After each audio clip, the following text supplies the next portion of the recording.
顾采薇是被雨水滴醒的，雨水滴到她嘴里，带着黄土和茅草的苦涩味道，让她一下子惊醒。哎呀，贼老天！从床板上跳下来，屋子里黑乎乎的，伸手不见五指。顾采薇穿上鞋，凭着住了1个多月的熟悉感，摸索着找到火石，点亮了破碗里浸泡在见底豆油里的棉线。熟豆的灯光在四面透风的屋子里瑟瑟发抖。他四下查看，除了滴在床上的，他找了2个坛子接着，剩下的也不管，找了个干剩的地方，坐在板凳上，双手托腮，听着轰隆隆的雷声发呆。想起穿越经历，他就无比的憋屈。他竟然穿越成人牙子手里想要跳车逃跑的傻姑娘。那凶恶的人牙子见他敢跑，用小孩手臂粗的棍子给打醒。如果不是有路过的大侠出手相助，他已经不知道又穿越到哪里去了。抱住他的大腿嚎啕大哭，他一口咬定自己是被人贩子抓的。不想那人牙子手里竟然有他的卖身契。不过大侠还是够侠肝义胆，一锭银子给他赎了身，然后什么也没问，带着随从骑马走了。可惜那时视线模糊，没有看到恩人的模样，只记得那大侠腰间有一个小巧的银香囊，跟他在博物馆里看到的一模一样。唯一让他有些不安的是，他对这具身体前身的情况一无所知。从细滑白皙的皮肤和指尖握笔留下的细节来看，这是一个富裕家庭的姑娘，那又为什么会被卖了呢？他很怕哪天突然蹦出来个什么父母亲戚，勉强她嫁给谁之类的。这么好看，点个订阅吧。编造了一个凄惨的身世，跟着秀才爹上京赶考，遇到强盗，什么都丢了，老家也没人了。总之，非要赖在这个村子里。李正人很好，见她是弱女子，大概也抱着给村里大龄未婚男青年解决问题的想法，痛快地答应让她落户。就这样，顾采薇总算有了容身之地。外面雨声渐停，天色渐明，门口的2丛竹子也不再发出被风吹的呜呜声，雨声完全消失。顾采薇伸个懒腰站起来，握紧拳头给自己鼓励。从漏雨程度，他判断这基本是场中雨，不影响他天亮去镇里卖药。天蒙蒙亮，顾采薇洗漱完，又把被雨水浇湿的被褥拿出去晒，然后背着自己的药篓出门。雨后空气清新，杨柳舒展，乡村中处处闻啼鸟，炊烟袅袅升起。农家忙碌的一天就要开始，地上还很泥泞，他小心翼翼地走着，害怕自己的鞋子弄脏了。不时遇到几个吃完饭准备下地的邻居，他欢快地打着招呼：李大爷，您吃过了？李三叔，你也下地啊？李大哥，您早啊！哎呦，大姑娘卖药去啊？村里人大部分都很喜欢这个见面3分笑的活泼姑娘，加上想到她还识字，更多了3分肃然起敬。不知道跟谁喊的，都叫她大姑娘。点个订阅吧。去二牛叔家坐车去。采薇，你来。春花嫂子，早。顾采薇笑嘻嘻地跑过来，喊我给你带东西吗？上次的荷包绣完了。这几天不忙，就多绣了几针。说着，他把一个蓝底白花的包袱递给顾采薇，一共10个，30文，你再帮我领10个的料，告诉孟大娘，下次可能晚点，过几天地里就忙了。顾采薇笑着点头，接过包袱。有什么要买的吗？春花摇头，冲里面正屋使了个眼色，挠挠嘴，小声地说：这都是有数的，看得紧着呢。顾采薇心知她说的是婆婆，心里感叹一句，在古代做人家媳妇儿太不容易了。看到春花婆婆出来，咳嗽了几声，她知道这是要喊春花干活去，连忙大声说：婶子，春花嫂子说你总腿疼，回头我上山采药，见到对症药材，我给你带回点来。春花婆婆听到她说给自己带药，笑得满脸都是褶子。哎呦，大姑娘，那谢谢你嘞。顾采薇这才挥挥手，一路小跑往李二牛家跑去。还没等走到门口，就见李二牛正慌慌张张的从牛棚里往外赶牛，车已经停在门口，门内有妇人哭天抢地的声音：我的儿啊！接着又是巴掌声，又是训斥声，看门的黄狗也跟着汪汪个不停。四周的邻居都伸头张望，顾采薇放慢脚步，判断不出来李二牛家到底发生什么内战了。这么好看，点个订阅吧。对不住，今天不能送你了，我家虎子吃花生卡住了，我得带他去孔家庄看大夫。我的天哪，这是造了什么孽呀！虎子是李二牛的宝贝孙子，李二牛的婆娘孙氏抱着脸色青紫的虎子出来，一边跑一边嚎：娶了这个丧门星就没个好啊！不想跟我儿子过，还想害我大孙子呀！哎呦！他身后一个穿深蓝粗布衣裳，这正是虎子的母亲阿元。顾采薇心里大骂一句，但出于医生本能，她摘下背篓往孙氏那边跑过去。虎子给我，伸手就要抱孩子。孙氏没有撒手，愣愣地看着顾采薇。你想害死虎子就别撒手。快，把虎子给大姑娘看看。他心里也是没底的，要去邻村那么远，虎子估计也救不回来了。死马当活马医，顾采薇把虎子抱起来，屈膝半蹲，让他趴在自己膝盖上，在他后背拍了4、5下。他一次一次重复，大概几10下之后，虎子终于哇的一声把卡住他的那粒花生米给吐了出来。孙氏立刻跑上前来，把他的宝贝孙子抱在怀里。他吓死祖母了！哎呀，快让祖母好好看看！哎呦，谢天谢地呀！哎呀，婶子，谢天谢地，别忘了谢大姑娘啊！周围响起一片笑声。孙氏吝啬，爱占便宜，为人口碑不算好，众人都纷纷打趣。顾采薇这笑眯眯的摆手，哎呀，不用谢，不用谢。阿元扑通一声跪下，结结实实的磕了3个响头。哎呀，快别这样！顾采薇忙不迭的伸手去扶他，这古人跪来跪去的，他很不适应啊。大姑娘，你输得起。阿元啊，等虎子好了，带他再给大姑娘磕头。阿元满眼感激，这么好看，点个订阅吧。可得让你婆娘送个篮子。篮子是乡下人特有的讲法，受人恩惠得给人送个篮子，里面是1条肉或者几把鸡蛋，最不济的也是1篮子蔬菜作为感谢。好，那一定有。孙氏脸色更难看，顾采薇连连说不用。大家记得啊，不要给小娃子花生瓜子吃，如果要是卡住了，就像我刚才那样做。众人连连点头。经过这一出事情，今天进城晚了半个时辰。大姑娘不着急，你卖你的药材，要买什么也尽管去买，我等你。顾采薇道谢，背上并不重的背篓，揣着装着荷包的包袱，先往裁缝铺去。孟大娘，生意兴了。她笑眯眯地走进去，见店铺里没有要招待的客人，就在柜台上把包袱打开。这小嘴儿啊，一天天跟抹了蜜一样，就是招人疼。顾采薇嘻嘻地跳开，把春花的胶带一口气转达清楚。孟大娘仔细检查了荷包，对质量很是满意，把春花要的布料、彩线装在包袱里给她，又扯出一块3尺左右的皂纱。那这是给你的，回去啊，让春花帮你做个围帽。你这来来回回太晒了。顾采薇也不推辞，笑着道谢。孟大娘年轻时候是绣娘，把眼睛熬坏了。顾采薇前几次来，见她眯着眼睛，闲聊问清情况，告诉她用蛇蜕、蝉蜕和菊花决明子熬水喝，并且把自己找到的蝉蜕给了她一把。这次是她的谢礼，顾采薇内心通透，彼此心照不宣。这么好看，从裁缝点个订阅吧。铺出来，他一路小跑到回春堂。修大夫好，小木哥好，迎春哥好。他跟修医生和他的2个徒弟打招呼。师傅今天早上还念叨呢，采薇该回来了。迎春正在收拾药柜，抬头笑着说。一向话不多的小木走过来，接过他的背篓。丫头，这次给我带什么药啦？修医生刚写完药方，叮嘱完患者，捋着他的山羊胡问道：有菟丝子、金银花，还挖到1株党参。顾采薇把药一一摆放到柜台上，都是顶好的。修大夫手背在腰后，慢慢走近，抓起来药材闻闻，在手里捻一捻。菟丝子、金银花，一共给你10文。党参成色不错，给你4，一共50文，如何？这价格虽然不高，但是极为公道的。顾采薇点头。迎春从柜里数好铜板给他，顾采薇小心装在春花给他缝的荷包里，沉甸甸的，让他比上辈子发工资还高兴。这都是口粮啊，意味着吃饱穿暖。修大夫虽然为人清冷了些，但是为人清正公道，这可是他现阶段的衣食父母，得好好的相处。揣着50文钱，富婆决定好好逛逛，改善生活。顾采薇望着一身肥肉颤颤的张一刀，姑娘看上哪块了？快收摊了，给你算便宜些。经过一番讨价还价，顾采薇14文买了1斤瘦肉，外搭2根大骨头，背着满满的背篓往李二牛的豆腐摊走过去。李二牛的豆腐已经卖完了。二牛说：“您久等了。”没事，大姑娘坐好了。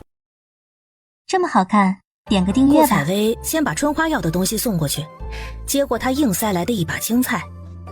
回到家，顾采薇用温水泡上她晒的干蘑菇，又用冷水把大骨浸上，盯上她的药篓，把锄头和自己的小腰带放进去，决定去后山走一趟。昨晚下过雨，太阳又出来几个时辰，现在肯定有很多蘑菇，地面也不会过度泥泞。他上次雨后就发现了松乳菇，估计这次还能有。蘑菇炖大骨头，又鲜又香，再来个蘑菇炒里脊，用白面烙几张薄薄的春饼裹着吃，香的他一定能把自己舌头吞掉。哎呀，不能想了，再想口水真的要流出来了。敲敲打打往前走，这是把蛇赶跑，防止被蛇咬，同时也防止掉到猎人的陷阱里。因为是吃晌饭的时间，山里并没有什么人，只偶尔传来几声鸟啼。顾采薇弯着腰，把发现的一大簇松乳菇往背篓里放，不错不错，多的晒干，可以以后慢慢吃。等到冬天吃火锅做汤底，用来提鲜是极好的。他沿着松乳菇的痕迹继续往前找去，沿途看到几个猎人下的用来捉野鸡的扣，他还好好研究了下。他还得找点花椒，上次见过，这里的人好像不吃这个呢。再去挖点山药，野芋头也行，回去炖里脊。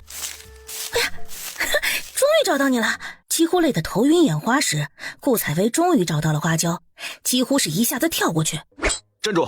一把冰冷坚硬带着丝丝寒气的剑猝不及防间架到他的脖子上。本集又结束了，我们下集再见喽。声音阴哑而冷酷，顾采薇吓得腿软，举手投降。哎呀，好汉饶命！我荷包里有5个铜板，我背篓里有松乳菇，我都给你。我不反抗，我没看到你啊，我真没看到。宋铎无语，他好像太过紧张，被一个傻村姑吓出来了。放他走，恐怕他会暴露他的行踪。他现在身负重伤，万一那些人闻风而至，他跑不了。灭口，他家里人还是会发现。他顿时陷入两难。他的这一沉默把顾采薇吓坏了。他的这几个铜板，他看不上。难道他要劫色？顾采薇脸色煞白，心脏一通乱跳，却努力勉强自己镇定。他可以先色诱之，哄他收起剑，然后攻其不备，撩阴脚，一脚下去。怎么说，他这张脸还是不错的，至少甩上辈子18条街呢。宋铎就看眼前的姑娘，忽然放下遮挡眼睛的手，仰头望着他，眼睛抽筋一样的眨动，冲着他露出一口白牙，傻乎乎的笑。是个傻子。这个男人还不错嘛，长得这么帅，奈何做贼还是采花贼啊。眼前的男人剑眉星目，鼻梁高挺，眼窝略深，薄唇微抿，眼神太过冰冷警惕，如深潭一般深不见底。一看就是个心思深沉不好惹的。这位大哥，能不能先把这个拿开呀？奴家好怕呀。顾采薇嗲的自己掉了一地的鸡皮疙瘩。你是谁？为什么来这里？宋铎丝毫不为所动，眼神警惕。我是这村里的。他的目光往身穿青衣的宋铎腰间望去，这一望他呆住了，揉揉眼睛再仔细看，这男人腰间分明挂着和救他的大侠一模一样的音箱囊。这么好看，点个订阅吧。是我！顾采薇激动地指着自己的脸，看宋铎皱着眉头，完全不懂的样子。大侠，还记得几个月前兖州城外我跳车被人牙子抓住，大侠帮我赎身，记起来了吗？宋铎想了想，半晌才不确定地问：3个多月前，你趴在地上抱着我大腿哭，你怎么认出我的？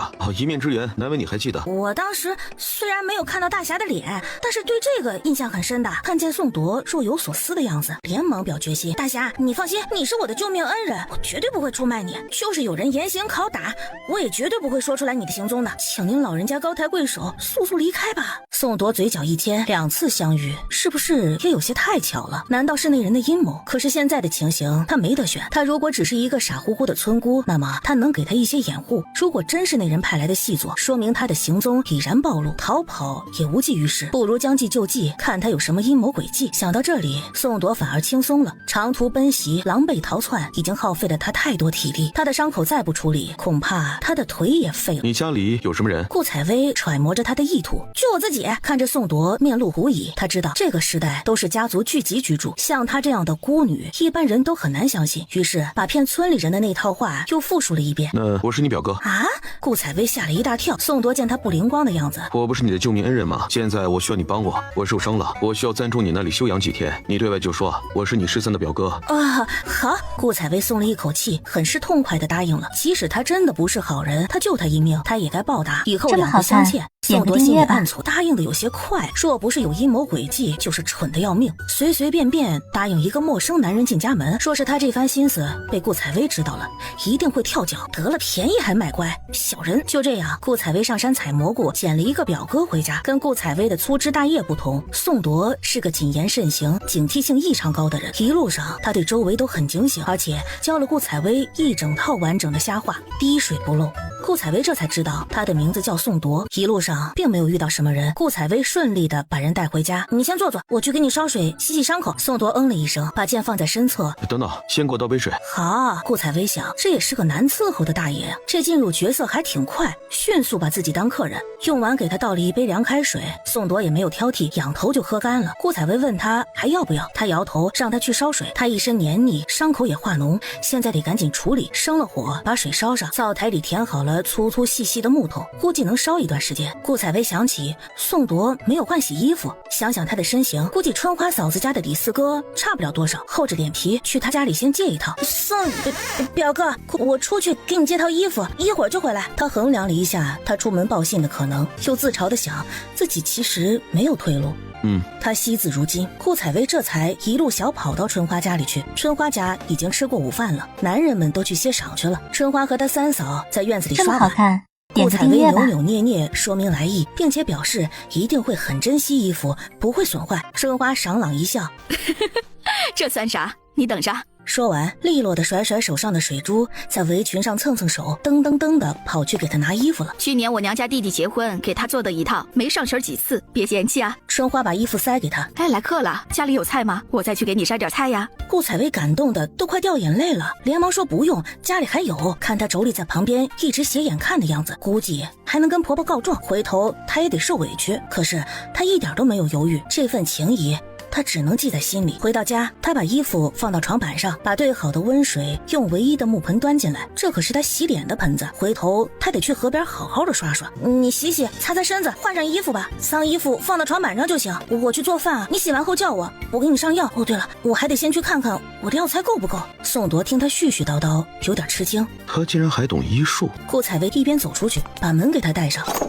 宋铎忍痛把已经沾到伤口上的裤子硬生生撕了下来，纵使他是铮铮硬汉，一口银牙几乎咬碎，额头上汗珠滚滚而下。我但凡有命走出去，不报此仇，誓不为人。这么好看，点个订阅吧。肉香四溢，骨头汤咕咕的冒着热气。顾采薇哼着小曲儿，刷刷刷的把里脊肉切成薄薄的肉片，或者青菜和蘑菇炒出来。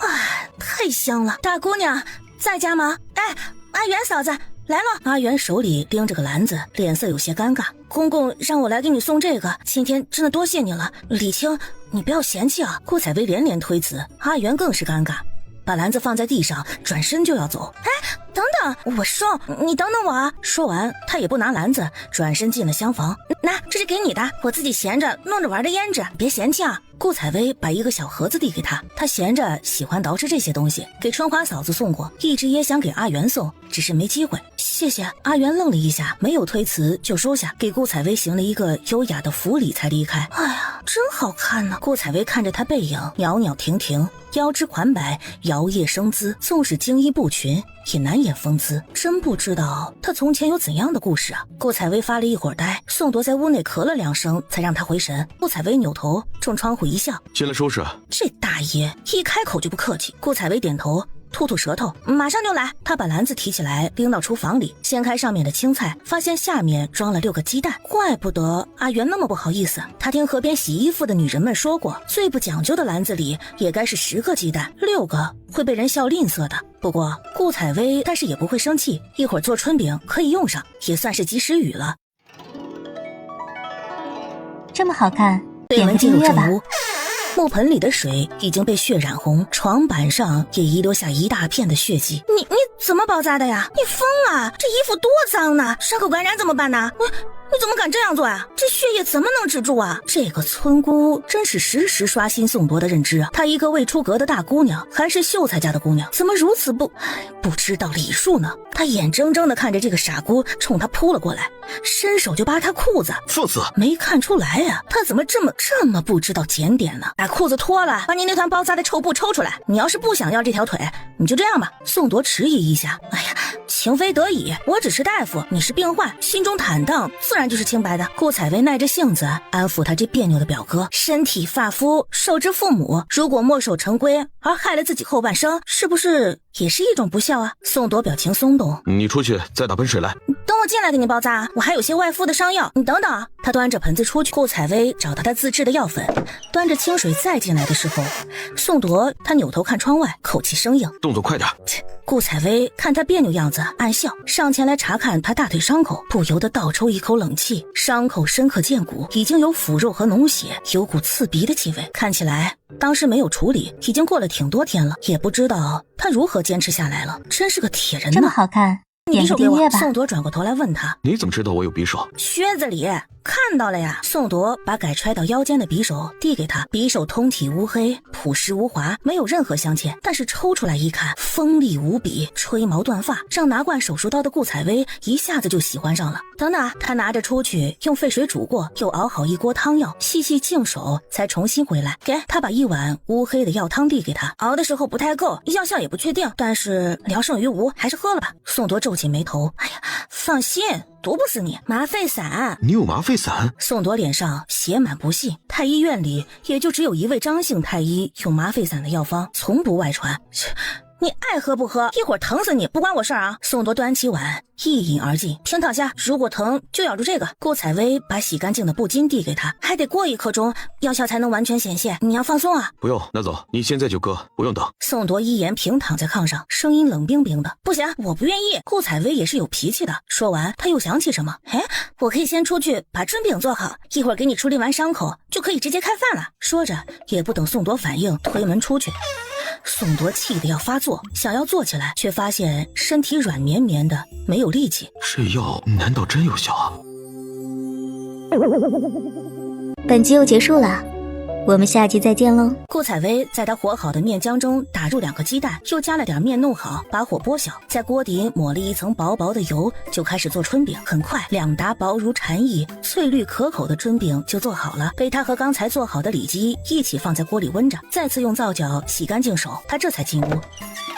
表哥，他轻声叫，回答他的是宋铎均匀的呼吸声。哎呀，我的药这么好用啊！他喃喃自语，却干脆利落地拿起匕首，专注地替他处理起大腿上的伤口。过了大半个时辰，顾采薇几乎已经站不住了，却强忍着咬牙坚持的时候，宋铎慢慢转醒。他看着在他腿上动作的女人，神情认真，眼神专注，脸色有些苍白，鼻尖上渗出细细密密的汗珠，手上的动作却一丝不苟，毫不慌乱，侧颜竟然也很美啊！终于好了。顾采薇吐口气，站直身子，腰部僵硬的已经不像是自己的了。抬头想看他脸色，发现他正悠悠地望着自己，他吓得差点一刀掉下来废了他。哎呀，什么时候醒了？疼吗？宋铎摇摇头，不疼，没有力气。还有，我饿了。顾采薇收拾着东西，幸亏我有先见之明，把饭做好了，现在我一丁点力气都没有了啊！你等等啊，你再缓缓，我怕你没有痛觉，一会儿用力太大，咬了舌头也不自知。我的麻沸散第一次用就很不错啊。希望我给你上的外伤药粉也一样好用。我走。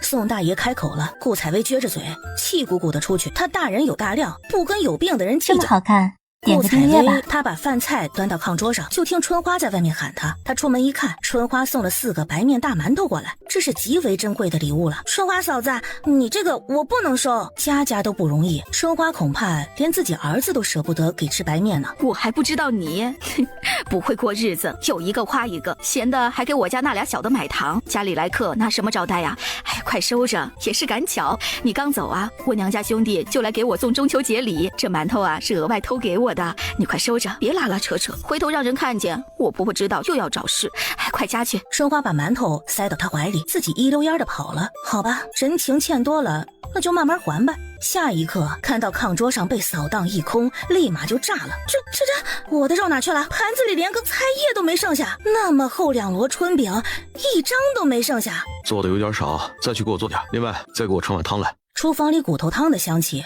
他早就闻到了。表哥，我还没吃呢。那你下去吃吧。顾采薇心里1万头神兽呼啸而过，这是全部的饭菜啦！宋铎这才明白他为什么看起来这么激动，想来他日子艰难，偶尔能改善一次生活，不想全被自己吃了。可是他也觉得自己没错呀，他如何知道他把所有的饭菜都端上来？这样想着，他也有些内疚，毕竟看他忙里忙外的，也确实出力了。你可以吃馒头。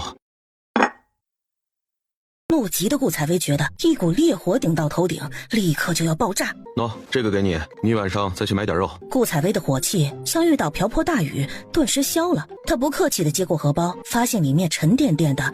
顾采薇立刻眉开眼笑，表哥，你也要在我家养一段时间的伤，这我就当伙食费收下了啊。可是你下次不能再吃独食了。宋铎看他表情变化来得那么快，极力想掩饰，偏偏掩饰不了的蠢样子，不由沈笑，有钱是大爷，你牛。顾采薇吃了一个馒头，剩下3个和大半锅的骨头汤都被宋大爷干掉了。宋铎，你个饭桶！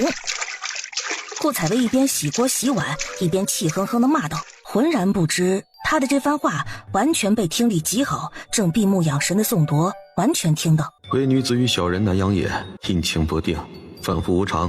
刚才见到银子，眼睛都冒光了。不管他到底是否别有用心，眼下养好伤是最重要的。这样想着，晒着秋天暖暖的阳光，被褥蓬松而轻软，多日来都处在高度紧张中的宋铎沉沉睡去。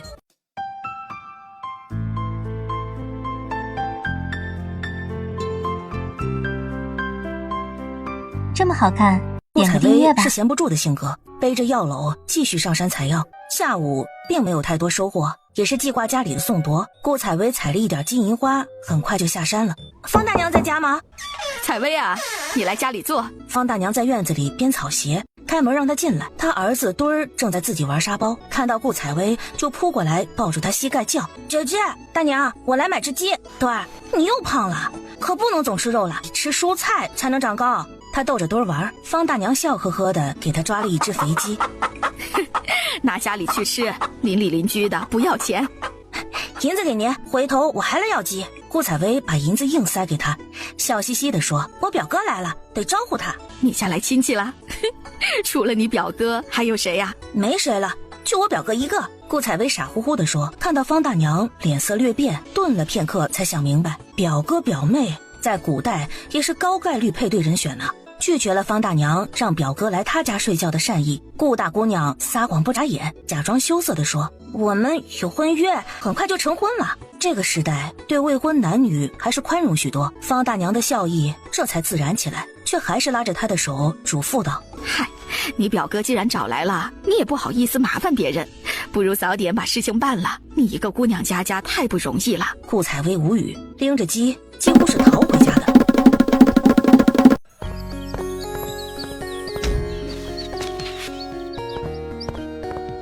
顾采薇踮脚往屋里看看，宋铎还在睡觉，不由放轻脚步。宋铎其实在他回来的时候就惊醒了，下意识握住身边的剑，看到做贼一般踮起脚尖走路的可爱样子，一下子放松下来，进去烧水，一刀下去，本来还挣扎的大公鸡慢慢僵硬。表哥，你醒了？看到宋铎倚靠着墙壁坐着，眼睛半睁半闭，伤口疼吗？有没有觉得发烧啊？觉得冷？宋铎冷漠的摇头。顾采薇走上前来，伸手就摸他的额头。你在做什么？他有些懊恼，看你有没有发烧呀？你以为你是宋仲基啊？我要占你便宜啊？活该你发烧，烧啥你算了。宋仲基是谁啊？我老公。老公是什么？跟顾采薇很关心他的身体状况相反，他只对他的话有兴趣。夫君，相公啊，你嫁人了呀？宋铎震惊。那你为什么不说妇人发迹啊？他死了，他跟那个时代不亚于生死离别，自己再也吃不到他的披萨，再也不能跟闺蜜出去逛街看电影，不由悲从中来，红了眼圈。宋铎却以为他在为死去的夫君痛苦，半晌没说话。你夫君死后你就被卖了？顾采薇愣了一下，不知道该如何解释自己的瞎话，只好胡乱点点头。宋铎真是完全误会了，他心里已经有了一个悲惨的故事。顾采薇克夫被卖，想来也是娘家没人，辗转流离，现在独自一人艰难度日。他对夫君既爱又恨，所以提起他才会悲痛，但是又不肯为他束发。这么好看，点个订阅吧。朝廷鼓励生息，并不强求寡妇守节。你这般年轻，日后还有大好姻缘。哎，算了，他不在意的挥挥手。一人吃饱，全家不饿。嫁了人伺候公婆，伺候男人孩子，家里家外没完没了。男人没出息，容易回家打女人；男人有出息，又会三妻四妾。男人三妻四妾有什么不可以吗？宋铎用奇怪的眼神看他。顾采薇不想再继续这个话题，跟三观相差10几个世纪的人讨论三观，真是三观尽毁呀！我认识草药，会看病，我凭借一技之长，完全可以养活自己。哦，我得去看看鸡汤了，你再躺会儿啊，晚上我用鸡汤给你下面条。说完出门去。宋铎看他的眼神多了一分怜悯。鸡腿是你的，翅膀是我的，鸡头是你的，鸡脖子是我的，剩下的你随便吃。好吃吧？你太有口福了，吃过这么好吃的面条吗？食不言，寝不语。顾采薇像被扎了一针的气球，瘪了，闷头恨恨地吃面条，心里偷偷骂他，要不要再来点？顾采薇见过他的饭量，特意多做了些。不用了，晚上吃多了容易积食。见他毫不顾及形象，抱着没多少肉的翅膀啃得津津有味。明天再买只鸡，不，买2只，让他想怎么吃就怎么吃。哎呀，吃不完那么多，不好保存。哎，我明天去买条鱼，给你做鱼丸子汤吧。买只鸡，你吃个够。顾采薇这才明白自己被嫌弃了。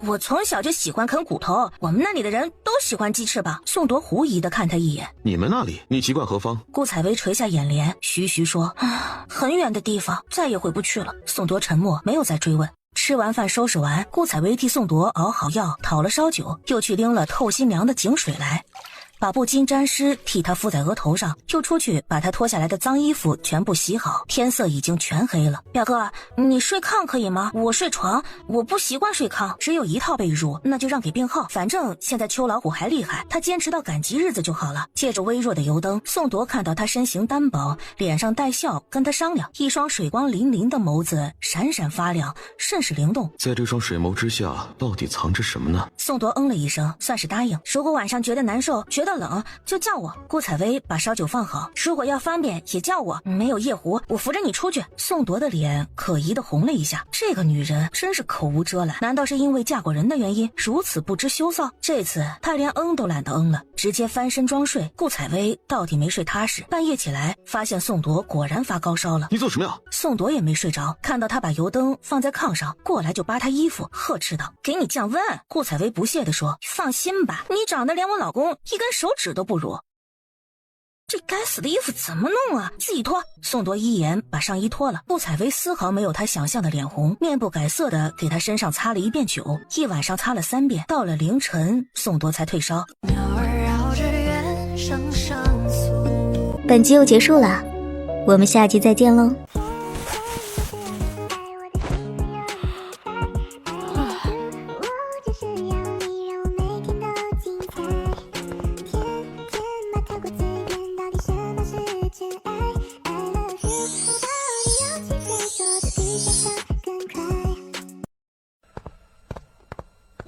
昨天剩下的鸡汤被他加了一点水，咕咕的在砂锅里叫着，40-50个小巧的元宝一样的馄饨就做好下锅了。表哥，表哥，他轻声唤着宋铎，快起来，吃点饭再补觉。宋铎向来较少，加上已经退烧，所以胃口大好，除了顾采薇吃了7-8个，把剩下的馄饨一扫而光。吃完饭，顾采薇再给宋铎换药。你坐下，我有话对你说。我可能要在这里养一段时间的伤。宋铎指着自己的大腿说道：你放心，我估计1个月就差不多了。你真是我见过的康复力最强的患者。可能伤好了之后，我还要在这里待一段时间。30两银子，按照这位大爷这样每天鸡鸭鱼肉不能少的养着，也坚持不了几天呀。他本来还想赚点劳务费，现在看来不赔就不错了。哎呀，还得踏踏实实采药去。你我孤男寡女，虽然对外称是表兄妹，但是终究与你名声有碍，我心中难安。我细细思量，如果你不反对，我们对外就称有婚约。日后如果我能度过这一劫，必妥善安置你；如果不能，那怎么办？顾采薇眨巴着眼睛这么好看，点个订阅吧。这姑娘真是一点也不害臊。那我尽量不连累你，但是情势也非我所控，万一连累……他脸上露出愧疚的神色。虽然他行事跳脱，但总体来说是个善良的姑娘。没事没事。顾采薇摆摆手，自从穿越来，最大的长进就是不怕死了，说不定死了就穿越回去了呢。宋铎本来想说有个依靠不好吗？在他的计划里，日后也是给这个姑娘安排一个殷实的人家，给她厚厚的嫁妆，替她撑腰。可是再想到她昨天说的嫁人辛苦的话，也就把话吞了回去。其实咱俩想到一块儿去了，我还跟隔壁石大娘说了你是我未婚夫呢。宋铎无语，他本来想的是假装未婚夫妻，甚至还可能弄个假婚礼，对他来说到底是有损害的。不想这姑娘完全不在乎。你不知道，村里的胡媒婆来过我家好几趟了，给不同人家的儿子提亲，我拒绝了。再见到那些人家都很不好意思，如果他再来几趟，我在这村里就没办法待了。我害怕他们回头说我是怪物，可是我真的这辈子都不想嫁人。你也算是解了我燃眉之急。村里的姑娘15岁没定亲的都少，更何况顾采薇自称16了。两人就未婚夫妻这事儿迅速达成了共识。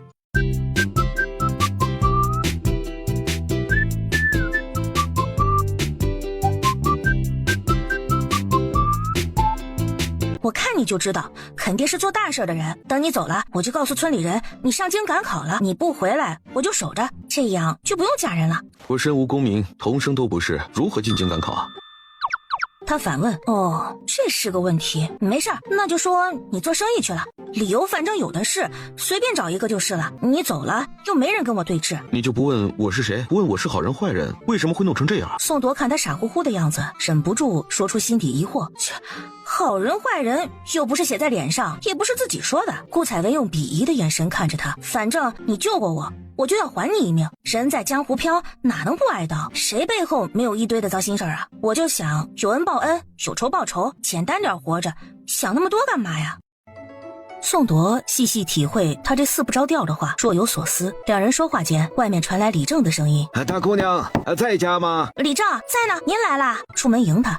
听说你家里来了客人呢。摸着山羊胡子问道，眼里闪着金光。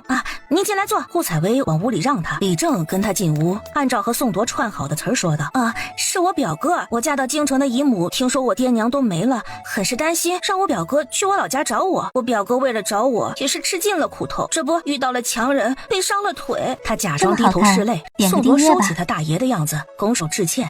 李正来访，宋铎身体不适，无法相迎，实在是罪过。李正见他面貌堂堂，彬彬有礼，心下就喜欢上了几分。采薇还不给李正上茶？他吩咐在腹诽他会装的顾采薇。你大爷的茶，你倒挺把自己当主人的呀。虽然心里不愿意，脸上还是笑开了花。是表哥，我这就去。李正怠慢了。李正是他的大靠山，当初若不是他帮忙给他一个来历不明的女子做保落户，恐怕他现在的安生日子不会有，可得抱好大腿。他出去后，李正开始询问宋铎。宋铎其实很明白朝廷制度，李正负责这一村的安全，说是混入了什么通缉犯细作，而李正没有及时报告，那是大罪。他从胸口掏出自己的录影。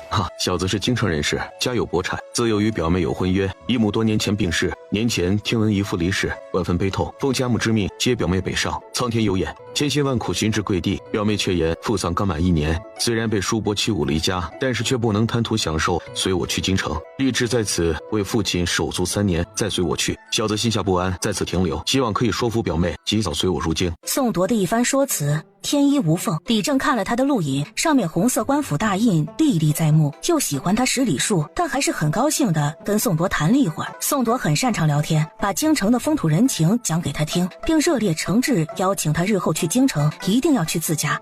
顾采薇端着2碗白水进来，就见两人聊得气氛热烈。好小子，见风使舵，很厉害吗？对着他就是一张死人脸，讨厌。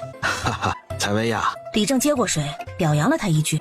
这昨天的事情呢，你做得很好啊，不想你还会医术，这以后谁家有个头疼脑热的，也得辛苦你了。雕虫小技，医术粗糙，如果能为乡亲尽点绵薄之力，是采薇之幸。说完，他神气地看了宋铎一眼，充满得意。不就是场面话吗？看我也会说，说得不错吧？宋铎见他熠熠发光的眸子，心中好笑，却不动声色。李正点点头，很快把他甩到一边，和宋铎热火朝天地聊起来。到中午快做饭的时间，才拒绝了宋铎留饭离开。哎呀，终于走了。顾采薇一屁股坐在床板上，他都替这两人口干舌燥。中午吃什么呀？早上没吃饱，我饿了。宋大爷一开口，就让顾采薇想要倒地不起。大爷，您吃了我1天的口粮，还没吃饱呢。中午吃米饭，只有青菜。下午我去鱼塘那边买鱼。他没好气地说。宋铎看起来不太高兴，但是也没说什么。劳碌命的顾采薇吭哧吭哧的去提水做饭了。经过李正的一番验证，宋铎顺利过关。村里的很多人也都知道了顾采薇的未婚夫表哥了。除了要顿顿做鱼做肉，自己也跟着蹭点油水，帮他洗洗衣服之外，顾采薇的生活没有多大变动。这么好看，点个订阅吧。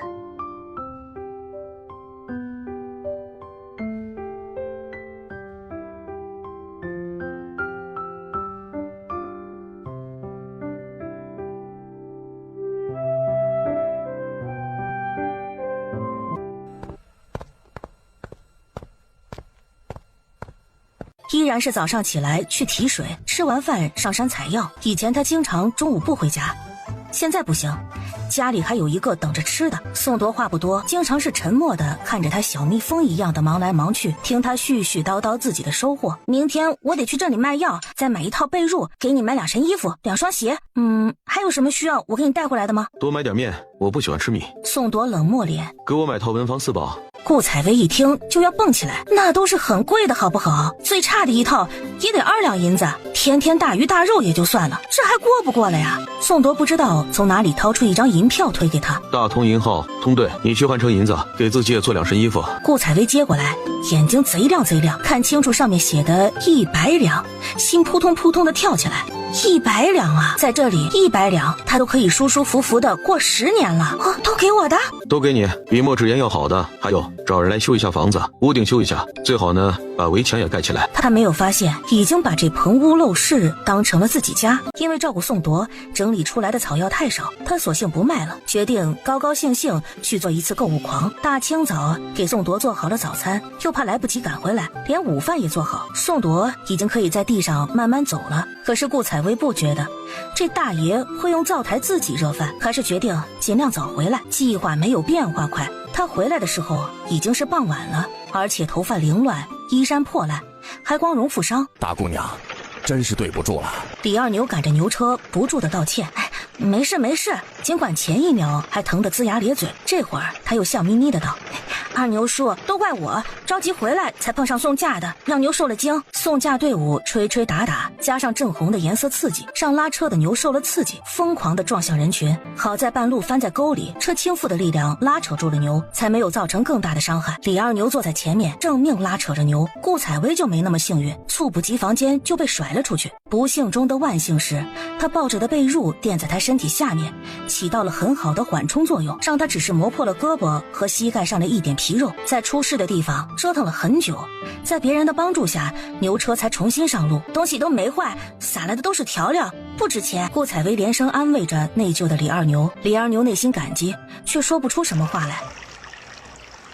本集又结束了，我们下集再见喽。到了村头，已经快天黑了。顾采薇看到一个影影绰绰的身形站在村头杨树下，很像宋铎。他揉揉眼睛，仔细看，他终于看清楚了。二牛叔，停下！他大喊，没等牛车完全停稳，就跳了下来，往宋铎那里跑去。他的腿脚还没有完全恢复好，走路不敢用力，基本得扶着墙。他走这么远，表哥，你怎么在这儿啊？他没来得及回来做饭，他不会去生火把他房子烧了吧？顾采薇的心里生出不好的预感。宋铎看着他衣衫狼狈，掌心露出一片擦伤，但是表情正常。一下午异常烦躁的心情静了许多。为什么这么晚回来？发生什么事情了？啊，我没事儿，牛车翻了。顾采薇语速很快，你怎么了？走这么远，伤口崩开没？让我看看。说着，他就俯身蹲下去查看。他的姿势自己不觉得，但是他觉得很尴尬呀。没事，起来。他一把拉起他来，回家再说。宋公子，真是对不住啊，今天牛受惊了，把大姑娘摔倒了。宋铎拱手回礼，表示不碍事。李二牛又扭头对顾采薇说，大姑娘好福气啊，宋公子多紧张你啊，身子不舒坦，还走这么远来接。来，宋公子上车。后知后觉的顾采薇这才想到，原来是他回来太晚了，宋铎担心他，才会撑着受伤的腿走2里地来等他，心里热乎乎的，眼眶也微湿。虽然宋大爷脾气不好，还冷漠脸，但是总归这个世上在此时此刻有个人是牵挂他的。表哥，我扶你。他扶住他的臂弯。不用，脏兮兮的。我偏要扶你。顾采薇心里高兴，也不跟他计较。点个订阅吧。脏死了。回到家被宋铎赶去梳洗。正好我换我的新衣服。顾采薇嘻嘻笑着，指着另一个包袱，啊，里面有点心，还有半只烤鸭，饿了先垫垫肚子，也别吃多了，晚上我给你做锅包肉吃。交代完，他才放心走出去。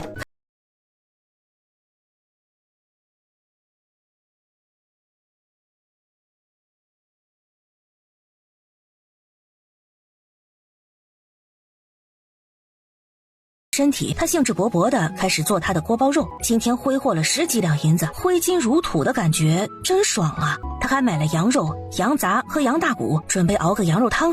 今天吃好点，庆祝自己劫后余生，也庆祝2辈子除了爷爷以外，终于有一个会等待自己回家的人。虽然他知道这只是暂时的，看着放满小炕桌的菜，还有格外兴致勃勃的顾采薇，没有水晶杯，粗瓷大碗也别有味道。这个你可以少喝点，我自己酿的。水晶杯？宋铎暗忖，这个傻姑竟然还知道水晶杯。他不动声色地端起碗喝了一小口。西域葡萄酒？他有些吃惊。你自己酿的？味道有些酸涩，但是回味醇厚，虽然比不上他从前喝到的，但也很难得了。识货，不对，这是樱桃酒，是我去采药的时候采野樱桃，可惜我没舍得多放糖，味道还差那么一点点。来，庆祝我今天大难不死，我干了，你随意。说完，仰头喝下自己碗里的酒，呛得他直吐舌头。宋铎白了他一眼，吃菜。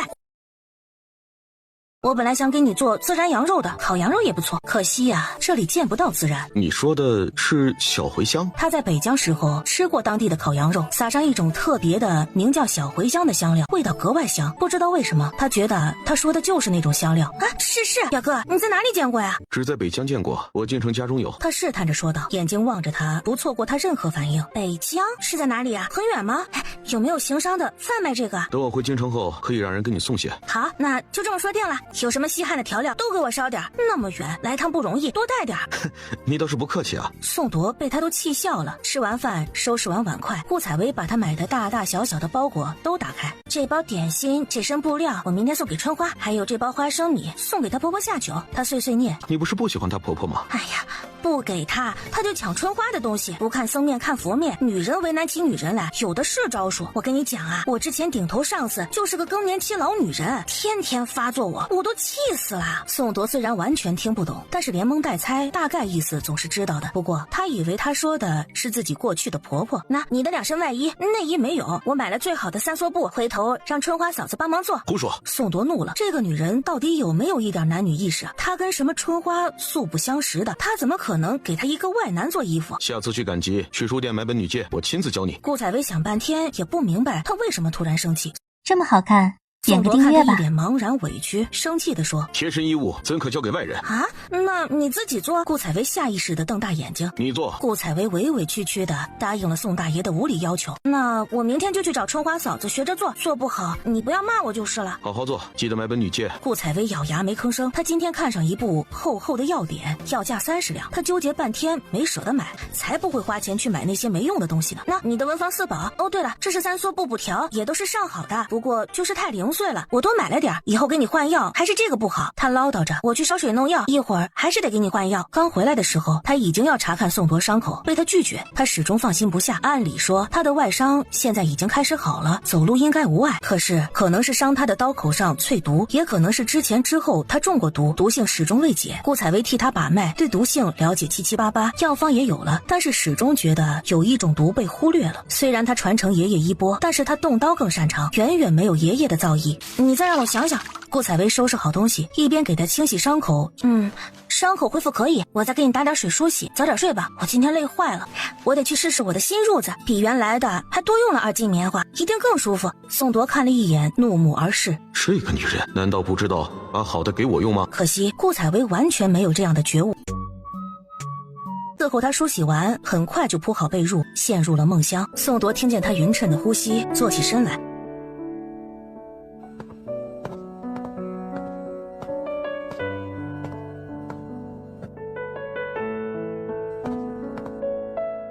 把炕桌上的油灯点燃，就着微弱的灯光开始默默写字。他眉头紧蹙，嘴唇紧抿，时而龙飞凤舞，时而艰涩难书。直到半碗油灯已经燃去大半，他的眉头骤然舒展，脸上露出了了然的表情，目光中溢满愤怒。原来如此，好一招调虎离山呐！深恨自己为什么着了那人的道，也不知道现在京城形势如何，但愿此阵能够躲过那人的暗算。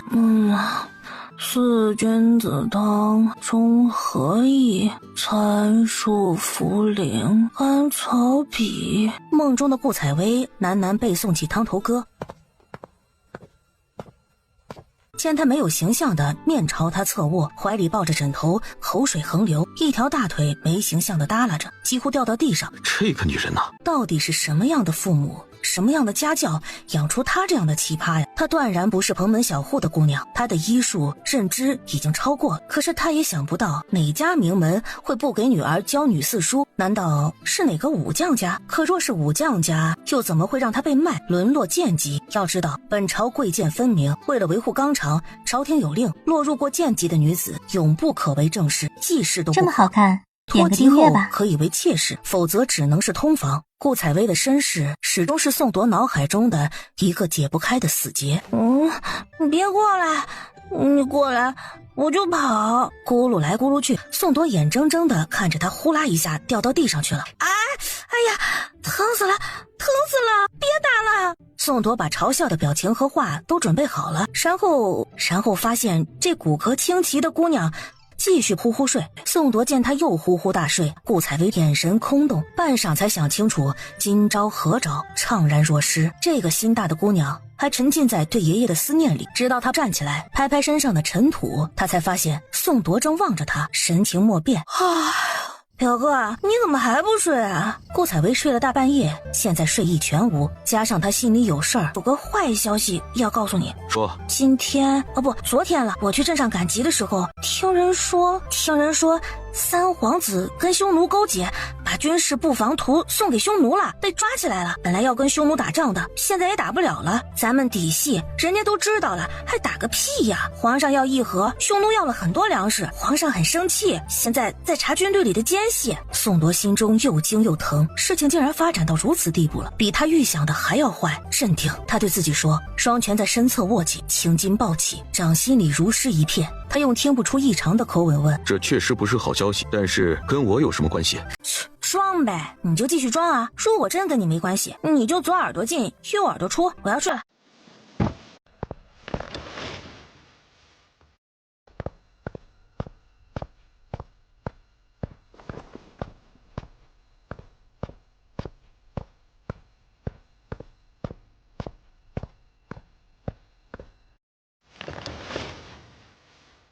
我知道你觉得我傻，我确实很傻。他带着现代的观念学识来到这个时代，却发现在这里没有任何融入的切口，没有任何的用武之地，像个傻子一样游离于这个时代之外。他不懂这边女人的价值观，不会女工，没读过女四书。他在这里也就是活着，仅仅是凭借本能活着，而不知道为什么。宋铎觉得他的声音突然变得沙哑而压抑，然而一字一句清晰而有条理。我不懂你的世界，可是我知道你很复杂，你家世良好，可能是世家子，也可能是名门之后。宋铎的心猛然收紧。顾采薇继续说，这些可以从教养中看出来。还有，他轻笑，你衣来伸手饭来张口的大爷样子，我也看得出来。他没说的是气势，那才是最重要的。他根本就不是久居人下之人。宋铎想，他明明以不肯多用下人而著称，你是个军人。他斩钉截铁地说，不带任何犹疑猜测。宋铎本来微闭的双眼骤然睁开，你坐立行卧皆有规矩，兵器不离身，手掌和手指上的老茧，尤其是大拇指上额外苍白的那块，都说明你经过严苛的军事训练，你的警觉，你的气质都让我这样猜测。本集又结束了，我们下集再见喽。我想我是没错的，因为你和我的父亲身上有共同的东西。她果然是武将的女儿。宋铎却想到这里，刚开始的时候我以为你是盗匪，后来见你气质不像，又想到第一次见你，我猜测你现在的逃亡只可能是因为一些我们小老百姓接触不到的上层斗争，加上我最近在镇上听到的，我觉得有些可能跟你有关。有没有关系你不用告诉我，我只把我自己知道的告诉你，然后怎么做你自己决定。你回来的时候为什么不马上告诉我？顾采薇苦笑，你是聪明人，我告诉你之后，你对我肯定诸多怀疑猜测，我怕平添苦恼。那为什么又告诉我？因为我怕耽误你，而且你担心我，愿意拖着病体去村头等我，我很感激，但是我不愿意欠你这份情。这句未说之话，两人心照不宣。宋铎沉默了很长时间。你父亲是谁？他突然用这个问题终结了上面的话题。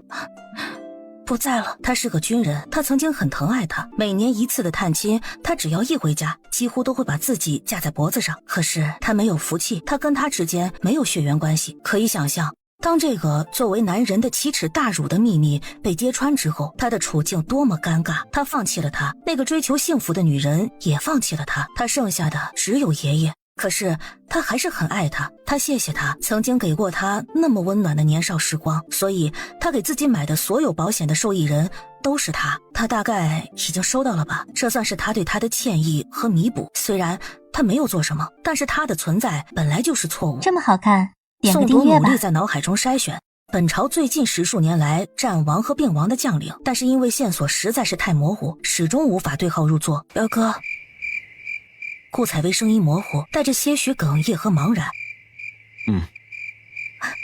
我不是坏人，我没有那么聪明，可以掺和你们这些大人物的事情。我不问你过去，你也不必一再试探，我对你并无所求，救你是还你救命之恩，也是医者本心，我并无所求。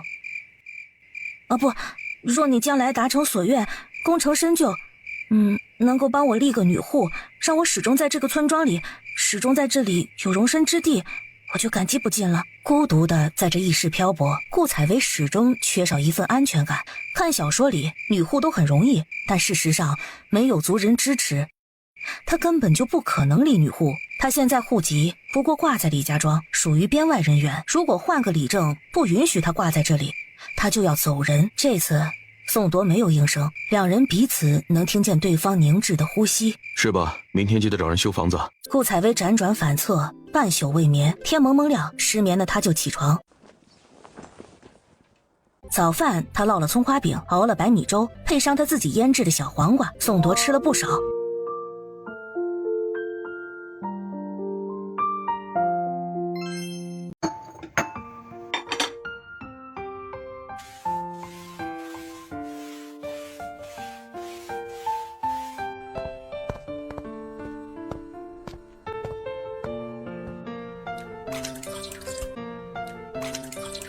刷完碗筷，顾采薇挨着炕沿，表哥，我们商量一下房子的事情吧。你说。现在租住李正家的房子，花大笔银子修缮不合适。李正人不错，可是他婆娘太贪财了，所以我觉得要不另外买一处房子。可是吧，这样又怕得罪李正，要不就把李正的这房子买了，多给他1-2两银子。我之前有问过，这样的旧宅也就12-13两，我们给15两买下，你觉得如何？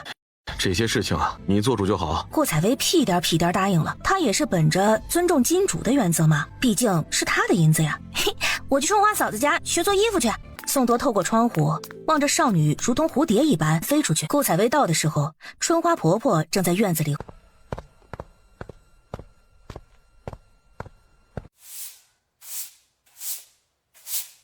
吃，怎么不撑死你呀？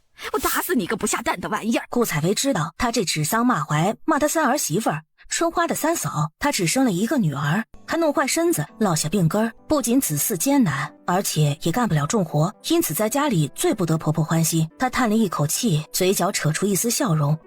这么好看，点个订阅吧。婶子，春花嫂子在吗？哎呦，大姑娘来了，快进来，快进来。婶子，这是给您买的花生米，总来麻烦您，麻烦春花嫂子，怪不好意思的。这不，我要给我表哥做衣服，又要让春花嫂子教我了。哎呀，大姑娘忒客气了。一边把花生米接过来，眉开眼笑的冲着春花屋里喊：老四家的大姑娘来了。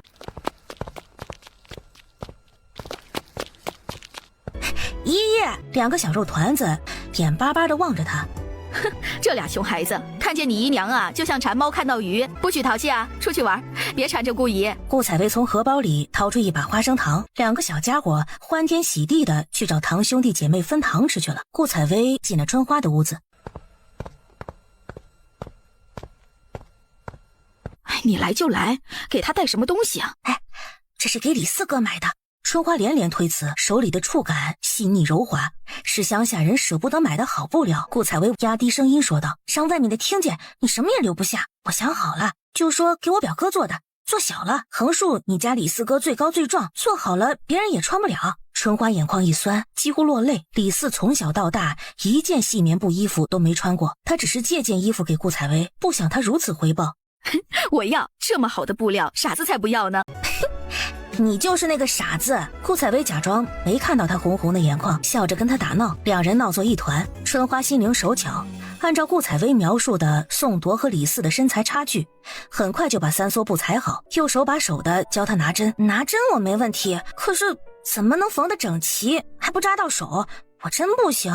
顾采薇苦恼地说，他会针灸，拿针根本难不住他。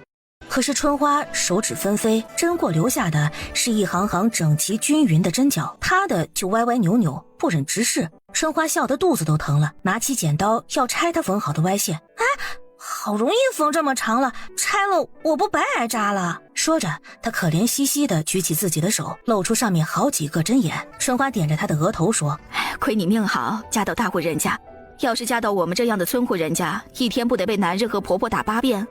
可是就是有人帮忙，总也得学着给自己当家的做贴身衣服呀。顾采薇耍赖，就是滚到他怀里。那我不嫁人了，顾采薇安静下来，小声跟春花说了说自己买房子的事情。春花的意思是，既然是暂住，还要跟表哥上京，那就将就将就。见顾采薇执意要买，又热心的给她出主意，两个女人又聊到修缮的事情。顾采薇把对家里改造的想法一一说给她听，春花给出了自己合理中肯的建议，听得顾采薇连连点头。哎呀，该吃晌饭了，完了，我表哥又要不高兴了。一边走一边大声说：“春花嫂子，布料什么的先放在这里哈，我明天还来。”她得给屋外的人打好预防针。她知道，她走以后，春花婆婆一定会进来检查她带的东西的。这么好看，点个订阅吧。回到家，宋铎的脸色果然不怎么好看，看着他手上的血滴，无情的嘲笑他：“真没用。”顾采薇腹诽：“哼，你有用，现在要我来救，还要我伺候。”哼，但是金主嘛，有脾气可以容忍。他洗了洗手，快速的走进厨房，炒了苦瓜，炒了个素丸子，又做了炸酱面。那将就着吃点，下午我去石大娘家里看看有什么野物可以买。上山的时候，如果遇到捞河虾的孩子，我就跟他们买点，晚上回来给你做干炸小河虾。下午我跟你一起上山。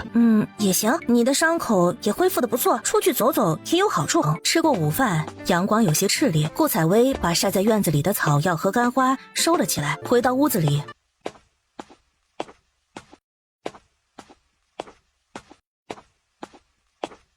这是地黄，看晒得刚刚好，微微皱起。他举起收回的药材给宋铎看，并不在意他的反应，只是自说自话。他力气不大，倒了几下就气喘吁吁，鼻尖冒汗。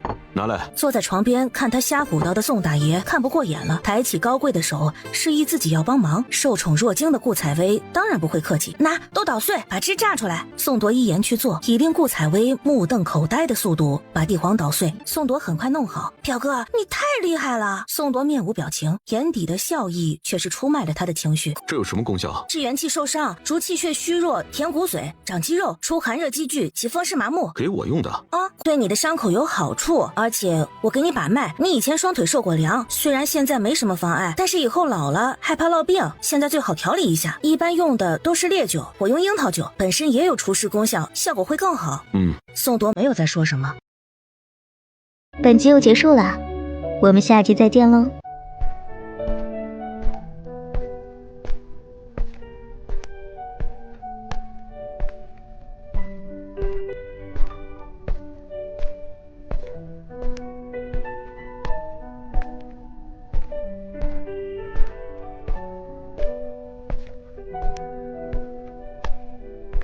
这是白头翁，2月采花，4月采石，8月采根。顾采薇弯腰用小锄头挖着地。闭嘴！宋铎突然打断他，宋铎抽出匕首，突然扬手一扔，远处传来一阵扑腾声。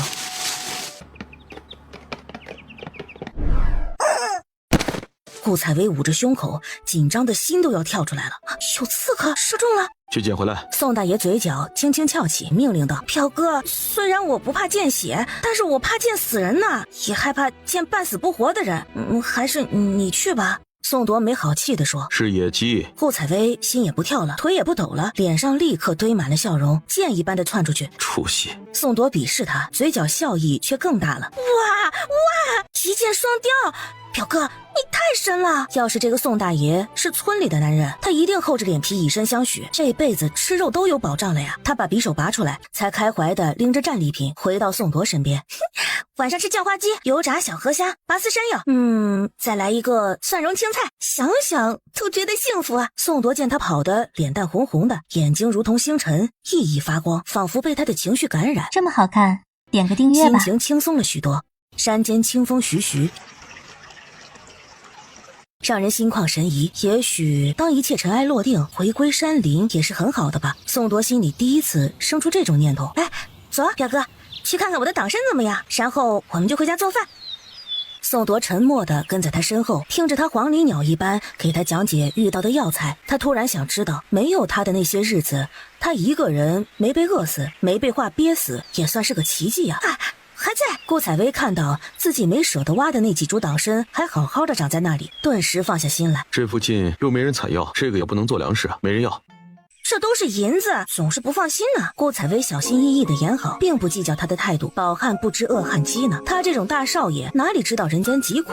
宋铎却想起他当时趴在地上向人求救的狼狈，以及接下来的几个月里，实在不知道吃了多少苦，她一个弱女子才能有片瓦遮身，也委实不易啊。想到这些，她向来冷硬的心仿佛柔了几分。顾采薇可不知道，她心里这般柔肠百转的，她满脑子都是晚上的饭菜呢。走到山下，她解下腰间的荷包递给宋铎，宋铎看着她的举动不解，就听她笑着解释。那些孩子肯定在河边等我们呢。刚才上山的时候，你那么严肃，肯定吓到他们了。一会儿啊，一人给块糖，我来给铜板。不用。宋铎生硬的拒绝，他天生就是冷脸，也不喜欢孩子，当然也没有孩子缘。小点的见了他就哭，大点的不哭就跑。你这样怎么行啊？你将来不得有孩子，得学会哄孩子呀。宋铎用看白痴的眼神看他，心想这个姑娘脑洞向来开得大，也不反驳他。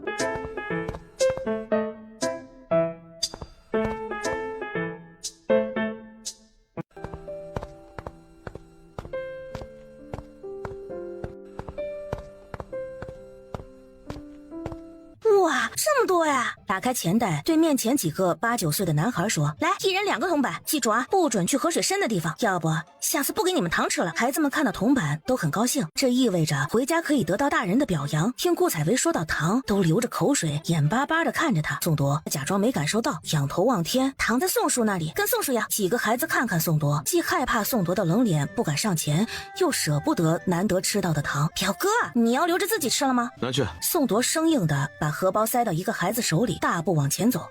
这个人呢？顾采薇跺脚，把孩子倒完糖还回来的荷包接住，小跑几步追上他。别扭不别扭能死啊！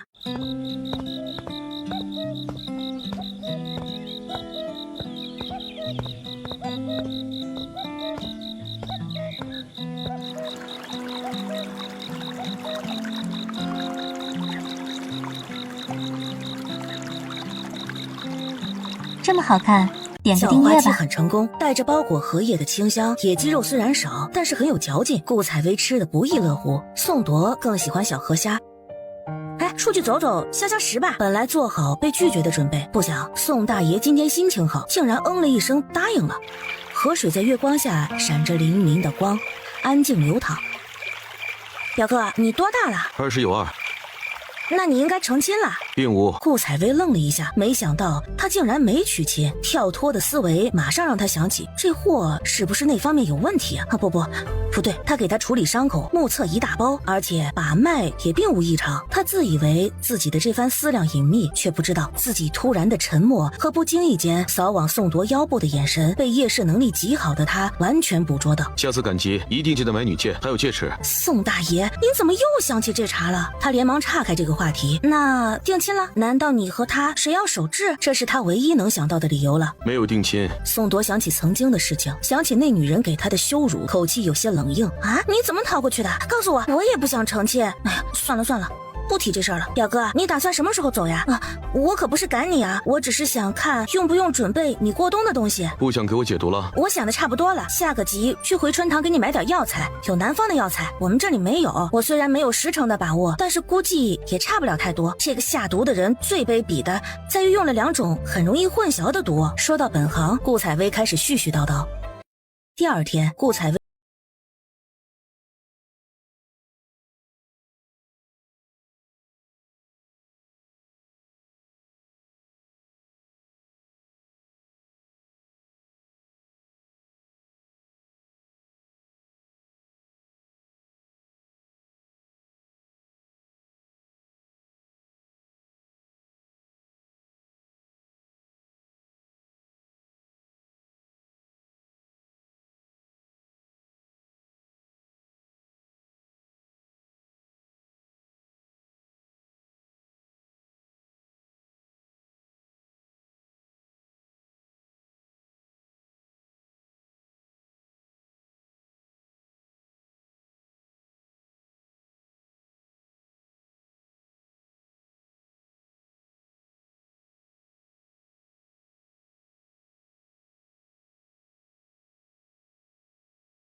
内衣躺在炕上，头靠在炕沿，让顾采薇帮她擦头发。表哥，你头发真好，比我的还顺呢。宋铎闭着眼睛，感受着他柔软的双手，听见他的话，眼前浮现出他用手帕包起来的一头青丝，心里竟生出几分旖旎。两人洗漱后各自睡去，一夜无话。这么好看，点个订阅吧。第二天，顾采薇揣着银子到了李正家，李正听了他的来意，当即表示可以。不过李正婆娘不是善茬，为了维持跟李正的良好关系，顾采薇咬牙给了18两，找了村里德高望重的老人见证，写了协议，揣着地契往家走。顾采薇觉得心扑通扑通的跳，她终于有了自己的房子了，这在现代也是极大的成就了。一切托宋大爷的福。回家之后，他看宋铎都觉得顺眼了许多，把买房的情景跟他说了，等他都说完，才在他画的四四方方的图上拿笔圈了2下。这2处各建1处狗窝，隔壁10家兄弟的狗快掐狗仔了，品种虽然一般，但是在土狗里面算好的了。我跟他要了2条，回头呢也算是有守门户的了。顾采薇之前也想过养狗的事情，可是他自己都养不起，养狗太奢侈。不过现在房子也有了，宋铎走后，她一个孤身女子却有安全之患，所以她咬牙点头，好。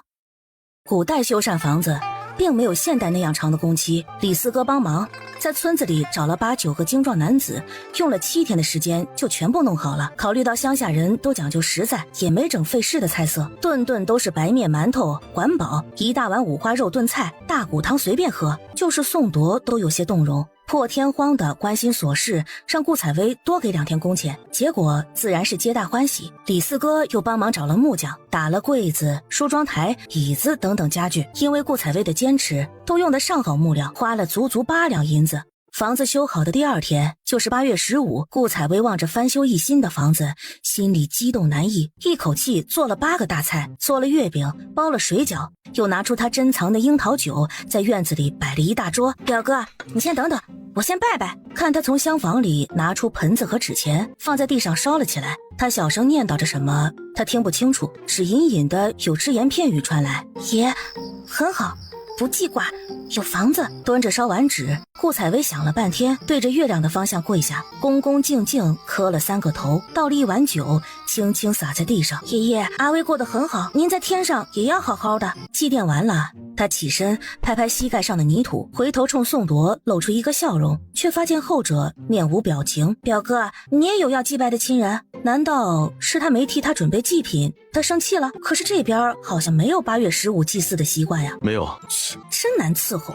宋铎一挥袖子，径直走到主座上坐下。宋铎情绪不佳，不喜欢说话，他受不了沉闷，就指着自己做的菜一一介绍，自说自话。顾采薇自己喝了一碗又一碗，他内心是高兴的，他有了房子，再也不用担心刮风下雨。可是他又是难过的，他觉得自己跟前世彻底割裂，漂泊的时候仿佛还可以再回去另一个时空，可是真正安家下来，才无法继续骗自己。樱桃酒后劲很大，顾采薇知道，可是有宋铎在，他想放肆恣意的醉一场。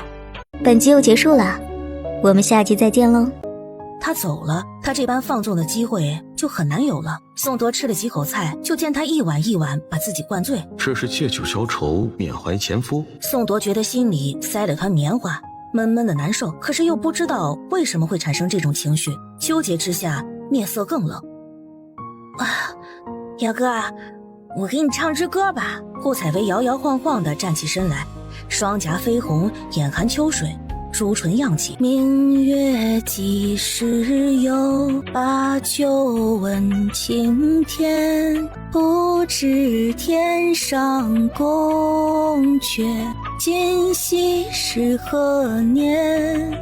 顾采薇声音本就婉转，加上几分怀念的哀愁，声音仿佛也蒙上了薄雾，迷蒙而疏离。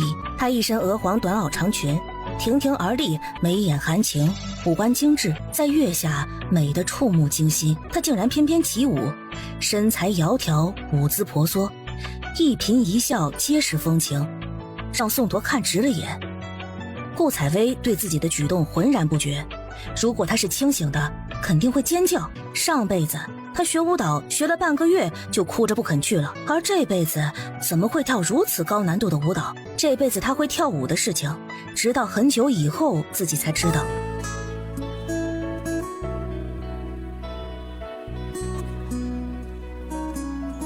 这么好看，点个订阅吧。顾采薇整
墙头。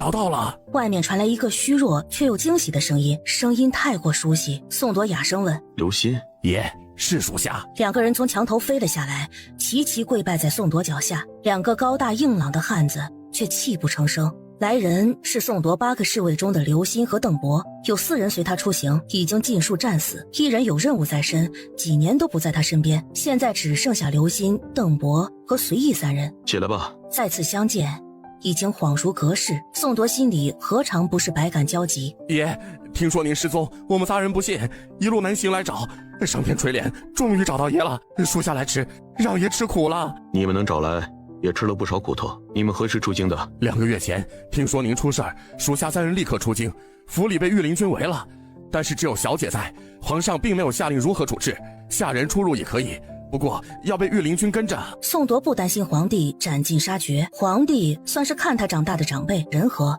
并不嗜杀。3皇子投敌的事情，即使板上钉钉，也只会圈禁，不会杀他。陈琦他们的尸身，属下都好好安葬了，待日后回京，他们的家眷，属下等必尽心照料，爷节哀。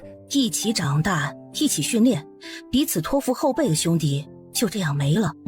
宋铎没有多说，眼底痛色闪过。随意呢？随意他不行了。这么好看，这次点个订阅吧。说话的是刘鑫，络腮胡子，向来粗犷不羁的他也忍不住泪水。什么叫不行了？宋铎厉声问。邓博含泪讲了几人的经历，他们在找人，太子的人在追杀他们，从京城出来就被人跟上，一路上经历无数狙杀，若非几人命大，早已不知葬身何处。过了兖州，咱们兄弟被那群猪狗盯上，紧追不舍，随意断后，胳膊中箭，却强撑着跟我们赶了3天的路。打听到爷在这里，我们不敢轻易来找，怕引来他们，又绕了2天圈子，杀光了那群杀手，才来寻爷的。随意他昨天晚上胸口中了1箭，自知不行，在离这里10里的山神庙，让我们先来寻爷，再回去葬他。胡说！宋铎怒道，他无法忍受自己的属下战友孤零零的在寺庙中等死。你们骑马来的，刘鑫，你留下。邓博，你还能坚持吗？带我去把随意接回来。刘鑫、邓博身上都挂了彩，刘鑫走路都一瘸一拐的。爷息怒！两人又跪下，邓博抢着说：“属下这就去接他。”属下也去。你俩且在这等等，用点饭食，我去借个牛车，再和邓博一起去接他。行路匆匆，两人都饥肠辘辘。厨房在那边，自己去找碗筷。屋里有个姑娘，别惊到她。不过也不用紧张，她喝多了，刚睡熟。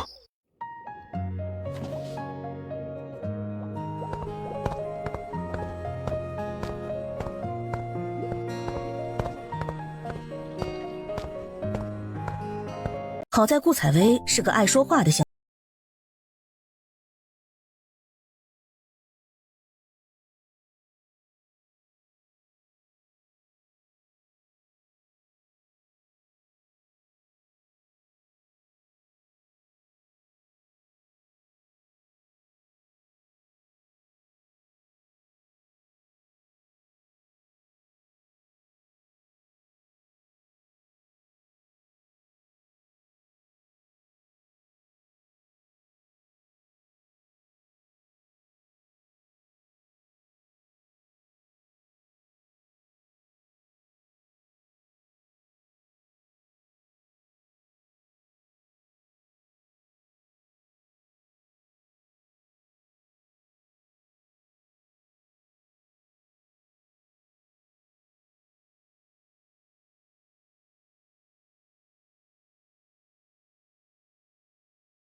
顾姑娘醒了，你就告诉她，我去给她买女妾了，很快就回来。邓博，你跟我走。宋铎想过了，顾采薇看似迷糊，实际最为警醒。他也没在他面前写过什么，他认不出笔记，那也只能留一句只有2人明白的话了。刘鑫摸不到头脑，却硬是背下来。邓博若有所思，跟着宋铎。牛车的声音很快消失在茫茫夜色之中。这么好看，点个订阅吧。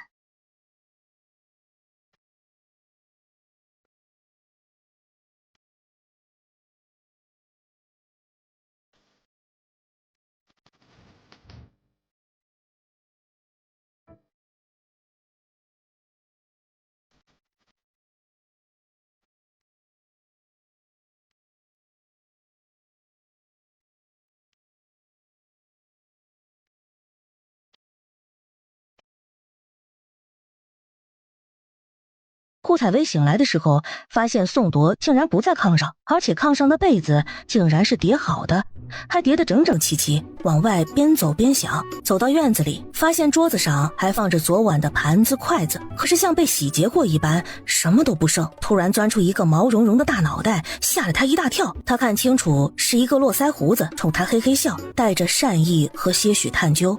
你谁啊？怎么跑我家来了？表哥，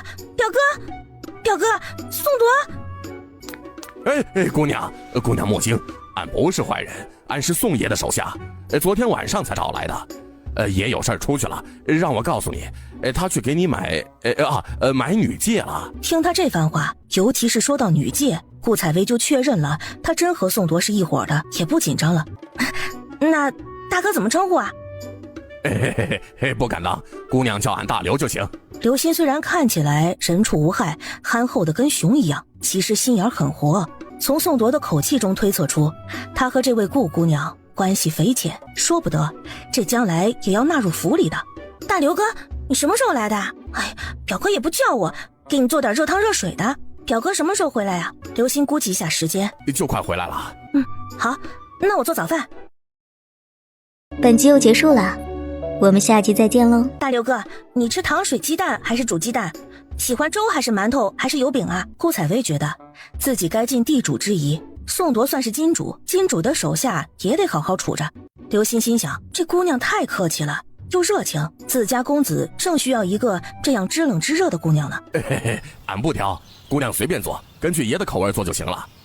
对了，还要多做2个人的，还有2个兄弟。想到生死难料的随意，刘鑫又很难过，忍不住问了一句：姑娘，这附近可有医术特别好的呀？最好是神医那种大夫。问出这句话，心底却酸涩难忍。这穷乡僻壤，哪来的好大夫？再说就是太医在，随意他伤势那么重，恐怕也凶多吉少啊。他才19，是他们兄弟中最小也是最拼的，还没成家呢。这样想着，刘鑫不由悲从中来。有啊，在哪里啊？刘鑫眼中迸发出希望的火星，目光灼灼地盯着顾采薇。远在天边，近在眼前呢。顾采薇指指自己，刘鑫以为他开玩笑，眼底希望破灭，无精打采地坐在院子里看着他忙活，脑子里却全是他们兄弟从小相处的情景。饭量都这么大，还是做一大锅面条吧，还有鸡汤，回头我再出去买点韭菜，早饭就将就下吧。大刘哥，你帮我把水烧上，我的面条还得等一会儿做好。顾采薇擀面擀得满头大汗，实在累得不行了。刘鑫立刻起身进来帮他烧灶。小时候俺在家里也给俺娘烧火，后来越来越忙了，家里也有了丫鬟婆子，很多年没干，倒也没生疏。一看大刘哥就是个勤劳的人，不像表哥，衣来伸手饭来张口。点个订阅吧。大刘哥，我看你是不是腿脚不舒服呀？刘鑫没敢说受伤，怕吓到他，只含糊其辞地说崴了一下，并不要紧啊，我有上好的膏药，吃过饭我给你找点贴上。顾采薇也没多问，这些该够吃了吧？来了！刘鑫突然窜起来，吓了顾采薇一大跳。啊，什么来了？我怎么没听到啊？是爷回来了，俺听到了，肯定没错。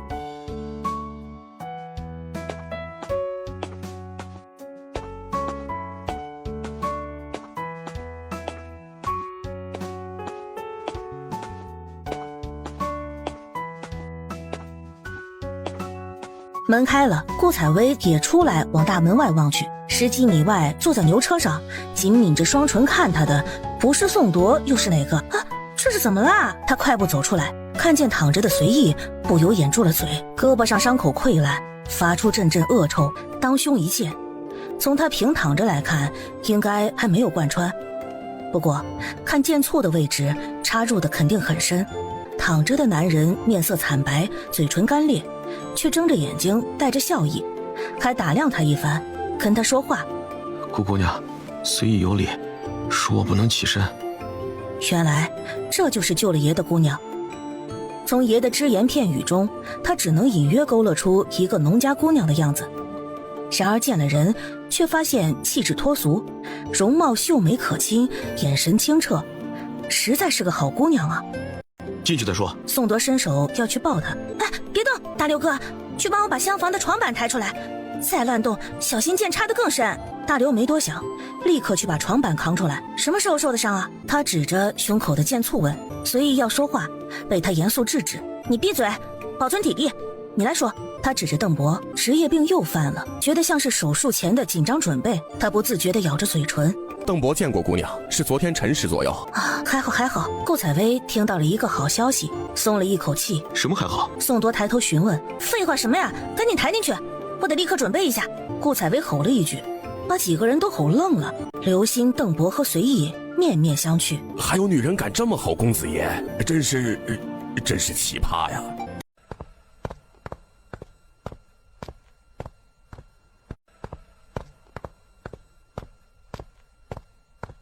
还是宋铎最先反应过来，面色有些不愉的让两人把随意抬进屋里。大刘哥，把水烧沸。你们几个谁有匕首啊？都拿出来，擦干净，放到锅里煮。啊，还有剪刀，剪刀也放进去。表哥，你去隔壁再借几把剪刀，还有磨刀石，越锋利越好。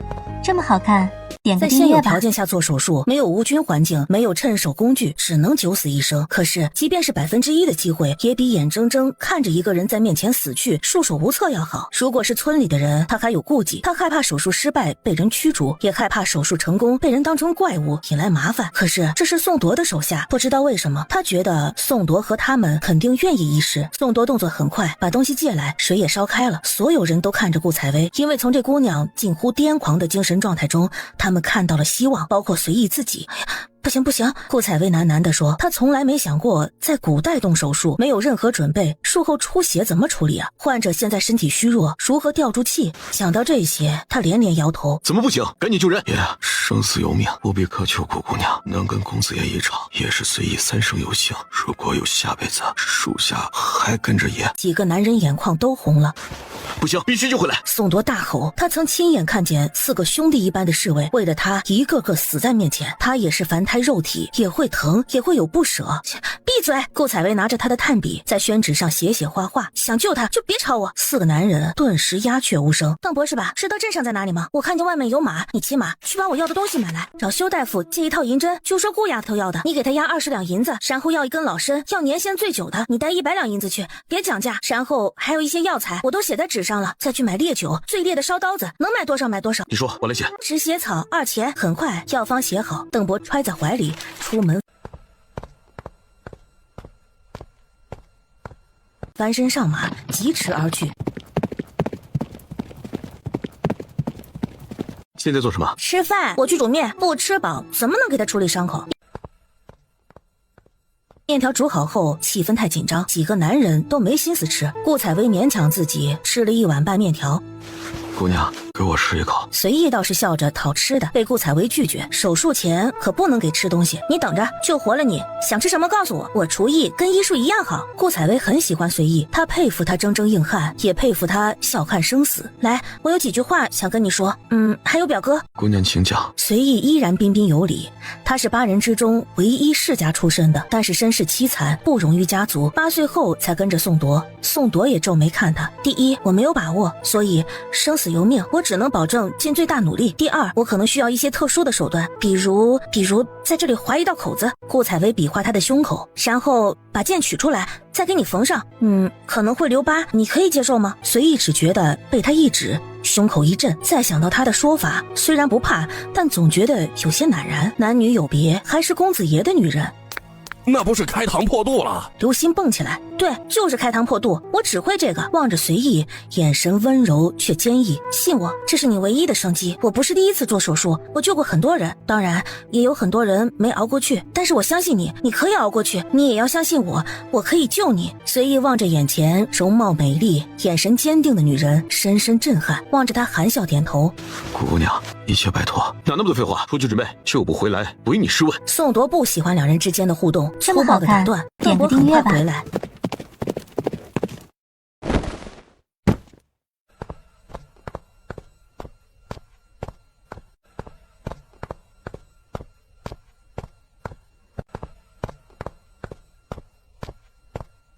带回了顾采薇要的东西。顾采薇招呼几个男人都冲洗过身子，换上宋铎的干净衣物，然后用烈酒擦手，做他的助手，把麻沸散喂随意喝下，又给他2片人参含在嘴里。现在我先简单给你清理一下伤口，得用烈酒消毒，可能有点疼，但是手术的时候你肯定就睡过去了，不要怕。随意点头，几个男人站在床的2侧，严阵以待。顾采薇拿起剪刀，利落地把随意的外衣剪开，让邓博、刘鑫帮忙把他衣服都脱下来，露出年轻人肌肉纹理分明的健壮上身。随意耳朵根子都红了。邓博有些担心的看看宋铎，再看看顾采薇，这是爷的女人，这样做，但愿日后这不会成为爷心里的疙瘩，对顾姑娘不好。顾采薇熟练的清洗伤口，刘鑫、邓博2人负责按住随意，害怕肌肉抽搐或者是药效过后影响他手术。宋铎则是他的助手，给他递工具。随意沉沉睡去，处理好表面伤口，他的手灵活的如同灵蛇，上下翻动，在随意胸腔里自由出入，匕首所到之处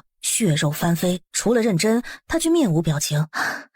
还好没有伤到大动脉，真是幸运啊。低头投入到紧张的工作中，几个男人心里升腾起巨大的诧异和佩服。这姑娘手法熟悉老练，之前她说的不是第一次，真的不是狂语。可是一个年纪轻轻的小姑娘，哪里来这份出神入化的造诣？手术持续了整整3个时辰，到顾采薇拔出箭头，用寻常的针线重新缝合上胸腔之后，她已经站不住了，举着沾满鲜血的双手，顺着床边坐在地上，又慢慢躺下，全无形象。本集又结束了，我们下集再见喽。邓博、刘鑫退出去。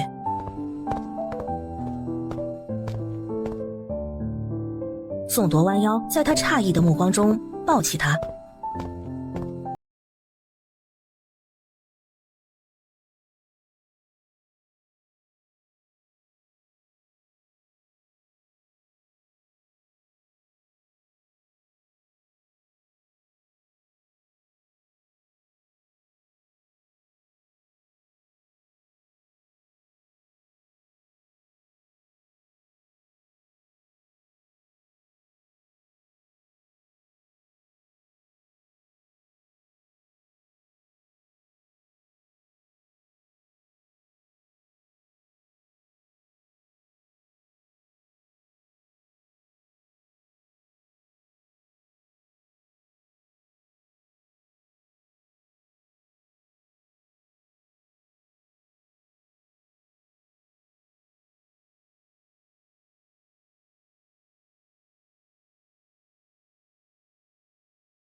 邓伯，你可知道顾姓武将已经亡故的？宋铎突然出声问。邓伯记忆力超群，博闻强识，是宋铎的伴读，也是他的智囊，也是8人之首，最得他倚重。邓伯明白他问的是什么。属下讲过，并没有。顾姓文臣倒是很多，可顾姑娘看起来并不像是书香门第出身呢。宋铎讲了2人相识相遇的过程，突然问道：你觉得他像太子那边的人吗？邓伯顿了一下，属下不敢断言，但是属下觉得并不像，至少若是我，是不会选择顾姑娘这样的细作的，性情太过跳跃，个性太过鲜明，太引人注意，不是很好的选择。宋铎沉默不语。邓伯说的也正是他所想的，可是他到底是何方奇葩呀？他在想到底该如何安置他。点个订阅吧。问他一句实话都问不出来，而且他坦言不会告诉他真相，他总不能严刑逼供吧？宋铎没有在顾采薇的话题上继续，转而开始谈当下的局势。不知爷作何准备啊？舅舅那边不是去舅舅那边的各条路上，太子必定都安排了大量好手截杀，所以你们都不可以去。我先行回京，暗中见三皇子一面，跟他通下气，再联系一下京中我们的人，从长计议。我原本打算近日商好就出发，不想你们找来了。爷，您不能回京啊！邓伯跳下炕，跪在炕前，双手抱拳，言辞恳切。随意伤势重，可我和刘星并无大碍，爷有任何吩咐，让我俩去。京城现在虎狼环伺，爷若是再陷其中，那三皇子就再无翻身之日了。静妃娘娘和三皇子我都不放心，我必须亲自前往。还有府里，明珠独自一人守着偌大的府邸，精兵封锁，估计他也吓得不轻。我自会小心，那帮宵小还不能奈我何。说话间，眼神轻蔑，杀机乍现。邓伯情绪激动地劝道：爷，属下知道您挂心静妃娘娘，可娘娘屹立深宫20年，恩宠不绝，即使已然做了祖母，皇上也不曾冷淡。除了皇后，后宫哪个敢冒犯娘娘？纵使娘娘现在身处冷宫，可这也并非第一次啊！娘娘两起两落，何等风浪没见过？三皇子那边，纵使舅老爷手握东南兵权，但是无诏不得入京，否则视为谋反。您是他唯一的指望，属下的卑如蝼蚁，但奉爷至重，请爷万万保重自己。容我再想想。还有，爷，如果您离开，打算如何安置顾姑娘？宋铎没有作声。邓伯继续说：虽然顾姑娘与爷有救命之恩，但是也是爷出手救她在前的，所以两不相欠。可是顾姑娘看起来也并非威武不能屈啊，为了防止她日后走漏爷的消息，我们只能带她走。可是我觉得顾姑娘未必愿意啊，而且她难以自保，将来必是我们的麻烦。既然这样，我们只有处置了她。爷可舍得？宋铎继续沉默。呼吸却猛然重了起来。邓伯知道自己的猜想得到了证实，宋铎果然是看中顾姑娘的。所以爷，于公于私，您都该留下，待属下的打探清楚京中局势，再做打算。而顾姑娘这里时间一长，自然被爷的风姿折服，对爷忠心耿耿，或短暂停留此处，待拨云见日，京中局势明朗之后回京安置，岂不美哉？稍后再议。你看看随意有没有再烧？邓伯退后，心里叹了一口气，回头去查看随意的体温。再过几个月，他会跟自己走。宋铎脑海中始终盘旋着这个问题。不，他不会。有一个不知来源于何处却始终清晰的声音，一遍遍地回答着。顾采薇睡了长长的一觉，觉得神清气爽。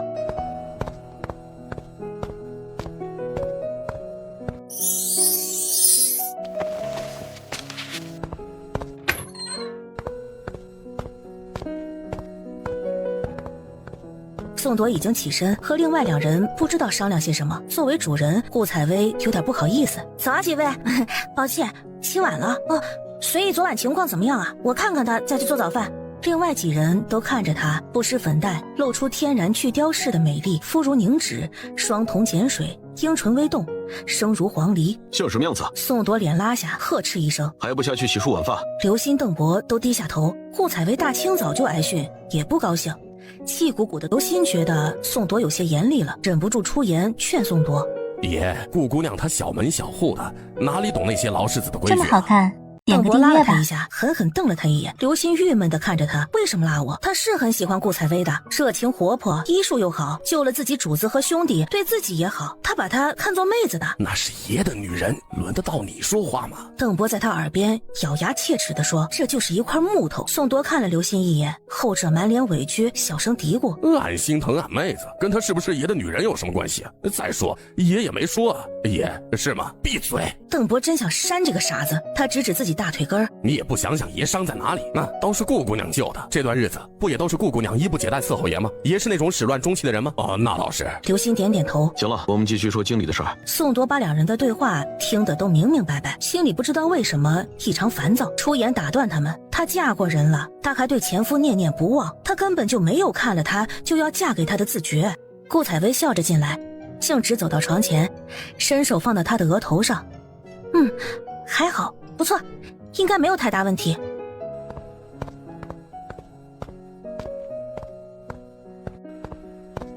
在锅底熬了一锅稀粥，把昨天的剩菜和馒头热了，切了一小盘咸菜，碗筷上提了，索性出门右拐。石大娘自己在家，见他来，热情地拉他坐下。哎呦，你们家怎么来了这么多人呢？我表哥不是出京来找我吗？顾采薇说谎不眨眼，是我姨母的意思。我姨父其实并不愿意，这不就派家里的下人来找了。哎，到底是大户人家。石大娘啧啧称赞，就是下人也好风采。本集又结束了，我们下集再见喽。他说出来意，大娘再给我来只鸡，这次要老母鸡，贵点不要紧。石大娘拉着他又说了许多话，才去给他捉了一只肥肥的老母鸡。顾采薇拎着鸡回家，手脚利落地斩杀好，加上药材炖上，这才觉得自己饥肠辘辘，他才不会亏待自己呢，动手给自己做了2张葱油饼。哇，妹子，啥这么香啊？顾采薇算是看出来了，宋铎是个大爷，邓博小眼睛眯着，狐狸一样，随意没太了解，目前看也就刘鑫老师憨厚了。他大方地递给他1张葱油饼，大刘哥尝尝火候。刘鑫笑嘻嘻的接过来，3两下塞进嘴里。味道可真不赖啊！比俺娘烙的还好吃。顾采薇笑着，好吃就多吃点，我还剩了面，再烙2张。屋里的2人听力都很好，把2人的对话听得一清二楚。邓博心里暗自好笑，骂刘鑫一句蠢蛋。宋铎气得鼻子都要歪了。顾采薇，进来。他声音低沉，冷冷地叫道：干嘛？顾采薇慢腾腾地挪进屋里，不正眼看宋铎，低头看自己的鞋尖儿。为什么人还没有醒？宋铎皱着眉头问。顾采薇说：太累了，睡不醒，估计睡到中午就醒了。妹子，锅开了，沸出来了。刘鑫在厨房里喊：啊，来了，没事儿，是鸡汤，我来。不再理宋铎，出去了。邓博笑了：爷，顾姑娘真是记恨了，不给您做好吃的，只是我又没得罪她，为什么单独给刘鑫开小灶啊？宋铎看他一眼，这么好看，没做声。点个订阅吧。宋铎看他一眼，没做声，从怀里掏出1张银票，去买鱼，爷要喝鱼丸汤。200两，心已经颤抖了。干什么？他强按住内心的小激动。宋铎看他眼睛都快放光了。以后不吃剩菜，没有银子记得找我。顾采薇没有骨气的嗯了一声，把银票小心翼翼地装进荷包里。没等到中午，随意就醒了。顾采薇一边替他把脉，一边笑着跟他说：不错，身体底子到底是好啊，现代从来没有遇到过治愈能力这么好的患者。来了之后，先是宋铎，后是他，都刷新了他的认知啊。老爸，你命硬，阎王也不收。多亏顾姑娘妙手回春。随意声音沙哑，那是。顾采薇不谦虚地仰起头，哎，你别动啊，现在不能动，刀口会裂开的。原来是宋铎走过来，随意想要起身行礼。自己家里不必多礼，好好养着，还有任务派给你。这是我家好不好呀？怎么成了你们的家？你们慢慢说。随意，你少说啊，我去给你盛碗鸡汤，别的东西暂时先别吃，等缓一缓。也别太费心神，你这是大手术，流了不少血，得调养一段时间呢。说着，他退出去，把空间留给4个人，随意敛起笑容，眼神诚挚。若非爷，我已经自我放弃了。爷又救了，不用说这些，好好养着，记得这条命是我的，以后想拼命的时候，想想我同不同意。随意脸有些红，他年龄最小，也最冲动。大难不死，必有后福啊！桌上那群走狗知道你胸口中箭都能捡回1条命，估计要气得从地下跳出来。说的众人都笑了。鸡汤来了。顾采薇端着鸡汤，小心翼翼地走进来。我把油都撇了，也没放盐，你将就一下。随意点点头。劳烦姑娘了。医者父母心，不算什么。来，先让鸡汤凉凉，我看一下你的伤口，我们需要换一下药，重新包扎。这个就不用了，回头我让邓哥帮我换就行。如果说当时性命攸关，顾采薇亲自执刀施救是情势所迫，那现在总要顾及男女大防啊。他已经很担心宋铎为此不高兴，倒不是怕他为难自己，而是怕他为难他呀。切！顾采薇不屑一顾地看了一眼邓博，他的水平你也看得上啊，真是好兄弟。废话少说，我要动手了，别动啊！随意求救地看着宋铎，宋铎抿着唇，扭过头去说：让他来吧，他是大夫。顾采薇小心翼翼地给他换好了药，然后笑着调侃他：幸亏手术你没有大出血，要不得把你脱光了施针，你怎么办啊？宋铎黑脸，随意脸红到都快滴血了。始作俑者笑着往外走，记得喝鸡汤啊！我出去找点菜，中午吃顿好的，庆祝手术成功。一屋子男人无语。吃午饭的时候，刘鑫一边吃一边表扬顾采薇。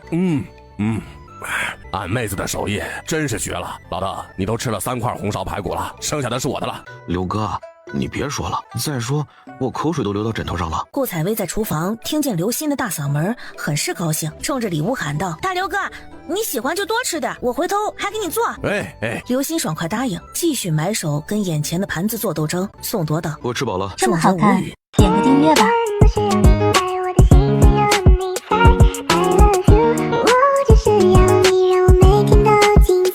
下午的时候，顾采薇以学女工的名义躲到春花家里，她可不想掺和宋铎那摊子事儿，万一不小心听到什么，这货杀人灭口完全有可能啊！你表哥要回京啊？春花一边绣着荷包一边问：“估计用不了几天吧。”顾采薇低头看着银针，这小破东西，我怎么就摆弄不明白呢？你不跟着走？春花停下手里动作，抬头望着他：“我不走，我就在这里扎根了。”少胡说八道啊！你是个福人，自己识文断字，心眼又好。人家说啊，好人有好报，所以老天爷才让你下个富贵人家。哎，你看那翠柳嫁到婆家，不就因为少了一个子孙桶，两家打得头破血流吗？翠柳是春花隔壁家的女孩子，所以啊，贫贱夫妻百事哀，老人的话没有说错的，你长点心，惜福吧。今天春花婆婆带着大儿媳妇和二儿媳妇，还有所有的孙子回自己娘家了。三嫂向来是隐形人，所以外面异常安静。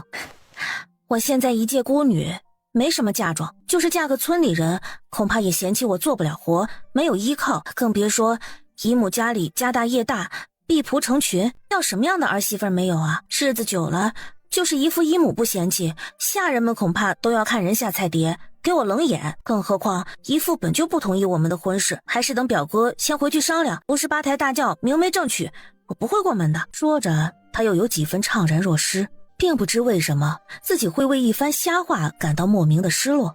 采薇，你这么好的人才，怎么可能给人家做小啊？他家不能去，还有大把好人家，作践你可不行。你看李六爷家的孙女给县里的外地商人做了妾，回来时候多风光呀！你不是还收了他的杭绸头巾吗？对了，你那头巾呢？怎么没见你戴啊？在人家正室面前连个丫头都不如。你李四哥在县里上工，可是亲眼见了他在餐馆里被正室夫人作践呢。你当那个头巾是什么？是封口费呢。要不就那丫头眼睛长在头顶上，能记得我这个隔房的四嫂？哼，头巾让我婆婆拿走了，送给她娘家侄孙女了。那东西不当吃不当喝，她乐意就拿去吧，谁让我是她媳妇儿呢？话虽说如此，春花眼里却流露出不舍。对，等我有钱了，我给你送一副银头面。那我等着啊。春花笑得露出牙齿。咦，顾采薇顺着她的视线往院子里看去，春花三嫂朝他们屋子里走来，一向不露面的她甚至抬头冲屋里笑笑。顾采薇回她一个笑容，可是眼前的女人面色蜡黄，骨瘦如柴。哎呦，三嫂你来了。采薇，你喊明霞嫂子也行，三嫂也行。三嫂好。顾采薇脆生生的喊。大姑娘好，在做针线呢。大姑娘这针线真看着眼前歪歪扭扭，还不如自己7岁女儿的针线，赞美的话真的说不出口。真特别是吧？春花哈哈大笑。三嫂，你有空出来走走，也多来我屋里坐坐呀，大家一起说说话，热闹。哎，你家丑妞呢？丑妞这个名字是婆婆听说明霞生了个丫头，张口就给起的啊。出去捡柴火了，明霞眼底有痛色闪过，一天3趟往返，不捡够婆婆要的柴火就不给饭吃。这么好看，点个订阅吧。我来是求你一件事的。三嫂子不用这么客气，有什么事情您说，能帮上忙的我一定帮。可是我这手不能提，天天就靠卖草药糊口，还多亏乡邻帮忙才能住下来，也不知道能帮你什么。我知道大姑娘也不容易，大姑娘上次救了小虎子，又认得草药，约摸着姑娘也懂医术，所以我就想着问问姑娘能不能给我看看呀。这身子不争气，丑妞爹和丑妞跟着我都遭罪，若是看不好，我这活着就是拖累他们。他掩面而泣，顾采薇心里也有些难过。三嫂，你这么说话，大姑娘可不敢给你看了啊，生病慢慢养着，要死要活的，你让三哥和丑妞怎么办呢？大姑娘本来就是好心想给你看看，听你要死要活的，也不敢答应了。采薇啊，他又转向顾采薇。我三嫂人好，就是见人少不会说话，你可别生气啊。我们虽然是庄户人家，但是可都是知恩图报的人，更不会讹人。你尽管看，能看好呢，皆大欢喜；看不好啊，我们也不埋怨你，是不是啊，三嫂？明霞点头如捣蒜。顾采薇伸手搭脉，眉头微皱。三嫂，你生丑妞时，大夫怎么说的呀？啊。大夫说出血太多，再也生不了了啊！这什么理论呐？胡说八道嘛！啊，许是我没听懂，说了很多话，反正就说生不了了。刚开始我也不信，怎么好端端的就不能生了呢？可是这几年就是没有。哎呀，你呀是有些宫寒、气血两瘀，可是这些都是简单调理就好了。你最大的问题是营养不足，太瘦了，难以受孕。本集又结束了。我们下集再见喽。什么不足？得多吃点儿，吃点肉蛋。唉，咱们这种人家呀，哪里吃得起呀？这还不如吃药呢，药几顿有数。我真的没毛病吗？小毛病有，脾胃受损，肾气虚弱，气血亏空，很多小毛病，但是都不至于不孕。吃好一点，你的病就好一大半。只要李三哥没什么毛病，生孩子肯定没问题。多谢你，大姑娘。跪到地上，给顾采薇磕了3个头。没等她反应过来，自己站起身来，往屋外走去，脚步都仿佛变得轻松了。她这怎么了？这事情啊，夹在他心里这么多年，已经成了心病了。我看他可怜，希望给他一点信心，可是营养跟不上，我也帮不上他。采薇啊，你是个心善的，但是人心叵测，不是你对人好，人家就会对你好。对人好啊，也要留几分。顾采薇点点头。过了一小会儿，弟妹啊，你看着家里，我回趟娘家，晚上一准回来，你给我留门啊。丑妞回来的话，你告诉她守着门等我。哎，三嫂啊，你这是咋了？你没跟婆婆说就回去，她回来得找你啊。婆婆得住3天才回来，我今天晚上一定赶回来。不行，你这没句话说走就走，这怎么行啊？我怎么跟公公还有三哥说呀？好春花，你就说我娘生病了，捎信上接我回去。我娘是真病了，捎信了好几次，婆婆都不让我回。我其实想回家借点钱，营养不得要钱吗？春花只好应承下来。明霞离开后，她这也太着急了。哎呀，她娘家能照顾她一二也不错。等她生了儿子，你婆婆就不会天天这么指桑骂槐了。我听了都难过，也难为她了。他家里更难，他回去借钱，不过是在哭一场，哭自己命苦罢了。哎呀，跟他比呀，我真的是好太多了。点个订阅。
我要走了。宋铎坐下。哦，什么时候走啊？随意的伤口恐怕至少得养半个月，最好是1、2个月。这个你不用管，我都安排好了。你是跟我回京，还是留在这儿？顾采薇用奇怪的眼神望着他。回京？我为什么要跟你回京啊？我害怕我余毒未解。放心吧，全解了。你早上跟他们练剑，不也是虎虎生威的吗？肯定没事了。那就算了。宋铎眼神中闪过失落，顿了片刻，又问：你还有什么要跟我说的吗？什么时候走啊？后天。明天冯吉、邓伯留心去采购路上需要准备的东西。哦，顾采薇说，脚无意识的在地面上前后磨蹭，她的头低垂着，看不清表情。两人沉默。顾采薇其实有一点小难过，在一起这么长时间，即使是小猫小狗陪伴这么久，也有感情了，更何况是个大活人呢？虽然宋铎挑剔又难伺候，但是总归是这议事里陪他走过第一段路的人，连房子也是他帮忙买下修缮的。他只要在这里，那们一辈子都忘不了他，也无关情感。那你万事小心啊。还有什么话对我说吗？宋铎望着他的眼睛，他的眼神中隐含着他看不懂，或者说不想看懂的东西。那个，你盘缠够了吗？顾采薇没话找话，话说出口又有些后悔，干嘛问他这个呀？万一他把剩下的银子要回去怎么办呢？够了，你还有多少银子？够生活吗？够的，他还剩下足200两，明天才想去换开买粮食。现在他们要走了，那么他还是花他剩下的那几两碎银子吧。这整整的1张银票留着放在身边，这么好看，万一。点个我回去订阅吧。后就不再回来了。宋铎慢慢的一字一字清晰的说道，唯恐他听不清楚，错过一个字。我知道。顾采薇点头，你是做大事的人，如果不是因为伤势，也不会耽误这么长时间。至于你要做的事情，恐怕不成功便成仁，成功了哪里会想起距离京城几百里外的小小李家庄还有一个叫顾采薇的村姑，失败了，人没了，那更不用说了。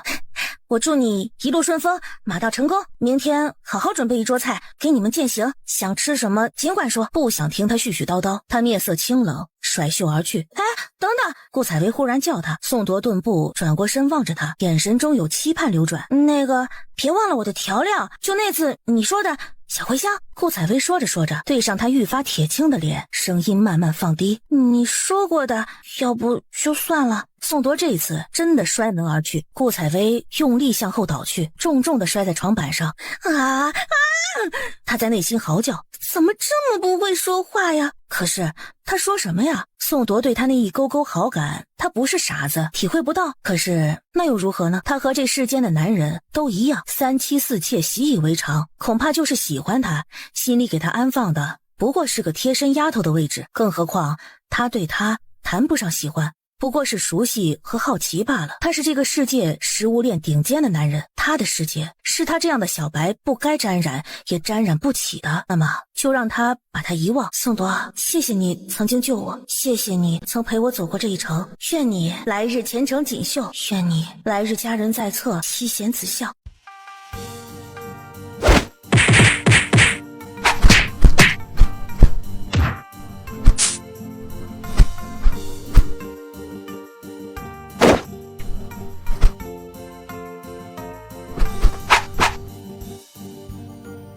脸色告诉那几位属下，他心情很不好。他本无意带顾采薇走，因为此去回京九死一生，他自己尚且难以保证全身而退，更何况带个拖累呢？不过他还是忍不住问了，他想知道他是否愿意跟自己走。尽管之前他也很清楚顾采薇不见得对他有多深的男女之情，可是被他装疯卖傻的插科打诨过去，他还是忍不住发作了。就像顾采薇多少明白他的心意，他也很明白顾采薇此刻是揣着明白装糊涂，不过是为了跟他撇清关系。邓伯最是聪明，隐隐猜出了事情的原委，委婉的劝解道：爷何等人才，顾姑娘自惭形秽也是有的，眼下大事当前。宋铎挥手制止了他，你们先退下吧。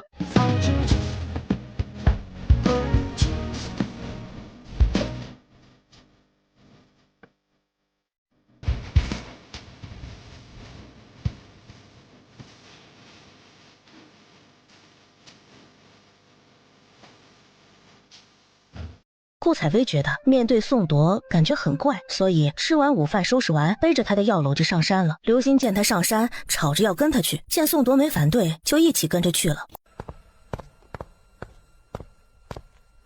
这么好看，点顾采个订阅吧。薇也无精打采，低头仔细收集着紫苏叶子。虽说天下无不散之宴席，也知道大家终究不是一路人，可是分离总是让人怅惘的。哎，妹子，你摘这个东西干嘛呀？这看起来很熟悉啊，可俺叫不出名字，是不是野菜啊？是呀，这叫紫苏，可以拌凉菜吃。不过现在不行，夏天的时候我喜欢用紫苏叶子来做汤，紫苏种子可以榨油，我多收集点，回家试试。用这种油灯特别亮，晚上不用伤眼睛。那多费事儿啊！我还当是干什么用的呢？等我回头从京城给你带点白蜡，白蜡知道吗？点上去可亮了，嘿嘿，那东西金贵。不过爷家里有的是，我给你多拿点。顾采薇扑哧一声笑了，俺说的是真的，不骗你啊。我当然相信你，大六哥。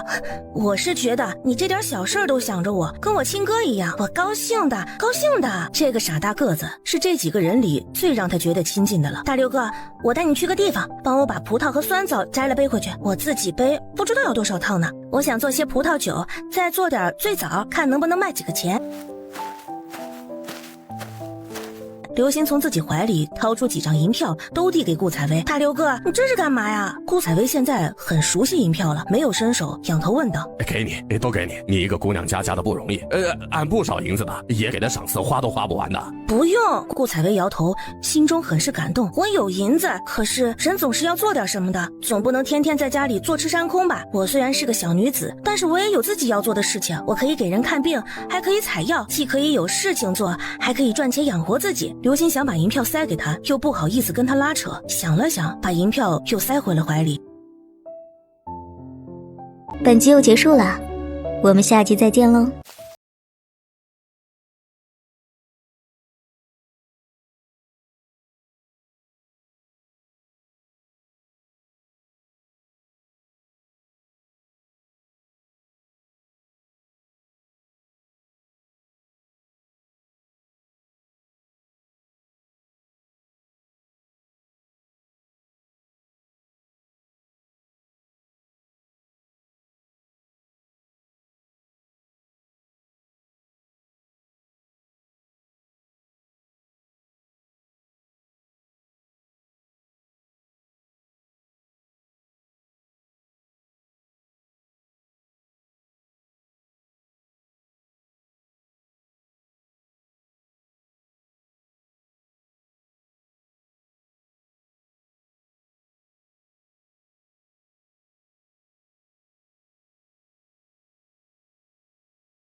清静，为什么单单对某不假辞色？这么好看，点个顾采薇订阅吧。抬头盯着他的眼睛，本来只是彼此心中有数就是，邓公子非要问个明白，那也不妨说个清楚。人敬我1尺，我敬人1丈。宋铎与我有救命之恩，也有扶助之谊。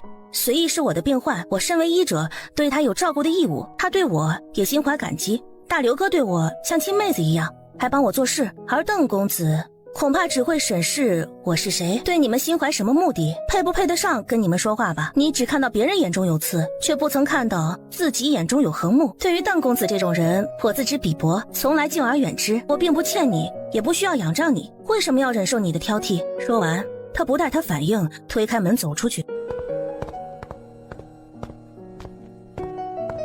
这会儿知道了，我跟邓哥说过，他看似迷惑，实际上最为通透。难得你也有看走眼的时候，你不想敢开膛破肚的女人，哪里会让人小看呢？宋铎走进来，目带深意地看了邓博一眼。属下一向自视甚高，自认喜怒不形于色，舌灿莲花。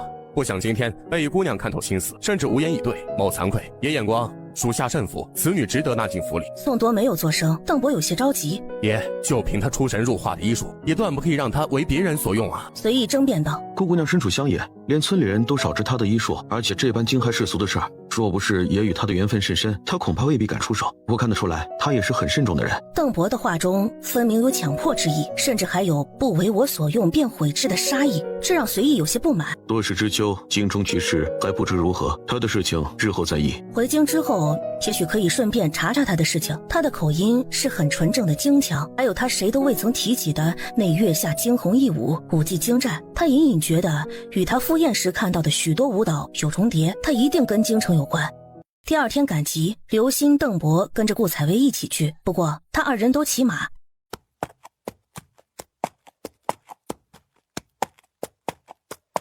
顾采薇去回生堂谢了修大夫，修大夫倒是对他会针灸的事情颇感兴趣，跟他聊了挺久，照例把他送来的药材给了公道的价格。顾采薇想好了，宋铎已经要走，送东西留念这种不适合他，他就给他们做些干粮，路上带着吃，再准备一些能用上的药丸、药膏之类。因此咬牙把准备存起来的200两银子破开，花了30多两买粮食、调味品、零碎的东西，配齐了药的药材，把150两重新换成银票装好，兜着剩下的银子坐上了回去的马车。回来的时候，除了买出发所要准备的东西，额外买了1辆马车，是为了不能挪动的随意买的。妹子，嘿嘿嘿，你看我挑的羊怎么样啊？羊下水都按照你说的放在盆子里，一起带回来了。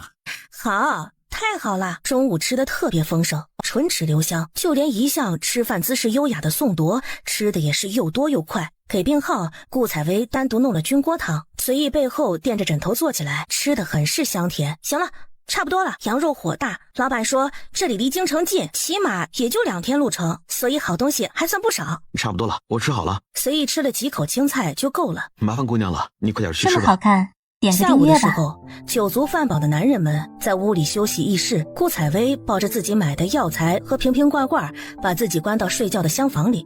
就这么定了，刘歆去我舅舅那边，一则告诉他我没事的消息，二则告诉他沉住气，按兵不动，等我消息，实在不行也只能走那条路了。记住，先绕路青海，去找他手下总兵陈以通，让他去找舅舅。邓博去江苏巡抚曾庆龄那里，他这个墙头草，两面倒。邓博去见机行事，至少万一舅舅那边动了，拖住他，让他别插手就行。他才是江苏8万精兵的实际控制者。我回京见过三皇子，一切在从长计议，所以先去谭熙人那里养好伤。我对他有活命之恩，万一事情败，你们都不必伤怀，也不必替我报仇，做一个百姓，各自过好各自的日子就行。剩下几人刚要说什么，就见他摆摆手，几人面面相觑，都没再作声。我以茶代酒，祝各位万事顺利。晚饭依然很丰盛，羊杂汤8个菜。顾采薇难得跟他们坐在了一桌，因为宋铎脸色不好，所以一顿饭在诡异凝滞的气氛中吃完。大刘哥，帮我发面，你有劲揉得动，明天早上面就行好了。我给你们做些干粮，路上带着吃。刘歆卖力地揉着面团，顾采薇则在厨房里借着微弱的灯光打点她的药。这样不行，我打点浆糊，让宋铎写上名字贴上去。说做就做，他抓把白面，熬好1碗浆糊，抱着他的药，端着浆糊进了主屋。本集又结束了，我们下集再见喽。宋铎还在写字，见他进来，抬头问：有事儿？给你带些药，估计以后能用上。我说你写字，别把昏睡药当解毒药吃了。宋大爷竟然没有不耐烦，解毒丸、腹泻丸、拉肚子药。宋铎停下笔，皱眉看他，这俩有什么区别？腹泻丸就是自己闹肚子时候吃的，拉肚子药就是给别人下的，巴豆那种，懂吗？算了，索性直接写个巴豆得了。来来，继续，泥药这个明白吧？来，写一个泥药1、2、3，数字越大，药性越强。最后记好了，青色的药瓶轻易别打开。你也不用写了，毒药，很毒的毒药，像水一样，一滴可以放倒至少10个大汉。没有解药，就是勉强解了，也肯定成傻子了。这个药不是十恶不赦的人，你尽量别用，有损阴德。我本来不想给你的。那为什么又给？顾采薇咬着唇，半天才说道：世人总以成败论英雄，我也不知道你们到底孰是孰非，可是总体来说你不是坏人，重要的是我认识你，不认识你的对头，在你和他们之间必须有一死的话，那还是他们死。宋铎把写好的小纸条推到他面前，看着他仔仔细细地蘸上浆糊，一一粘好。这个给你，算作念想吧，之后未必有机会再相见，这个银香囊让我们相处一场，也算是缘分，你就留下吧。顾采薇想想，大大方方地说句谢谢就收下了。那是御赐的，御赐的东西怎么可能送人啊？爷竟然给了他，那岂不是以后……随意不敢再想。宋铎似有所感，看了他一眼，他赶紧把视线挪开。刘鑫大嗓门在外面喊：妹子，过来看面行不行？顾采薇把银香囊放到荷包里，应了一声，走出门外。爷，随意这才敢发声，看着他，不要跟邓伯说，省得他来烦我。这里的事情等京城事了之后再说吧。一切尘埃落定，小儿女情怀这么好看。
般的疼爱。等到顾采薇回到正屋，看到炕桌上一把暗红色的戒尺，下面压着一本崭新的女戒，立刻咬牙切齿地骂一句：宋铎，去死吧！恨不能把书撕掉摔到他脸上。热闹了这许多天，家里一下子空了，除了他自己之外，没有会喘气的。顾采薇也觉得心里空空的，用剩下的面摊了5、6张薄饼，他拎着自己的针线篮子去找春花。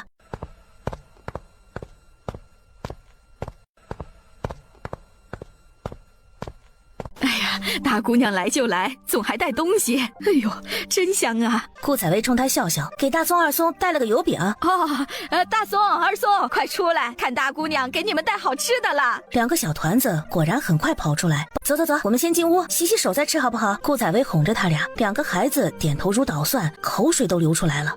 瞧瞧你俩那点出息啊，老娘没给你俩吃饱。回家去吧。进了屋，顾采薇就给了2个孩子1人1张油饼，你也吃1张。顾采薇递给春花。哎呀，你可真舍得放油！我跟你说个蹊跷事儿。怎么了？我三嫂那天不是回娘家了吗？晚上真回来了，她第二天还给我送了10个鸡蛋，你说这是咋回事？春花一脸不解，娘家给的？不可能，我也没听说她娘家发达了呀。这几天我看她，也不知道是不是我多心，胖了些了，气色也好多了。你这是心理作用，她也是个可怜人，能给她帮什么忙就帮点吧。哎，可不是，那10个鸡蛋啊，我只留了2个，还都偷偷给丑妞吃了。两人又感慨了半天，这么好看。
汤的香味，他现在已经习惯做炕了，暖乎乎的，特别舒服。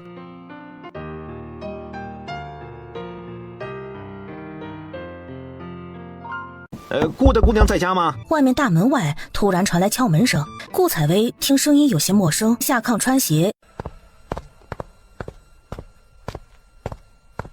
谁啊？啊，送信的，宋铎宋爷啊，给您捎东西了。顾采薇动作一顿，宋铎，他给我捎东西。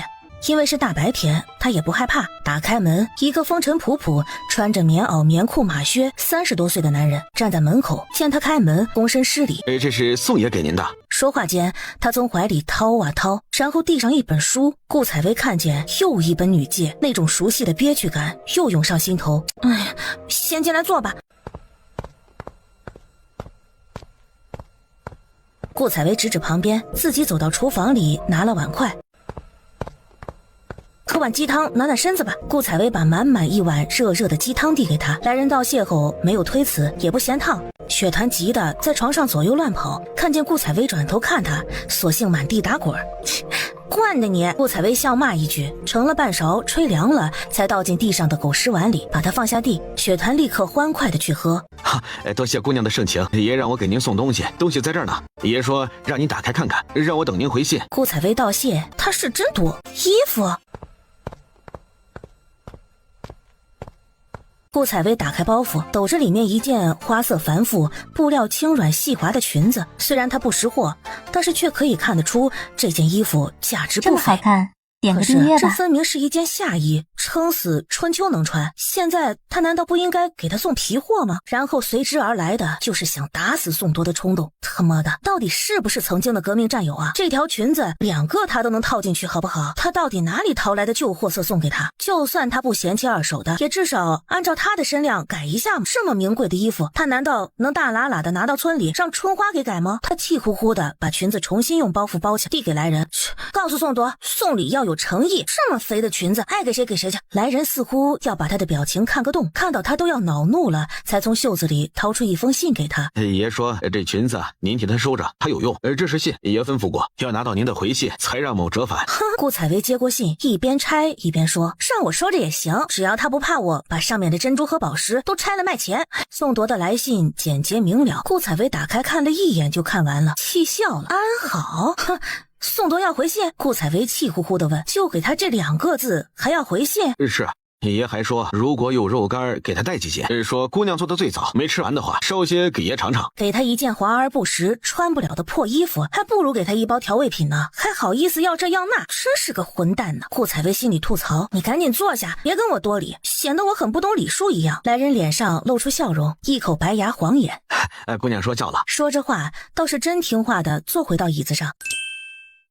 本集又结束了，我们下集再见喽。姑娘不必着急，爷说了，如果姑娘要想回信的事情啊，让我去镇上住一宿，明日再来取信。不用，立等可取。拿起毛笔蘸蘸墨，大笔一挥，4个大字自上而下，张牙舞爪的占据在纸中央。信封本是空白，没写名字，被他写上宋铎收3个字。来人见他如此草率，不由试探着问：姑娘不用再想想了？不用了。顾采薇挥挥手，把信递给他：我去收拾肉干和最早，既然你可以在镇上休息一晚，那我也不留你了。你回头拿了东西赶紧走，省得在这里拘束，还不如去客栈好休息一晚。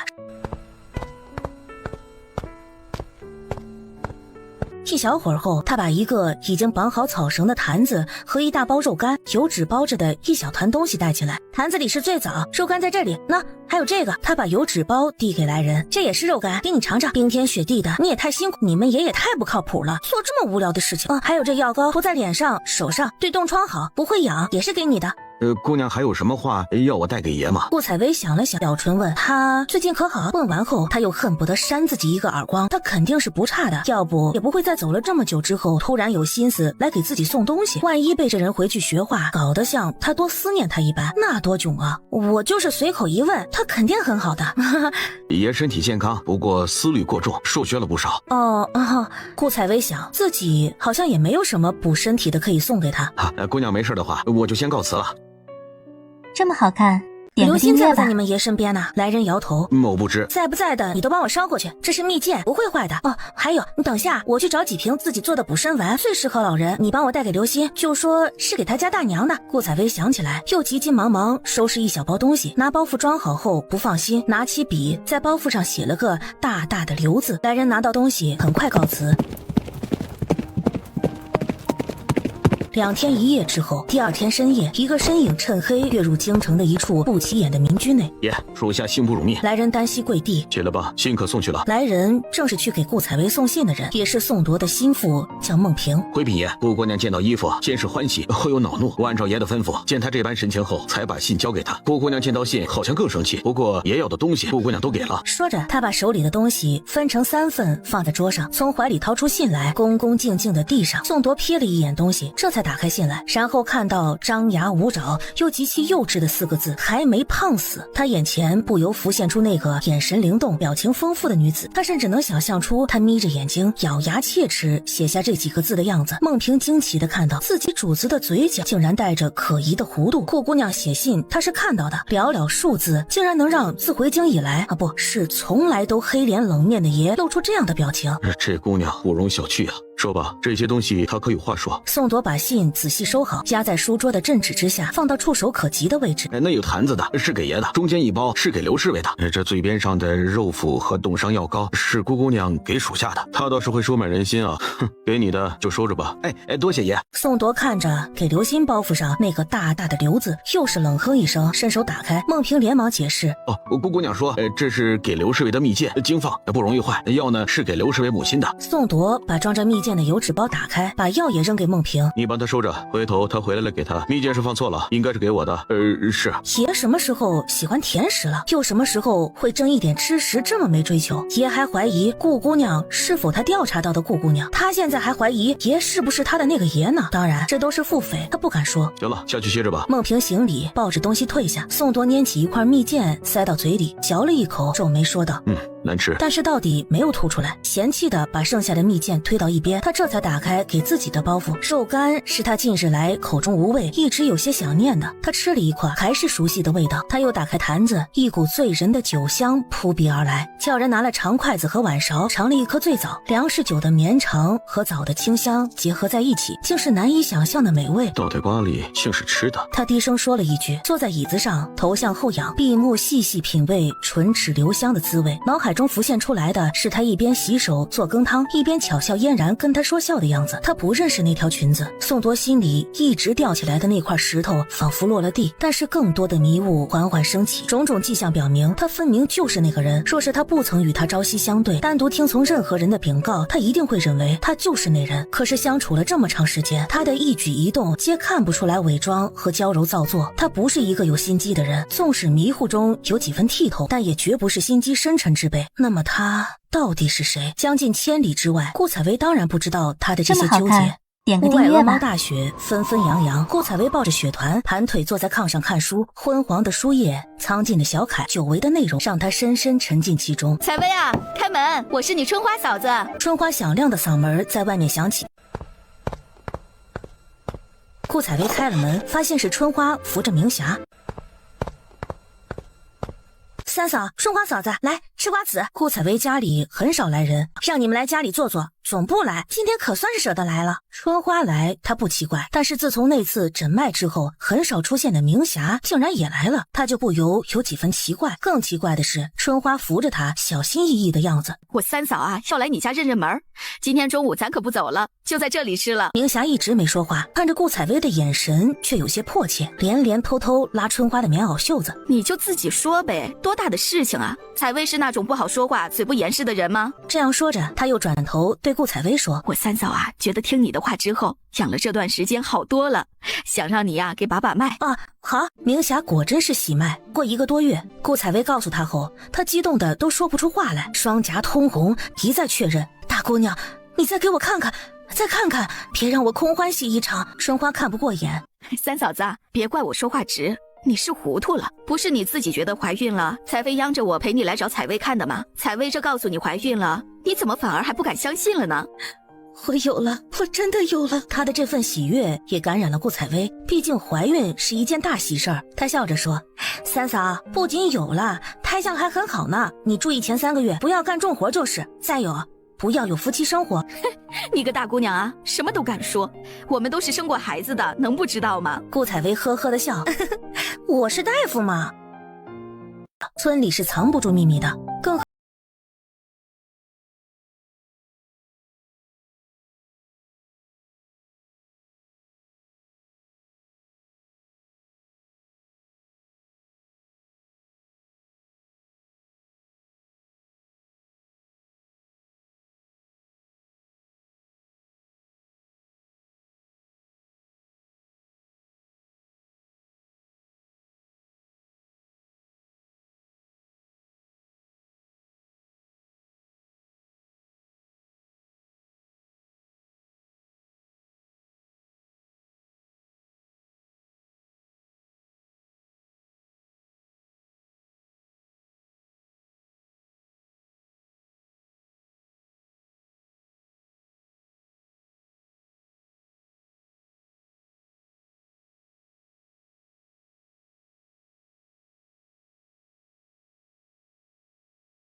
也都会在病愈之后给他送些鸡蛋、白菜，条件好的送一小条腊肉之类的。顾采薇有小1000两傍身，也不看重这些东西，但是实现自己价值的感觉还是让他很欣慰的。最重要的是，这让他赢得了尊重。顾采薇给村里人开药，都会吩咐让去修大夫的回生堂抓药，价格公道，也算是回报修大夫一直以来的帮助。点个订阅吧。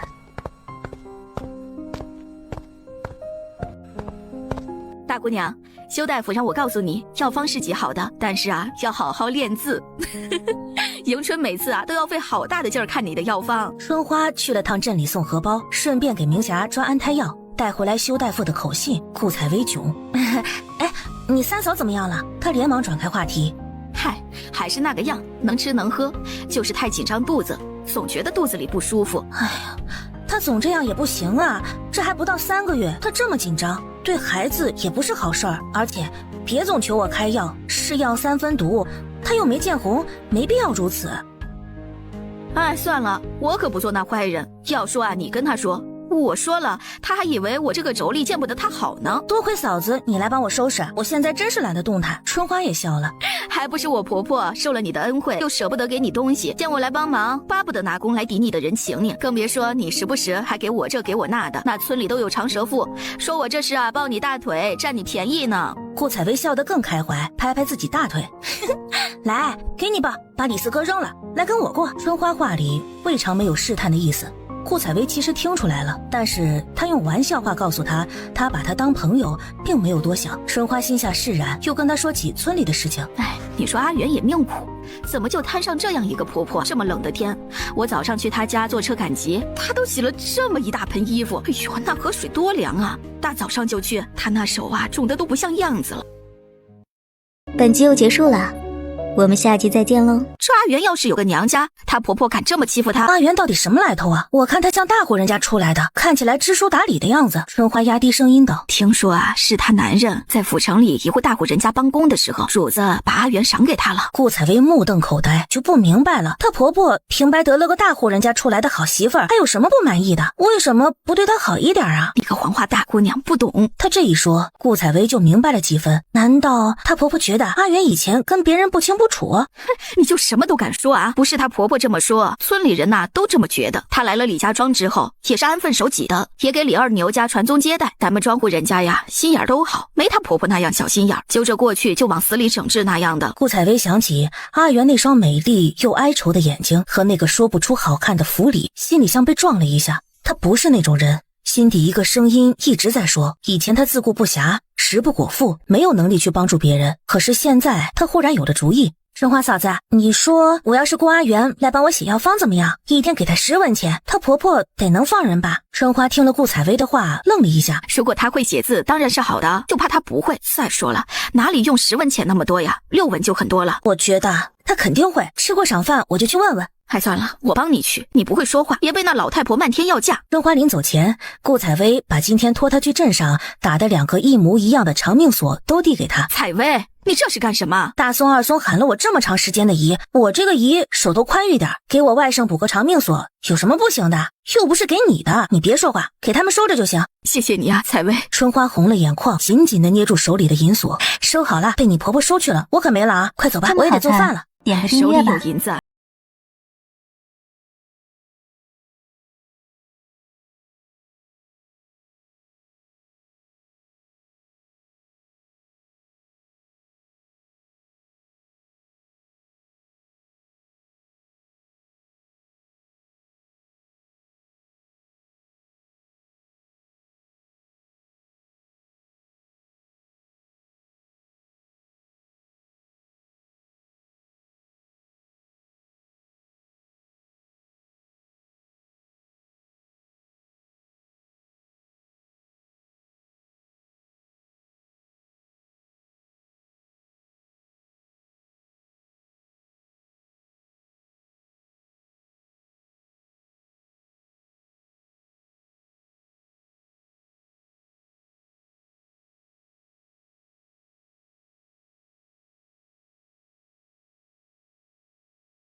回姑娘的话，辰时到申时，中午管饭不必回家，相当于7点到5点。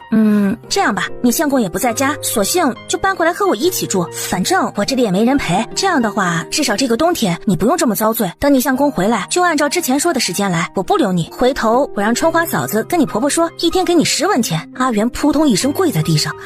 大姑娘怜我，我不该推辞，可我舍不得虎子。顾采薇连忙扶起她。哎呀，是我没想周全，你把虎子带过来就是了。白天让他跟雪团还有隔壁石大娘家的墩儿玩，我管他饭食，估计你婆婆也不反对。哎呀，不行，他得想孩子。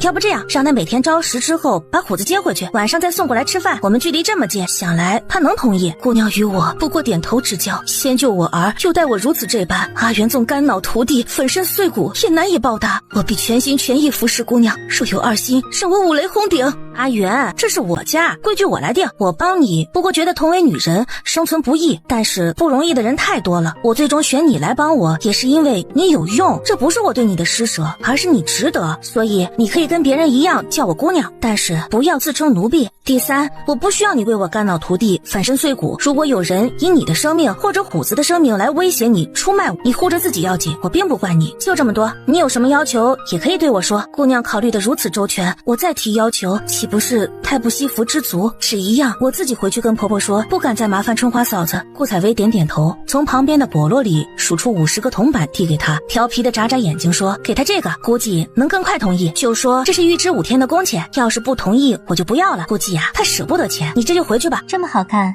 点个很快订阅吧。阿元抱着虎子来了，只带了一个薄薄的小包袱，看起来就没有什么冬天的大厚衣服。尽管顾采薇一再拒绝，阿元还是让虎子给他磕头行礼。姑娘人善，但是规矩就是规矩，还得知道她的本分。阿元很坚持，这是他所受的教育，他的三观根深蒂固，所以顾采薇也就由着他去了。走，我们做饭去。姑娘想吃什么告诉我，我去做。阿元诚惶诚恐地说，我既然来了，哪里还有让姑娘下厨的道理？你刚来，不知道我口味，我教你做，等你把我会做的菜都学会了，我就都交给你。虎子见他和善，壮着胆子说，大姑娘，我给你烧火，在家里我也给祖母烧过火，不可妄语。那都是婆婆哄着她玩，不懂规矩，让姑娘见笑了。几岁的小豆丁，天真烂漫，有什么不好呀？何必拘着她？我这里也不是大户人家，规矩什么的不用时时挂在嘴边。虎子，走，我给你做好吃的去。阿元来了之后，顾采薇就没那么累了。一则村民们过了凑热闹的时候，一天1-2个患者算正常；二来阿元实在是太勤奋了，家里的每一处都被他擦得一尘不染。他最经常的状态就是拿着抹布在地上的家具上蹭来蹭去。这几个字磨得怎么样啊？姑娘进步神速，不过姑娘的捺力度不够，斧凿痕迹略重，您看这样是不是更好一些啊？说着，阿元示范了一遍。我再来试试。姑娘这次写得很好，这是2人相处的常态。不过有时候阿元指点的内容变成了针线，还有时候变成了仪态。关于学习仪态这事儿，是阿元说服顾采薇的。大姑娘，我知道你心气高，未必想靠男人。听他如此说，顾采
劝吃饱饭和气多不压身，所以也就跟着他学了一些行起坐卧的规矩仪态。好在阿元并不严厉也不苛刻，所以学习过程虽然累些，但是也算快乐。越相处下来，顾采薇就越发现阿元像一本古代女子典范百科全书，而且是 VIP 版本的。她到底是何等高门的丫鬟，才能如此优秀？琴棋书画无一不通。若不是她拒绝，阿元是要教她弹琴的。姑娘，阿元有一点想法，说出来如果不妥当，姑娘也包容些。你我之间不必如此，我们住在一起，你又教我这么多，如果不是你不自在，我是真想认你做姐姐的。阿元不敢，脸容垂首，看看我就知道会这样。顾采薇无奈地摊摊手说，姑娘收留阿元，阿元感激不尽，只要姑娘不嫌弃，我愿一直伴着姑娘。姑娘近些日子太过辛苦，家里如同急事一般，求医者一天12个时辰，什么时候都有来的，而且基本没有什么大病，现在连邻村的都来了，长此以往，姑娘恐怕身体不支啊，而周围人也会认为理所当然。说完，他抬头看顾采薇，后者正若有所思的点点头。我觉得应该采取一些措施，让需要得到医治的病患得到医治，而那些凑热闹的人退散，这样既不辜负姑娘悬壶济世之心，也避免小人从中损人不利己。前几天有几个隔壁村的女人来看病，吵吵嚷嚷的，结果浪费了顾采薇1上午的时间，什么病都没有，还不肯走。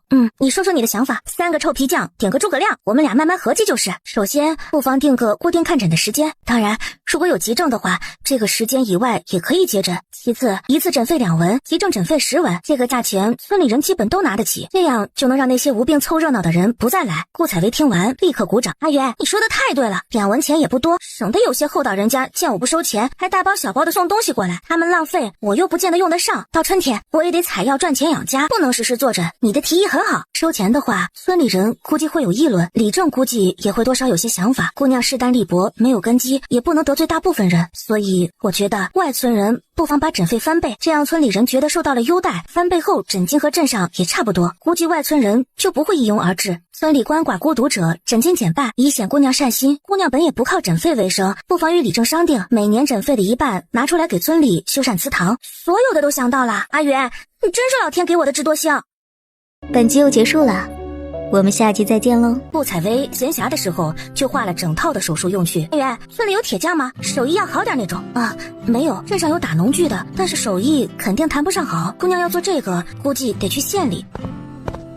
阿元看了看他的图纸，哦，这样啊。哎，你相公不是在县里做工吗？那哪次回来把图纸和银子给他，托他帮我去打1套，再帮我烧1套银针回来。他明天晚上回来，腊八过完再去县里结工钱。我跟他一起去一趟，给姑娘买吧。他人老实也不灵活，我怕他银子花了没给姑娘办好。他都如何来回啊？有车吗？阿元摇摇头，都是走路来回，也就走大半天。隔壁村有车，去趟县里要15文，还得赶着人家合适。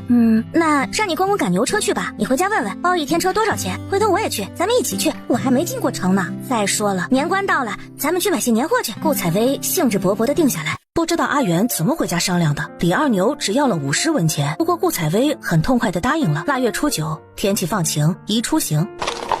姑娘，来，盖好棉被，坐我边上。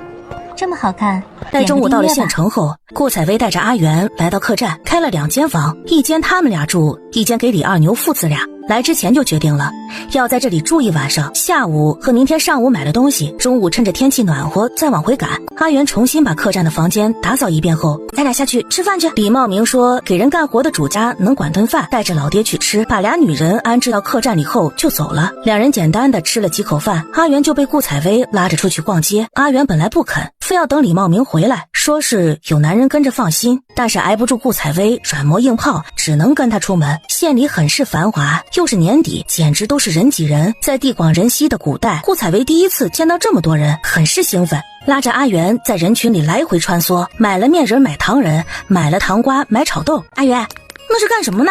顾采薇望着前面挤了一堆人，彩旗飘飘，好奇地问道。阿元紧张地拉住他，杂耍的并没有什么好看的，姑娘，我们不要过去，小心拍花子的。顾采薇见他都快哭了，笑着说，不去，拍花子也要拍小孩好不好呀？阿元一脸懊悔地说，哎呀，我怎么就忘了给姑娘戴个围帽。顾采薇的脸实在是太美艳了，即使人山人海中也如沙粒中的明珠一般惹眼。顾采薇见她是真的紧张，也不逗她。2人来到铁匠铺，把图纸拿出来给掌柜的看了，确认了能打，交了10两银子的定金，约好第2天中午来取。因为是急活又都精细，所以2套要了20两，银针也买了，花了16两银子。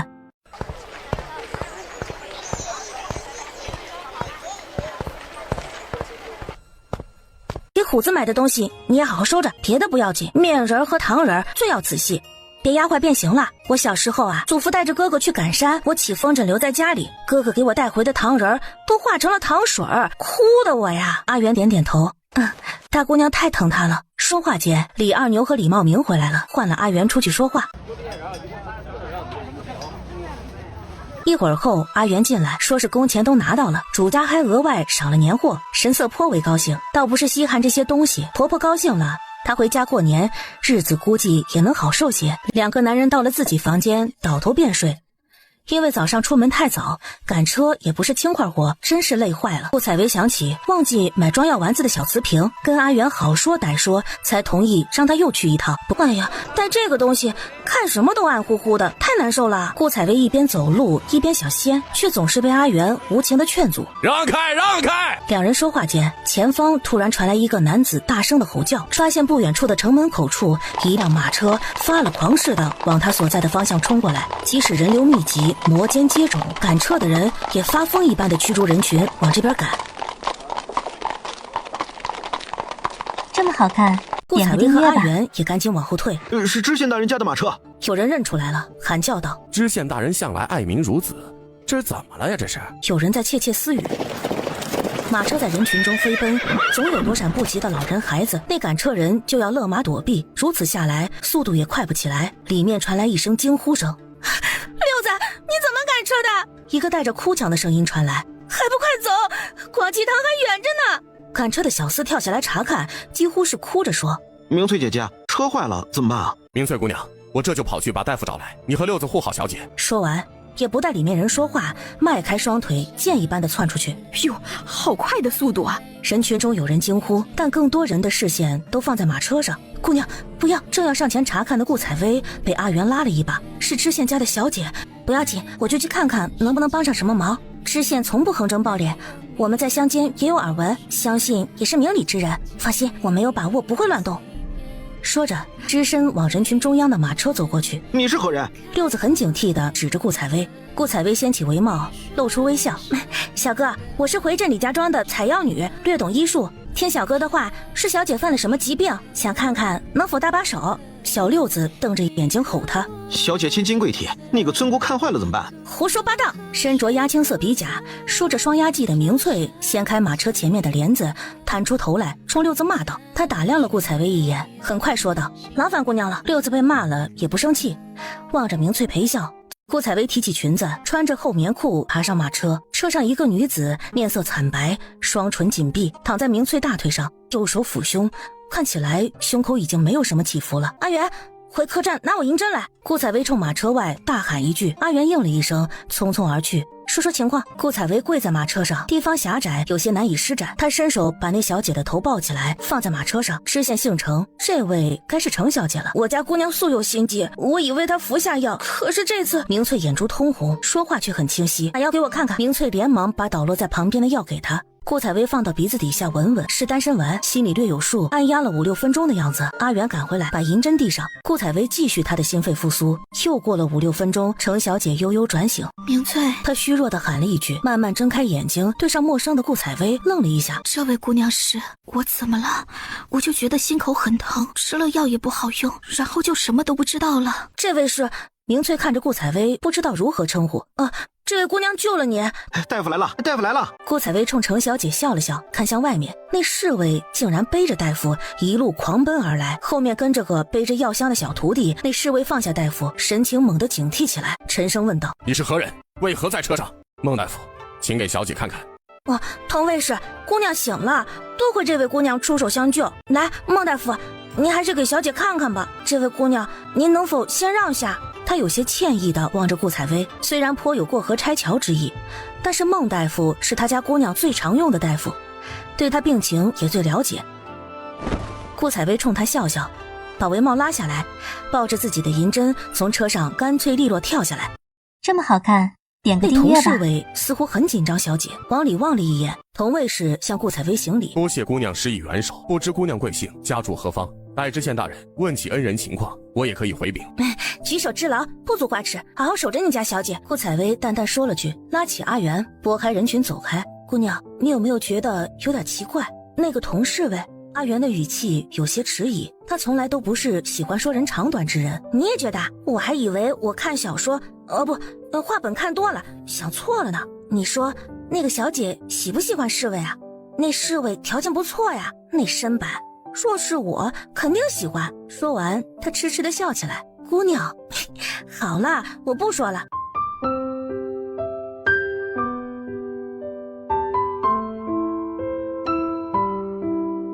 夫人略备薄礼，令我前来感谢。若不是找姑娘费了一番周折，到现在时分才找到，我家夫人自己定然是要来相谢的。嬷嬷快请，就是路过顺手的事情。嬷嬷大晚上还要来跑一趟，采薇实在不敢当。顾采薇笑着寒暄，也没有好茶，嬷嬷将就吧。说着，她也不带阿元动手，自己给金嬷嬷倒了一杯茶。金嬷嬷表达了一番感激。顾姑娘，老婆子啊，还有个不情之请。嬷嬷有话尽管说，您还是直接叫我采薇吧，咱乡下孩子没那么多讲究。我家小姐这病，不瞒您说，是胎里带来的。这18年来，老爷夫人寻遍良医，也只能勉力维持。家人心力交瘁，虽然知道心急难医，但是今天姑娘救了我家姑娘，总让老爷夫人有了期盼。连孟大夫都说您的手法闻所未闻，所以老爷下令府里府衙都出来找寻，终于寻到姑娘这里来。不知顾姑娘明日可方便呢？还请姑娘入府给我家姑娘把把脉。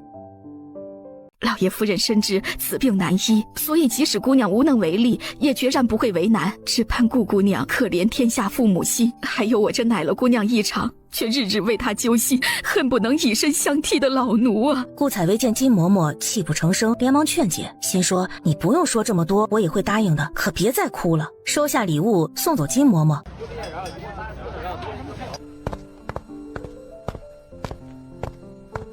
阿元躺在床外面，两人在家里睡得都比较晚，所以都没什么睡意。姑娘记得谨言慎行，其实有7分把握，也只能说3分。倒不是我们要以子邀功，而是知县大人到底是官，我们为民，他一个不喜欢，我们就万劫不复了。知县夫人那里估计也是客气热络，您可不能一激动什么话都说。还有那些仆妇下人，姑娘上门是客，虽然再想门前7品官，您是被请上门的，不必理睬他们，否则他们非但不感激，还会嘲笑姑娘。阿元细细的嘱咐顾采薇，顾采薇默默的记着。好了，你不用紧张了，我都记下了。阿元，你懂得真多。阿元沉默片刻，方说道：“都是姑娘大度，容我放肆，允我多言。你是为我好嘛。”第二天一早，阿元跟公公说了昨天的事情。你说啥三儿媳妇儿？知县大人家来人请大姑娘去给知县家大小姐瞧病。阿元轻声说。你也要去啊？跟大姑娘说你别去了，别得罪了贵人。没事，我跟着大姑娘呢。又转身对李二牛说，大姑娘说要劳烦爹再等等，今天回去得略晚，她给您加20文钱。去呀，去！三儿媳妇儿，你去好好跟着大姑娘，跟大姑娘开开眼界，回来跟我们好好说说。他两眼发光，李正还没见过知县呢，他儿媳妇儿都到知县府里了。本集又结束了，我们下集再见喽。用过招时，知县府里来车接，这次来的是明翠，赶车子的还是六子。姑娘，您请。六子从车上搬下凳子，恭恭敬敬地请顾采薇上车。马车从角门进去，等车停在垂花门外，才下车看了一眼周围光景，并没有想象中雕梁画栋、曲水环绕的情景，许是因为冬天。跟着明翠进去，顾姑娘好。顾采薇回了个半礼。顾姑娘里边请。我家姑娘从大清早就一个劲儿地问顾姑娘来了没有。哎呀，姑娘要是再不来，老奴这耳朵可要磨出茧来了。妹妹快来坐。昨天救人心切，并未仔细看，今天顾采薇打量程小姐一番，发现她的皮肤胜雪，目若秋水，容貌秀丽。程小姐有礼。顾采薇像阿元之前教过的那样行礼。妹妹何必多礼啊？妹妹，我听说妹妹今年16，就自己拿大自称姐姐，多亏遇到你，否则现在……说着她红了眼眶。顾采薇见她热情，浑然没有想象中官家小姐的疏离，也展露笑颜。程姐姐客气了，我尽医者本分而已。程姐姐，我给你把下脉吧。聊了半天，顾采薇见程梦离完全没有停下的意思，终于忍不住提了正题。我身体不好，很少见人，今日见了妹妹，心里欢喜。妹妹不要嫌弃我过躁啊，我这身体啊自己很清楚，不过过一天算一天，只等熬到油尽灯枯。我好不容易央求母亲同意我去云白寺上香，结果又出了这档子事儿，以后啊怕是更不会让我出去了。这么好看，妹妹可能看得出来我还有多少时间。母亲从来不让那些大夫回我的话，在母亲面前我也不敢说这种让她伤心的话。姐姐先天心急确实很严重，现在吃的药也都很对症，我可以再给你开几副药辅助来吃，对姐姐的病症会有一些帮助。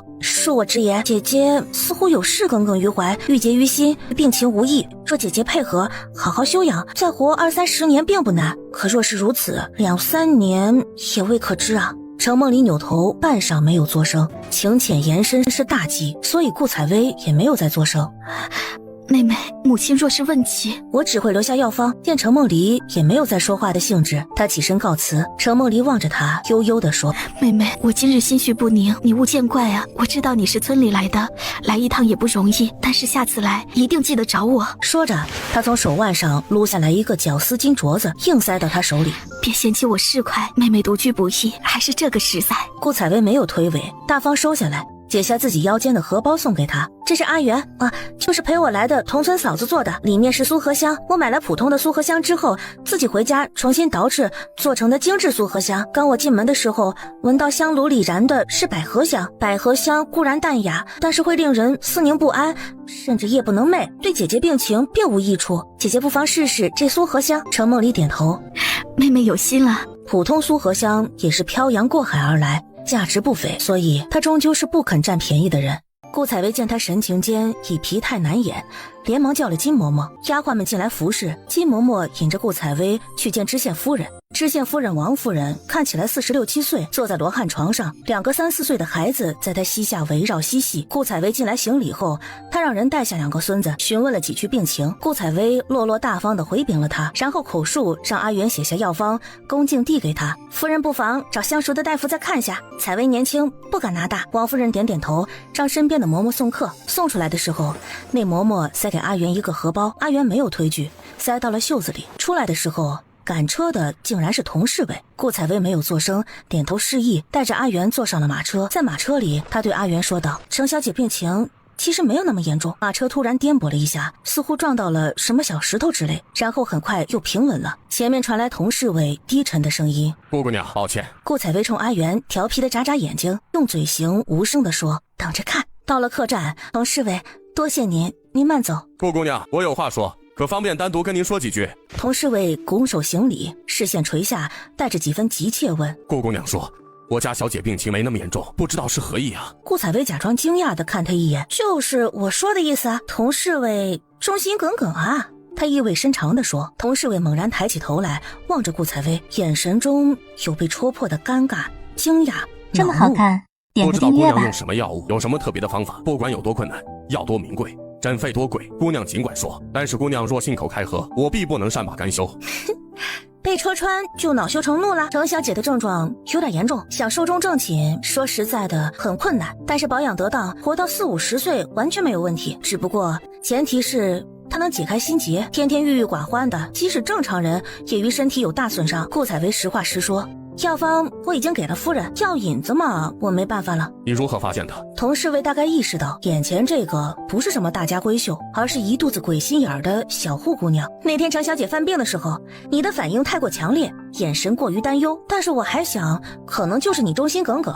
那天我解开她扣子，无意中看到肚兜上面锁边很别致，你腰间的这个荷包和你的整个人硬朗的气质很不相配，锁边跟那个一模一样。还有程小姐郁结于心，她虽为庶女，但是嫡母父亲疼惜，能让她郁结于心的也就是感情了。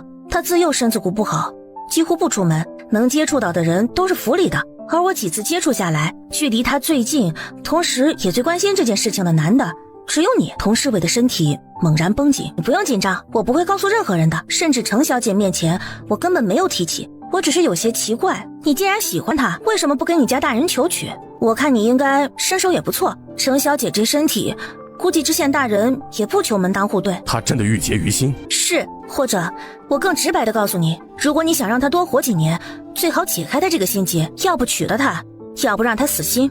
不过她恐怕经受不了后面这样的打击，一下子去了也是有可能的。他说的太过直白，让童侍卫怒目相视。半晌，他扔下一个银克子，威胁道：管好你的嘴，如果我听到任何流言，我定要取你项上人头。我呸！他脾气也上来了。我行医这么久，还第一次遇到这么横的患者家属，我费尽心力救他，最后就得到这句话，若不是见你俩可怜，我会多费这等唇舌。走，以后再也不要来找我，你家小姐死活与我何干？你俩最后如何与我何干？看着他眼神幽深，似要暴怒。怎么现在就要逞凶了？童侍卫忽然像泄了气一般，拱手说道：顾姑娘得罪了，若姑娘真能救得我家小姐，童向亮任由姑娘去使。这还像句人话。你去吧，程小姐若是有什么不适，到回镇李家庄就说找大姑娘，自然可以找到我，只是希望不要有这种紧急情况。顾采薇说完，童侍卫这才行礼离开。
这么好看，点订阅吧。虎子店，大姑娘给知县小姐看病的事情，回村里千万不要提起。为啥呀？他还想着回去吹牛呢。爹，知县小姐那是千金贵体，将来也是要嫁到高门大户的。如果我们到处嚷嚷小姐身体不好，回头万一影响她的婚事，知县动怒，那我们可承担不起呀。那我在村里说，咋就能传到那高门大户里？爹，这不是怕万一吗？爹，这是知县家嬷嬷赏我的，让我不要随便说话。李二牛接过来掂了掂，心里就有数了。啊，我不说就是，真是的，多好的事情啊！还不能说，这不是憋死我吗？阿元和李茂明都笑了。自己收着吧，你跟着大姑娘，以后有造化呢。以后进进出出的，手里没钱也不行啊。你娘那个人我也知道，有进无出，不过她刀子嘴豆腐心，都是给你们攒着呢。这钱你就自己拿着，别吱声就行了。爹让你收着，就赶紧收着，一会儿出门啊，买个花带。阿元嗯了一声，红了脸。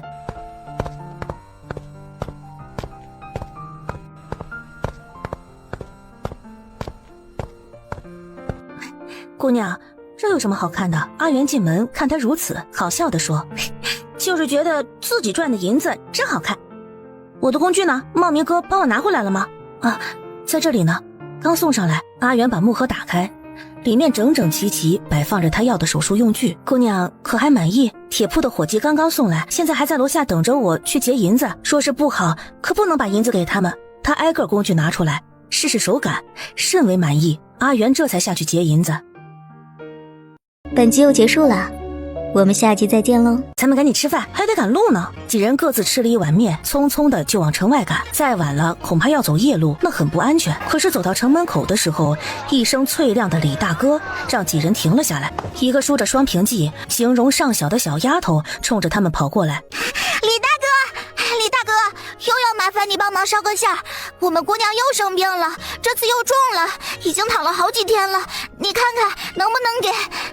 李茂明从车上跳下来，为难地说：“我放工前你让我捎的信，我都捎了，也没回信。”顾采薇不明所以，阿元已经隐隐猜出来了，附在他耳边轻声说：“是春花三嫂明霞，她有个妹子在怡红院里，之前托虎子爹给明霞捎信儿，说是问她身体好了没。明霞不让回信儿，也不让说她怀孕的事情，这不，他妹子就总让跟前的小丫头来问信儿。”想让姐姐说和说和，让家里认了她。顾采薇忽然想起明霞突然有钱加营养的事儿，又听阿元这么说，心里有了大概的猜测，一时间莫名难受，说不出来的滋味。顾采薇冲小丫头招招手，小丫头擦擦眼泪，过来行了个礼：“姐姐，你换我啊！”顾采薇问了她，知道她叫小葵，就问她：“小葵，你姑娘得了什么病啊？”阿元在旁边用力拉她一下，小葵哭哭啼啼地说：“我也不知道。一直有病，后来就起不来床，妈妈还一直打骂，说再不出来接客就把彩霞姑娘赶出怡红楼，那可怎么办呢？”“没找大夫吗？”“找了，也不好用。这位姑娘，你好心给姑娘姐姐带个信儿吧。”姑娘就说死前想见见家人，姑娘还说她还有些提起，姑娘想带给家人，还挂念哥哥弟弟。二牛哥、茂明哥还有阿元，你们都在这里等我，我跟着小丫头去看看。走，带我去给你家姑娘看看去。我也是大夫。姑娘，别胡闹，那种阿杂地方，姑娘怎么可以去？阿元，在我眼里只有病患，而病患不分男女，也不分贵贱，身陷青楼也非他所愿，说到底都是可怜人罢了。我知道姑娘心善，可是姑娘的名声，这世上没有什么比生命更宝贵，即使那是别人的生命。阿元，你们在这里等我，若是回来晚了，我们就再去客栈住一宿。阿元眼睁睁地看着他跟着小葵匆匆而去，他那坚毅的目光，他说没有什么比生命更宝贵时候的一点严肃，跟平时那个嬉笑怒骂的大姑娘那么不一样，由内而外散发出另一种让人折服的光芒。姑娘为了救人都能去，她有什么去不了的呢？可她还曾经发誓要为姑娘肝脑涂地。爹，我们也去。阿元当机立断地说，快去追姑娘，万一将来有人说嘴，咱们一家也是个见证。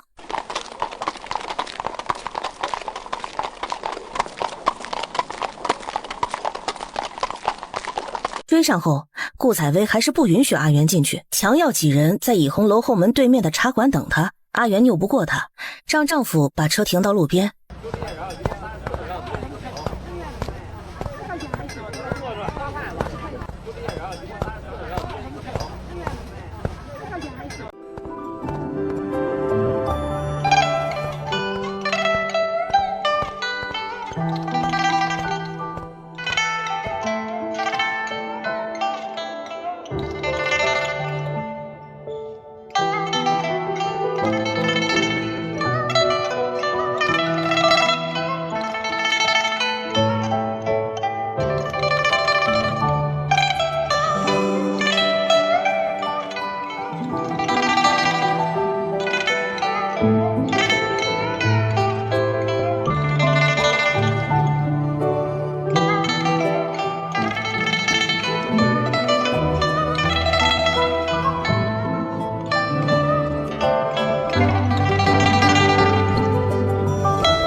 粉色帷幔后传来急切的声音：“小葵，可找到烧信的人给我大姐烧信了吗？”接着，一只白皙的手腕从帷幔后伸出来：“找到了，找到了，还给姑娘找了位大夫呢。”彩霞眼神中带着些许厌恶和绝望。点个订阅吧。我是骗子，没有用的，让他走吧。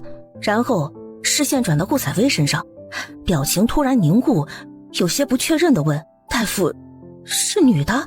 顾采薇摘下帷帽：“我是明霞的同村邻居，也是个女大夫。你是给我大姐看病的那个大姑娘？”顾采薇点头，就见她焦急地问：“大姑娘，我大姐如何了？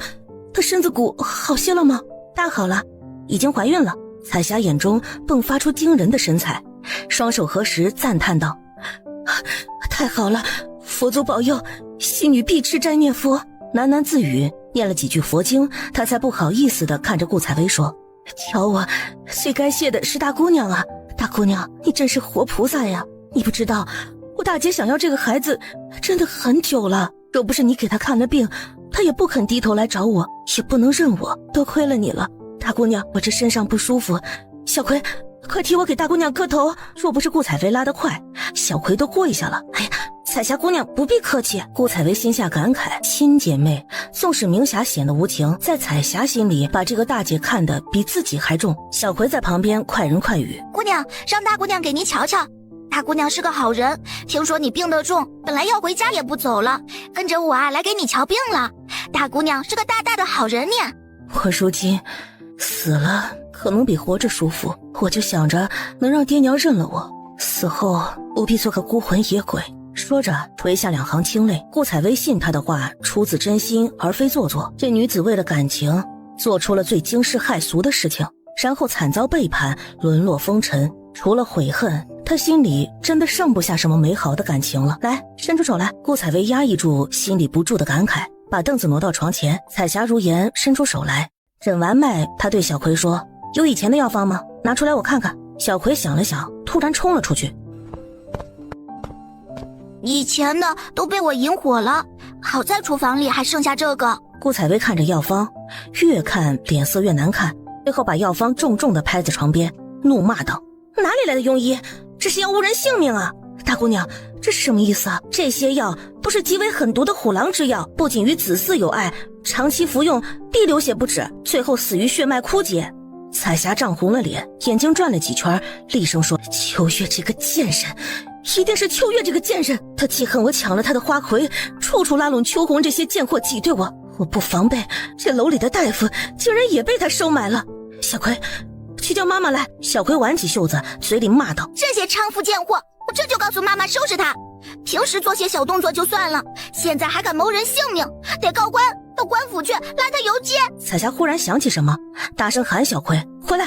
小葵，你先回来。说完，她歉疚地对顾采薇说：大姑娘，我这气急了，你不要跟我一般见识，就是要收拾那群贱人，也不能脏了姑娘的眼。您看我这毛病该怎么治，能治好吗？啊，本只是小问题，我给你开个药方，回头一份回来煎服，一份每天洗下身，半个月内不要接客，应该就会痊愈了。小葵跑着出去借文房四宝，多谢姑娘大恩，姑娘这是救了我姐妹的性命啊！彩霞感恩戴德地说，说着就要摘下手上的银镯子给她。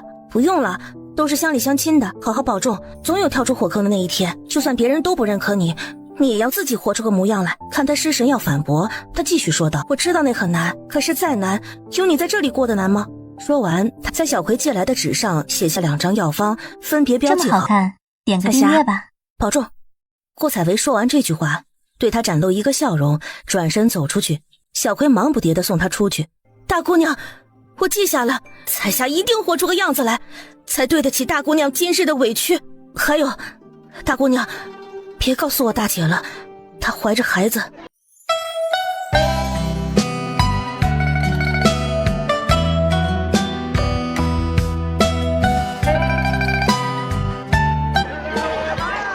走吧，还没耽误太长时间，估计还赶得上。李二牛父子俩赶着车匆匆往回赶。姑娘，是我错了，我本来也是可怜人，若不是姑娘搭救，恐怕也是我太狭隘。姑娘胸襟，阿元实在是佩服得五体投地。顾采薇反应了一下，才明白他说的什么。阿元，你不要多想，我说的可怜人是这世间的所有女人，包括我，身不由己。我去医她，只是出于我对大夫这2个字的责任，她并没有做过伤天害理的事情，不过是年少冲动，做了错事，并且已经为此付出了一生的代价。她的是非对错自有他人评判，而我身为医者，如果做事不理，那就是我失德。而阿元，你跟他不同，对你我喜欢居多，同情只有这么少的一丢丢。没有你，我怎么能去应付知县这样的贵人家呢？我有做错的地方，你也尽管提醒我，我也很喜欢呢。你真心替我考虑，在我心底是把你当成亲人和姐妹的。本集又结束了，我们下集再见喽。天黑的时候，终于到了李家庄。阿元婆婆牵着虎子，举着灯笼等在村口，微弱的灯光却散发出家的温暖。啊，终于到家了。虽然顾采薇让阿元回家住，但是阿元却坚持不走，让李茂明带着虎子回家，说晚上要帮顾采薇收拾买的东西。阿元简单的收拾，也用了大半个时辰，时间转眼就进入腊月20。39天气最是寒冷，各家各户都开始忙忙碌碌准备过年。采薇给阿元分了2个红包，赶他回家。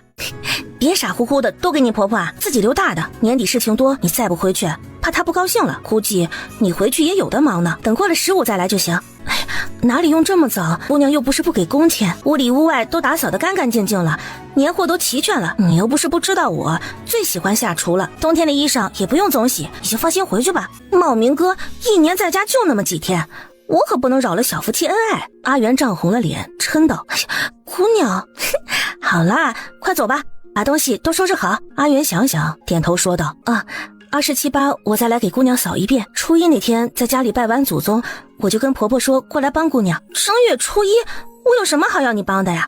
好好过你的年吧。阿元好笑地望着她，姑娘可是糊涂了，平日里受了姑娘恩惠的村里人，过年肯定都得来给姑娘拜年的。那天啊，估计人来人往，要不我炒了那么多花生瓜子，等着那天招待人呢。顾采薇吐吐舌头，哎呀，我还真不知道，阿元来家里的时候只带了一身薄薄的袄裙，走的时候却背着大大的包袱，里面是给虎子做的新衣服、丈夫的新内衣，还有公公婆婆的新鞋。这么好看，点个阿元订阅吧。走后，顾采薇抱着雪团，哎呀，就剩咱们俩了。顾采薇开始忙忙碌碌，炸鱼、炸丸子、做花糕，准备祭品。晚上无聊，听到外面零零星星响起的鞭炮声，她就拿起笔画画。昨天宠幸老公，今天画个小鲜肉吧。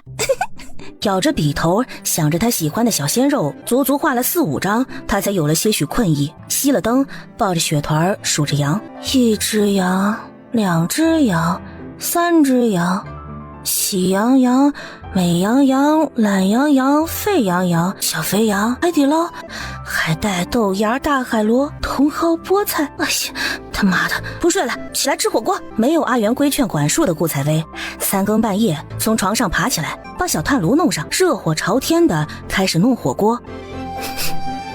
哇塞，太香了！顾采薇往小炭炉里又加了2块炭，闻着鸡汤融化散发出的香气，雪团一阵狂吠。雪团这突如其来的躁动让顾采薇紧张不已，谁心砰砰的跳，几乎要从嗓子眼里跳出来。门外一个异常阴哑的声音说道：“开门。”是个男人，而且声音陌生，不知道是谁。顾采薇背后唰的一层冷汗冒起，汗毛竖立。你谁？3更半夜的，你最好赶紧离开啊！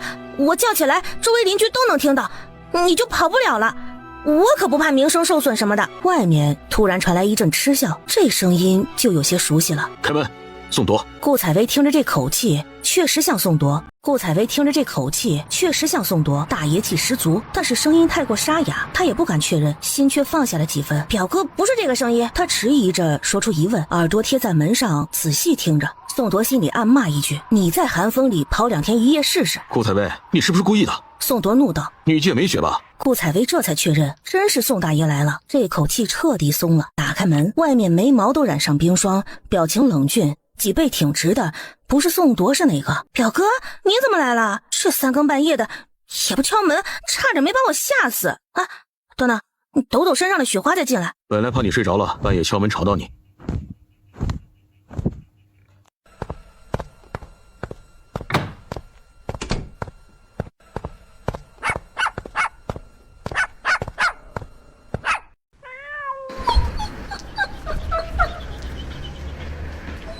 表哥，坐炉子前面。你倒是很有兴致啊。表哥，你先吃，我再去拿碗筷。宋铎风雪中赶了这么长时间的路，又累又饿，接过碗筷就大口吃起来。顾采薇重新拿了碗筷，有这家伙得几天没吃饭了。一小锅羊肉刚出锅，他刚吃了1片，已经被宋铎扫荡一空。唉，我躺了半宿，忽然想吃锅子，原来都是被你念叨的呀。表哥，你是去哪里办事吗？这么冷的天，多遭罪啊，还来蹭他火锅吃。哼，特意来你这里的。这都要过年了，他忽然想起什么，表哥，你不会做了什么杀人越货的勾当，来我这里避难吧？宋铎白了他一眼，口气还是冷冷的。杀了几个人，还没杀够。说完，眼睛直勾勾的盯着顾采薇。这么好看，顾采薇做个鬼脸，我才不怕你。幼稚，一点长进没有。宋铎不客气地说，多了更深的话，宋铎不愿意讲，顾采薇也不想问。两人吃完这顿下半夜莫名其妙的火锅，宋铎异常疲倦地表示要休息，顾采薇也懒得收拾碗筷，就放在那里，爬到炕上收拾起被褥，拿出阿元洗得干干净净的荞麦枕头给他，被子也是阿元的，因为他都勤快地拆洗过，是干净的。不过年后估计得给阿元换新的了，他若是知道被男人盖了他的被子，只怕要恼怒的。这是谁做的呀？阿元做的呀。顾采薇没心机地说，你走了之后我请他来办公，晚上跟我一起睡，这快过年了他才回家，我刚一个人几天呢，你就吓我一大跳。他忍不住抱怨，抬眼看到宋铎眉头紧蹙，以为他洁癖犯了，连忙说，哎呀，这些虽是阿元用的，但是他爱干净，都拆洗过了。我不用。宋铎脸上难掩怒色，我怎么盖仆妇的被褥啊？他的意思是重点强调女人，而顾采薇却以为他强调身份，也不高兴了。阿元和我的被褥都一样，家里就这么多厚被子，要不你就盖薄被。那我盖你的。顾采薇目瞪口呆，随后也不去纠结，摆摆手，真难伺候。随便你，天气太冷，床没法睡，麻烦您老人家纡尊降贵，跟我睡一铺炕。要是您还不高兴，那就自己睡床。说着，他气哼哼的自己蜷到被子里，闭上眼睛假寐。宋铎没做声，也没反对，到炕上躺下，身下是热乎乎的褥子，身上是厚实绵软带着他体香的棉被，旁边是睡得没有形象，一条腿已经伸出被子的顾采薇。宋铎闭了眼睛，多日思虑加上行路困倦，一涌而上，他难得的也沉沉睡去。表哥，都50了，起来吃点东西吧。顾采薇的声音在耳边响起，宋铎才醒过来，头脑清爽，连日疲倦一扫而空。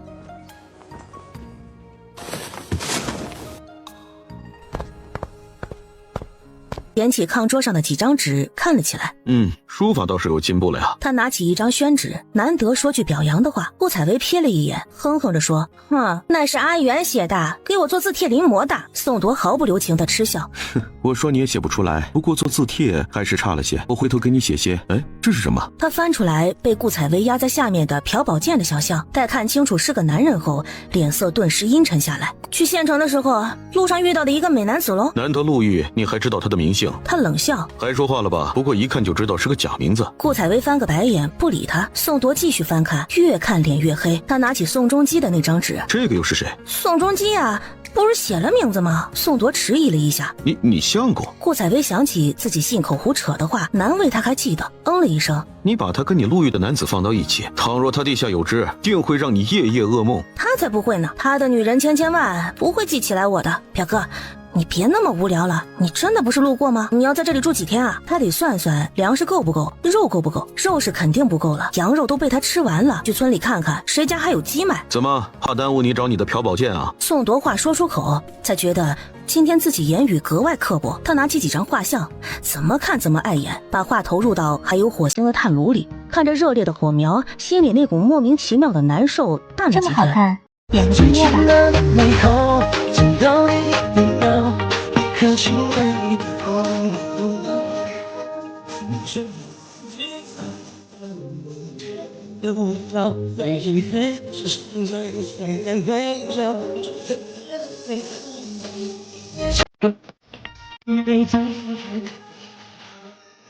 吃完饭，顾采薇才又问宋铎住几天的事情，还问了刘鑫和随意。邓伯就算了，他懒得问。他们都很好，你不用记挂。那我给大刘哥带的东西，他说好吃吗？宋铎想起至今还在他案头放着，虽然他一直很嫌弃，但是每天总要自虐似的捡起1-2颗放进嘴里的蜜饯，撒起谎来神色不变。太甜，不喜欢啊？他不是最爱吃甜吗？我特意多放了糖。表哥，你不用回家过年吗？家里人不想你吗？顾采薇又问。即使在现代，春节都是阖家团圆的大日子，更何况这是在家族和家庭观念极其强烈的古代。我家中只有一个妹妹，5日随意会护送她来。府里被围了这大半年，警戒已经放松，他早安排人把妹妹替换了出来。现在府里的小姐不过是妹妹的贴身丫鬟。顾采薇腹诽，这是拖家带口来蹭饭吗？再来2个人，他得买多少东西啊？随意要回去，不在这里停留。宋铎似是看出他心中所想，那我也要买不少东西呢。过年这鱼肉紧俏，都这时候了，估计能买到也很贵啊。顾采薇望着他说道，言外之意是应该给点钱呢。刘鑫给你700两银子，你花完了？可是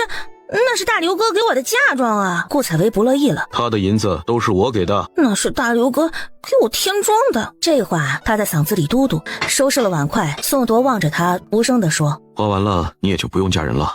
本集又结束了，我们下集再见喽。下午，阿元拎着篮子来给顾采薇送自己炸的素丸子，像平时一样推门进来，见顾采薇悬臂练字，让他差点喊出声的是，顾采薇身后站着一个男人，正握着她的手，举止亲密，而顾采薇脸上还带着笑容，丝毫不觉得异常。宋铎早就听见他的脚步声，脚步轻盈，步伐稳定，应该就是顾采薇反复提及的阿元。他反而更往前凑凑，让两人看起来更加的亲密。顾采薇很认真，在阿元进门以后都没听到。大姑娘，阿元强自镇定的请安。顾采薇听见阿元的声音，就要扔下笔，被宋铎呵斥一句，急什么？把这个春字写完。他吐吐舌头，对阿元说，你坐在炕上，我马上就好。阿元忐忑地站在旁边，看了一眼两人，欲言又止。宋铎看了他一眼，目光犀利，看得阿元身子一抖。顾采薇终于写好字，不是说不让你来了吗？怎么又来了？哎呀，带的什么好吃的？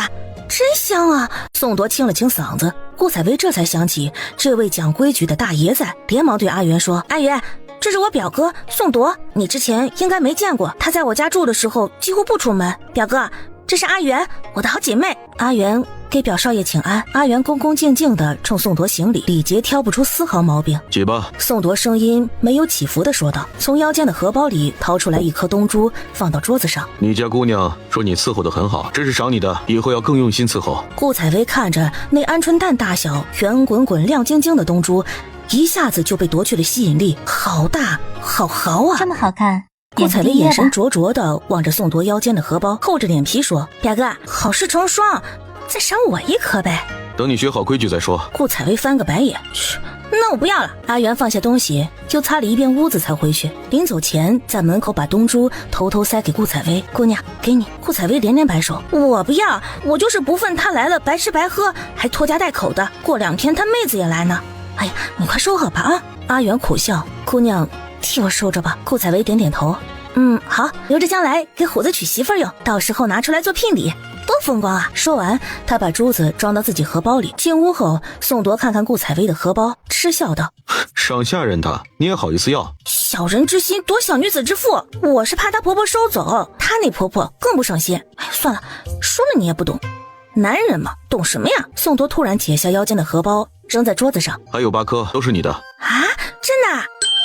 顾采薇眉眼弯弯，笑得眼睛都快眯成一条缝了。有了比银子还珍贵的珍珠，顾采薇心里对宋铎的那点小不满也就烟消云散了，好心情立刻表现在脸上，灵动的水眸欢乐的都要溢出来。这么高兴啊？宋铎被他的情绪感染，觉得自己离京前从库房里抓一把东珠太正确了。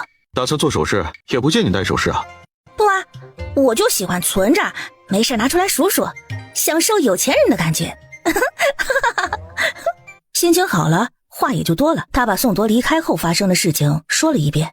你去给知县女儿治病了？知县是程汝信啊？是姓程。哎呀，你管他姓什么呢？我跟你说说那个侍卫和小姐的事情。顾采薇八卦地说，又不解地捧着腮问道：“我就想不明白，那个侍卫为什么不跟县令大人提亲呢？他怎么想的呢？”宋铎显然对此不感兴趣，却对他口中身手不凡的侍卫有兴趣，问了他几句关于童侍卫的事情。在听到顾采薇去青楼的时候，眼神间难掩厌恶，不悦地说：“不准跟那些人来往。”不知人间疾苦。顾采薇恨恨地说：“晚上我想吃鸡肉馄饨。”你妹妹啊，我表妹。哎呦，我怎么这么不适应啊？她什么时候到呀？她能住惯这里吗？宋铎是军人，可能更随遇而安。你好好照顾就是。她从小身子骨弱，一直吃调养的药丸，你回头啊给她看看。你妹妹性格怎么样啊？比你好。顾采薇无语，妈蛋，这还怎么聊下去啊？晚上煮好馄饨，她在宋铎的大海碗中狠狠加了2勺辣椒油。她可不是记仇的小女子，有仇得立刻就报。宋铎却吃得出了一头的汗，大呼爽快。顾采薇迟疑一下，给自己加了半勺，辣得嘴唇都肿了，还说给我带小茴香呢，说话不算数。带了，在包袱里还有其他一些东西，你回头打开整理一下。真的？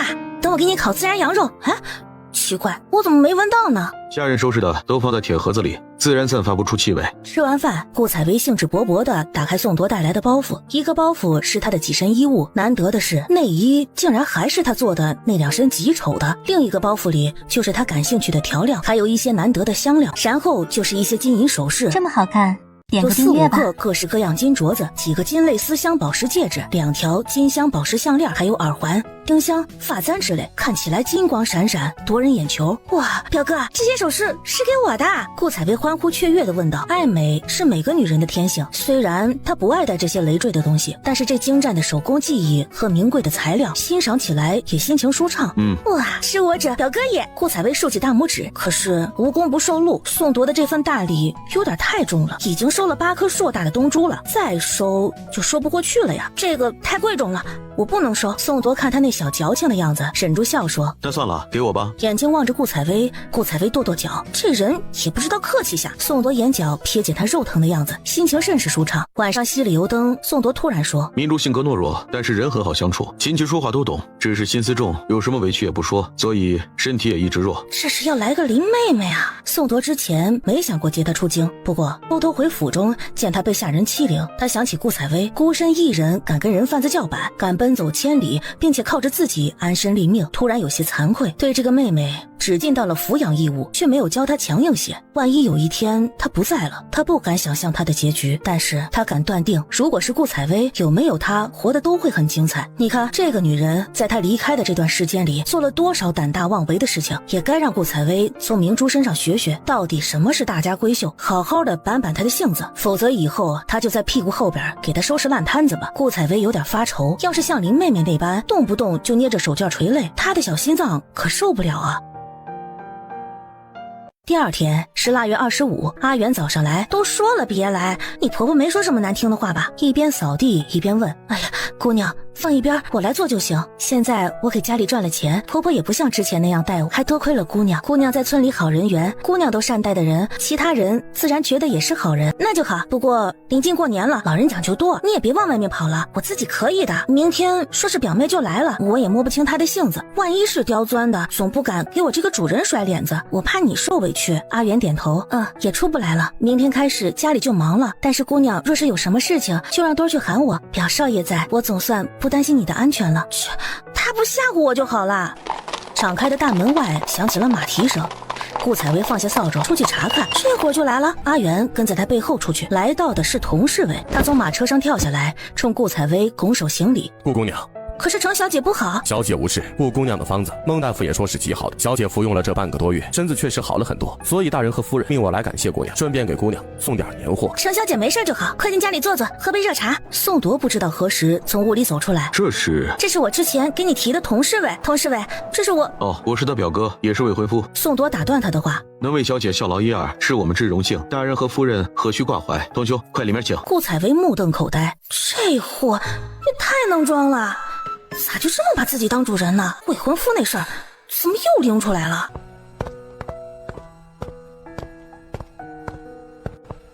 这么好看，点个订阅吧。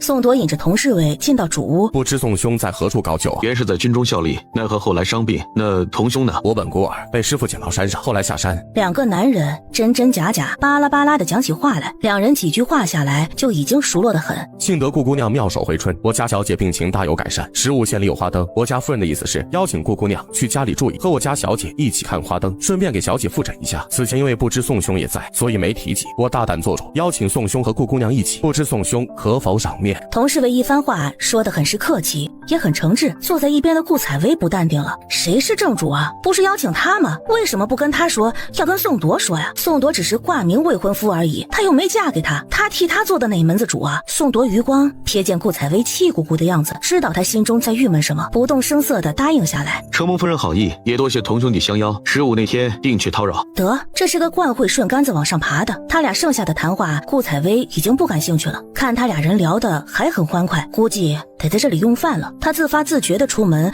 到厨房里跟阿元一起收拾饭菜去了。他性子懒散，被我惯坏了，童兄弟见笑了。宋兄言重了，顾姑娘天真烂漫，妙手仁心，宋兄好福气啊。中午的时候，童侍卫果然被留下来吃饭，跟宋铎推杯换盏，两人颇有相见恨晚之意。吃过午饭，童侍卫急于回去复命，宋铎也没有多加挽留，和顾采薇一道送他出门。本集又结束了，我们下集再见喽。今天羊肉做得不错。回答他的是顾采薇的一声哼。宋铎直接问，去什么呀？你为什么替我做主啊？你怎么就知道我正月15没事可做？万一我有别的事情呢？我是你男人，自然可以做你的主，有别的事情推了就是。胡说，你在童侍卫面前装就算了，咱俩真的怎么回事你不知道吗？你算我哪门子男人呢？宋铎面色骤然沉下来，望着顾采薇的视线冰冷。顾采薇要说不害怕是假话，可是他并不觉得自己说错了什么。宋铎对他的心思他能感知一二，但是他根本就不敢喜欢他，也没想喜欢他，所以现在看着他一步步侵入他的生活，他也很不高兴。采薇也任性。宋铎叹了口气，态度先软了下来。顾采薇心里也松了口气，表哥，你是大人物，你做任何事情都有目的，所以我不问你来路，不问你为什么去而复返，不问你何时来何时去，我可以容你住在我家，给你提供饭食，因为你救过我，我也救过你。你帮助我，我也照顾你，如此扯平而已。至于其他，尤其是男女之情，我从来没有妄想过你我云泥之别。我很清楚，也从未想过飞上枝头变凤凰。我原来以为自己态度很明确了，但是看起来表哥还有误会。那我现在只能明明白白地说，我与你绝无可能。做你的女人是荣耀，可是这份荣耀我不要，我不会做任何男人的附属，我只是我。宋铎看着他，面色复杂。顾采薇，顾采薇。他慢慢的从嘴里吐出这个名字。记住你今天说的这番话，不会做任何男人的附庸，记住。顾采薇对上他若有深意的眼神，咬着唇道：“我会记住。”即使是康子慎。宋铎一个字一个字说得缓慢而清晰。康子慎是谁啊？顾采薇觉得莫名其妙。宋铎望着他，他的眼神不似作伪，而是真的不知道。他似乎是松了口气，只有他知道他是犹豫了多久才问出这个名字。还好顾采薇的反应没有让他失望，他皱眉问道：“你真的记不起来了？那顾延清你可记得？大柳树胡同呢？”顾采薇摇头，眼神茫然。这都什么跟什么呀？忽然他眼神一亮，宋铎的心跟着一紧。可是想起什么？他追问，不放过他任何细微的表情和动作。顾采薇是想起什么，然而他想起的是宋铎发现他前身的秘密了。难道他说的跟他前身的身世有关系？这件事情他很想知道。他真的一直害怕哪天突然冒出父母亲人之类。要知道，这是女人没有任何选择权利，对父权绝对服从的古代。表哥，你是不是知道我是谁了？这句话在宋铎听来不至于晴天霹雳。他这是承认了？难道她真的是顾家的那个女子？还真的是那人的女人？表哥，快告诉我，我是谁啊？宋铎无论如何都想不到得到的会是这样的答案。一时间错愕、困惑、怀疑，各种表情让他脸色变得很奇怪。表哥，你一定知道的，快告诉我啊！你也知道，当时你救我的时候，我头摔坏了，我真的是一点都不记得以前的事情了。满嘴谎言，一点都不记得，那如何记得宋仲基啊？他也不知道为何自己会脱口而出这个名字，他并不知道这个名字已经隐隐成为他心中的一根暗刺。每当想到有一个病秧子，身材孱弱，形容猥琐，却能得到他，他就觉得胸闷气短。现在不会说你前夫也忘了吧？还有你父亲呢？你不是说是军人吗？我查了6品以上的顾姓武将，并无名叫采薇之女，也并无走失之女。当时买卖你的人牙子，我也派人找到调查了，他说是在京城，有人没要银子把你卖给他，只要求他把你卖得远远的。当时你自称姓顾，承诺他若是把你送到大柳树胡同，就给他1000两银子。不过他知道你恐怕是被拐卖的，并不敢回去。你调查我？顾采薇消化着他口中的消息。是。宋铎痛快承认，事实上在顾采薇面前，他没有自己想象中那么有耐性，那么沉得住气。在京城时候，他第一次知道他的身份时，心里百感交集。原本他该继续不动声色，该想如何利用这件事情去重创那个人。可是他第一次做了不理智的事情，明明一切证据俱全，他就是不肯相信。他派人送来了京中那个顾采薇最喜欢的武医来刺探他的反应。其实这招很冒险，如果他真的是那个女人，如果他真的别有所图，那么他的举动会提醒他已经知道他的身份，进而打草惊蛇。好在结果如他所愿，顾采薇根本就不认识那件衣服，这样的结果让他高兴，又让他更加困惑。再次回到这里，顾采薇一如既往地待他，没有惶恐，也没有更加热情。这个问题即使今天不由同事为这件事情引起，他也要找个机会问个清楚。既然想要她做自己的女人，她的来路比她的意愿对宋铎来说更重要。这么好看，点个订阅吧。他迫切地想得到他想要的答案，虽然目前看来事情的真相好像有点不合常理。那你查出来了？顾采薇试探地问着，眼中有好奇，有不安，但是没有害怕。你自己说还是让我说？宋铎故作严肃地问。我呸！顾采薇啐了一口，当审问犯人呢？我自己要是知道还用问你啊？他的这个反应宋铎倒是没有太意外，也不计较他粗俗的言语。请说宋仲基是谁，或者说他真实姓名是什么？顾采薇不由得翻了个白眼，心里十分好笑，但是想解释这事情好像有些麻烦，因为眼前这人是一言不合就把人从头查到脚，连头发丝都能查明白。宋铎很有耐性地看着他眼珠子转来转去，半晌听他解释。潘安你知道吗？宋铎嗯了一声。顾采薇松了口气，还好架空的不算彻底，总算有点共鸣。潘安出门沿途会有许多女子往他车上扔瓜果，这个你也知道吧？治国营车。顾采薇点头，对，宋仲基呢就是一个潘安一样的人，我呢就是那扔瓜果的诸多女子之一。我是很看得上她，但是她看不上我呀，我单相思，懂吗？宋铎看着她，这姑娘脸皮真是厚到令人发指，看得上单相思这样的话张口就来，一会儿谈完话就得立刻让她学女戒，等明珠来了，让明珠好好教教她。他不知道自己内心深处其实已经选择相信顾采薇。我没有听说过宋仲基这个人。顾采薇拍着额头，化名，我喜欢的人哪能随随便便告诉你啊？那为何也姓宋？妈蛋，早知道就说朴宝剑了，搞得像他暗恋宋铎一样，白眼无数个。哼，哎呀，巧合啊！你父亲到底是谁？为何说他是武将？这是宋铎一个很大的疑问。那天谈及父亲的时候，顾采薇分明是很动情的，这个顾采薇真的解释不了。他沉默，而宋铎就极有耐心地盯着他，等他的回答。南柯一梦。最后顾采薇只想到这个词，信与不信都是这样。宋铎不置可否，其实他自己想的解释也是如此。他分析很久，最终只能归结于无法解释的事情，说是以前有人跟他说这种事情，他必然呵斥，子不语怪力乱神。但是不知道为什么，他就是相信顾采薇，这种不理智的信任让他苦恼，这是他以前20多年从未有过的体验，这也是他风尘仆仆赶来的原因之一。顾采薇说完后，本来已经做好不接受这个解释的打算，不想宋铎却没有再追问，转而跟他说起明珠的行程，大概是今天晚些时候或者明天上午会到。喂，你还没说我到底是谁呢？顾采薇恨死他这副模样了，把他的话全套完了，然后自己嘴闭的比蚌壳还紧。你不是顾采薇吗？宋铎脸上露出轻松的笑容，带着几分打趣说道：你尽可以问我是谁，可是你是谁只能问你自己了。无耻！康子慎、顾延清。顾采薇拿着树枝在厨房的地面上划了，嘴里念念有词。她不要再搭理那个面黑心更黑的宋铎了。说了半天，一句话都没问出来。他肯定是知道他的身份，还知道他前身的一些事情。听他的口气，前身和康子慎这个男人应该有点男女瓜葛。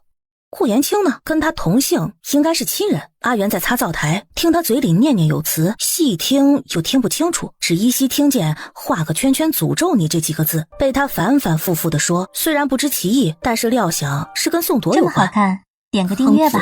康子慎是谁呢？这话阿元听得分明，脸色突变，放下抹布，望着顾采薇，神情严肃地问：姑娘在说什么？顾采薇吓了一大跳，见他脸色严肃，忽然想起他也是在京中大户人家做过活，连忙拉着他问：阿元，你之前的主子家是在京城对吧？那你听过康子慎、顾延清这两个人吗？还有大柳树胡同？说完，他目光迫切地盯着他。姑娘，康是国姓，你说的这位康子慎，我虽然不知道是谁，但是估计肯定是权贵之家出身。顾延清我是知道的，这是当朝太子太傅。大柳树胡同我听说过，但是好像那里住的都不是什么正经人家，那边上就是京里有名的章台路，很多富商权贵豢养外室都在那里。那就是二奶街了。顾采薇喃喃地说，他跟那里有什么关系？他难道是那个康子慎的小三？跟那太子太傅有什么关系？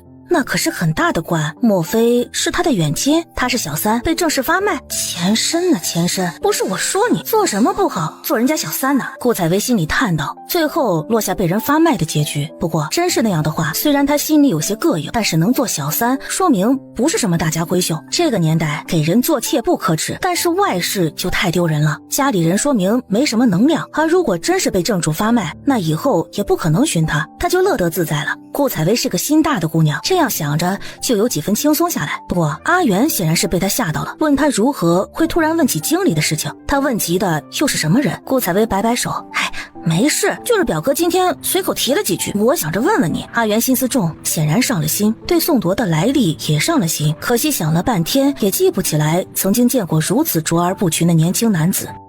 本集又结束了，我们下集再见喽。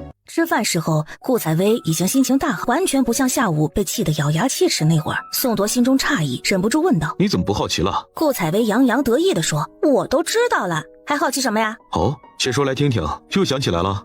我偏不告诉你，表哥，看书写字记得睡之前把灯灭了。你来之后，我灯油都多用许多。唉。我得睡觉去了。去哪里啊？厢房啊。哎呀，别担心，炕烧热了，比正屋不差。明珠不喜欢别人睡她的地方。顾采薇无语，那我也不喜欢别人睡我的床啊，难道你想占我便宜啊？故意用警惕的眼神看他，宋铎嗤之以鼻，上下看看他，毒舌道：就凭你？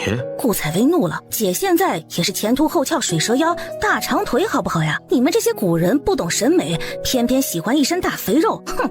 他气哼哼的，熄灯，灯光太亮，我睡不着。睡不着就起来跟我习字。假装没听到。康子申若是知道你把他忘得如此彻底，不知道会如何想。顾采薇还是装死，小样，拿话激我。我知道那康子申是圆是扁，跟我有1毛钱关系吗？女子薄情起来比男子还狠心呐。顾采薇听见这话，突然拥被坐起来，看着宋铎道：你有完没完呐？我都说不认识那人，你说我认识，又不肯告诉我他到底跟我什么关系，还反复拿话刺激我，有意思吗？你要是想说就痛痛快快的说，不想说那我告诉你，我是他的外室，然后还有点受宠，最后他的正妻看不过去把我卖了，对不对？宋铎望着他半晌说道：差不多。你看他正妻差点害死我，他也不找我，谁薄情啊？他有情，为什么不给我钱，不给我名分，让我做外室啊？这种男人被忘了也是活该。还有事吗？宋铎没说话。没事，我睡了啊，别跟我说话。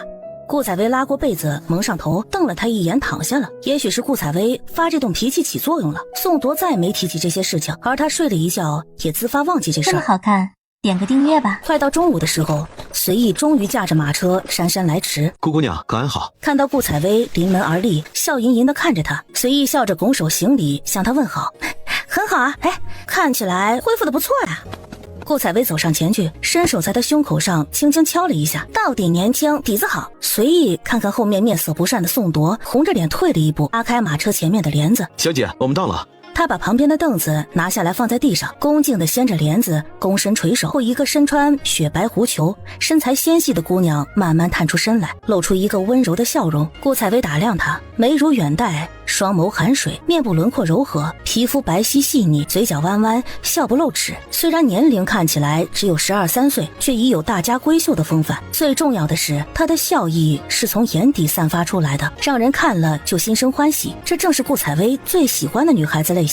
她自己很疯很野，所以跟春花能相处得很好，但是心底更喜欢的是温柔如水的女子，所以她立即面带笑容的上前扶她一把，像熟人一般跟她打招呼：明珠吧，你好，我是顾采薇。明珠也是第一眼就喜欢上眼前这个爽朗热情的姑娘，五官精致，身材窈窕，虽精衣不群，不施粉黛，却令人惊艳。顾姐姐好，大哥安好。宋铎面无表情的嗯了一声，看得顾采薇火大，这还是亲妹妹吗？天寒地冻的赶了几天路来，热切的跟大哥打招呼，热脸却贴了冷屁股。可是再看明珠，虽略有失望，却习以为常的又跟顾采薇说话：顾姐姐叨扰了，快到屋里暖和。说完也不看宋铎，拉着明珠的手就往里走。明珠看看宋铎，后者轻轻点头，他这才跟着顾采薇进去。明珠啊，这是厢房，你将就些住，我这里条件差些，来，快上炕暖暖。顾采薇直接把他带到厢房里。明珠有些拘谨地看看四周，布置简陋，确实是他没见过的。不过他虽然生于富贵，长于富贵，但是不娇气，并无嫌弃之意，反而对顾采薇升起了浓浓的同情之心。顾姐姐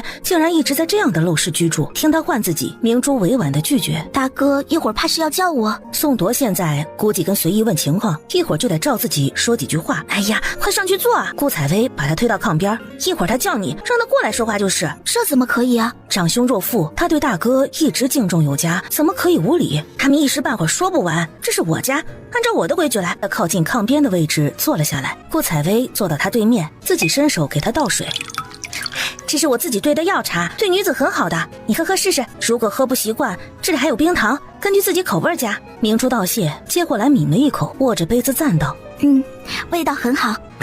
喜欢的话，回头回京我给你带一大包，都是我自己配的。你大哥说你身体弱，所以额外加了些温补的药材，虽然有些药味儿，但是对身体好，比那些乌漆漆的草药好喝多了。饿不饿呀？鸡汤已经炖着了，菜也都炒好了，放在锅里温着呢，我们先吃。明珠透过开着的门望着正屋，里面还没有动静，摇摇头：不饿。顾采薇心里无声叹了口气，怪不得宋铎总骂自己该学女戒呢。看看这明珠被他荼毒的多乖呀！这么好看，你坐，点个订阅吧。我先去厨房看看。明珠点点头，就要下炕帮忙。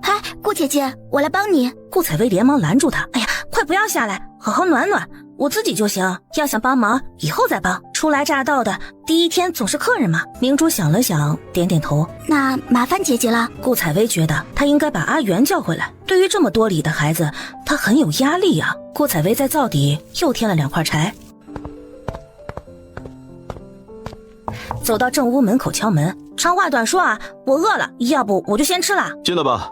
顾采薇大大咧咧地走进来，见随意正立在炕前，两人不知道说了些什么。宋铎心情看起来不错，大呼小叫像什么样子？下午就跟着明珠学规矩。那你中午就吃规矩的了。随意，走，跟我吃饭去。随意低头憋住笑，身子轻轻颤动。顾姑娘还是一如既往的敢说敢做，能降得了爷。因为随意在，所以就分了2桌。宋铎跟随意在正屋吃，明珠和顾采薇在厢房。随意啊，这个辣子鸡、水煮鱼是特意给你做的，上次时候你受伤都没吃到，我一直记着呢。随意连忙感谢，偷偷看了一眼宋铎阴沉的脸色，不敢吭声。来时也想过给他带礼品，但怕爷多想，像刘鑫那样傻乎乎的给银票，他也做不出来。来日方长，说是他跟了爷，以后总有用到自己的地方。他如此想到。吃过饭，顾采薇让明珠在炕上补会儿觉，自己在厨房里洗洗刷刷。正屋里，宋铎正在跟随意说顾采薇。姐，那人现在找姑娘已经找得发疯了，太傅那边本来就端着，现在他做出这种事情，触及了太傅底线，太傅这只老狐狸恐怕借此做文章啊。哼，太傅本就想坐上关虎斗，挑着胜利一方投靠，不过不管是内人还是三皇子都不会允许他这样，所以他做出选择，以他的慎重和对皇上的了解，自然选择内人。不过他还需要联姻来给他们之间的合作加上筹码，只可惜啊，他们都没料到会出这样的篓子。本来这事情呢也没什么，太傅的孙女多的是，更别说这还是个外事所出。他现在后悔了的原因，不过是因为这件事儿觉得那人不靠谱，那人能想出这样的昏招，放谁也不能放心啊。随意听得连连点头，纠结几番，还是问出口：姑娘对这些事情他都不知道。宋铎道：他失忆了。关于顾采薇那南柯一梦的说法，他相信，可是他不想对人说。那万一他要是记起来呢？随意不无担心地说，他发自内心的喜欢现在的顾采薇，可是万一他变成自己调查中的那个高傲又自卑、自负又可怜的姑娘，他真是喜欢不起来。而且之前的顾姑娘对那人情根深重，宋铎自己也想过这种可能，可是有意无意地逃避这种可能。他实在想象不出来，在自己面前坚强独立、不肯抚救的姑娘，会为了一个可悲的名分头破血流。走一步看一步，真有那天，我们也有反过来利用他的机会。说到利用他，宋铎的心似乎被针扎了一下。随意心里默默地说，希望没有那一天。跟宋铎又说了会儿话，随意就跟顾采薇告辞了。心中独留母亲一人，想除夕之前赶回去陪她过年。哦，那是得赶快走。哎，等等，我给你收拾点东西。顾采薇想想，快手快脚的烙了几张饼，把中午剩下的烤羊肉都给包起来，给他的酒囊中灌满了烈酒。中途御寒，又给了他2瓶冻伤膏。哎，没什么好东西，这一坛是我自己腌的小黄瓜，这包是我晒的菜干，都照着纱布晒的，很干净，带给令堂尝尝农家东西。随意连声道谢，心里感动又遗憾。为什么顾姑娘要有那样的身世呢？顾采薇不知道她心里想这么多。好看，点个订阅吧。她解下马，自己骑马扬尘而去。你对她倒是好啊。回到屋里，宋铎对顾采薇不无酸意地说道：嘴甜懂礼貌的孩子能不讨人喜欢吗？孩子，他比你大，莫非你喜欢他？对啊，我就是喜欢他。那你死心吧，我不同意。你管不到我。他的婚事没我点头不行，放下那只脏狗。就不。小乖乖，来，咱们不理坏人。顾采薇双手握住雪团的身子，把他举起来。害怕不？快摇摇尾巴跟我求饶，要不我就不放你下来。我如果不同意，他娶不了你，那你都不行。就算你求我，我勉强答应，他娘也绝不会答应。他娘是真正的名门闺秀，对未来的儿媳妇要求很高的，最起码……他瞥了顾采薇一眼，最起码要身家清白，规矩有礼。顾采薇假装没听到，和雪团玩得欢快。厢房里传来明珠弱弱的声音：顾姐姐，你在吗？声音很低，几乎带着哭腔。啊，在呢，来了。顾采薇连忙放下雪团，在旁边的盆子里洗了手出门去。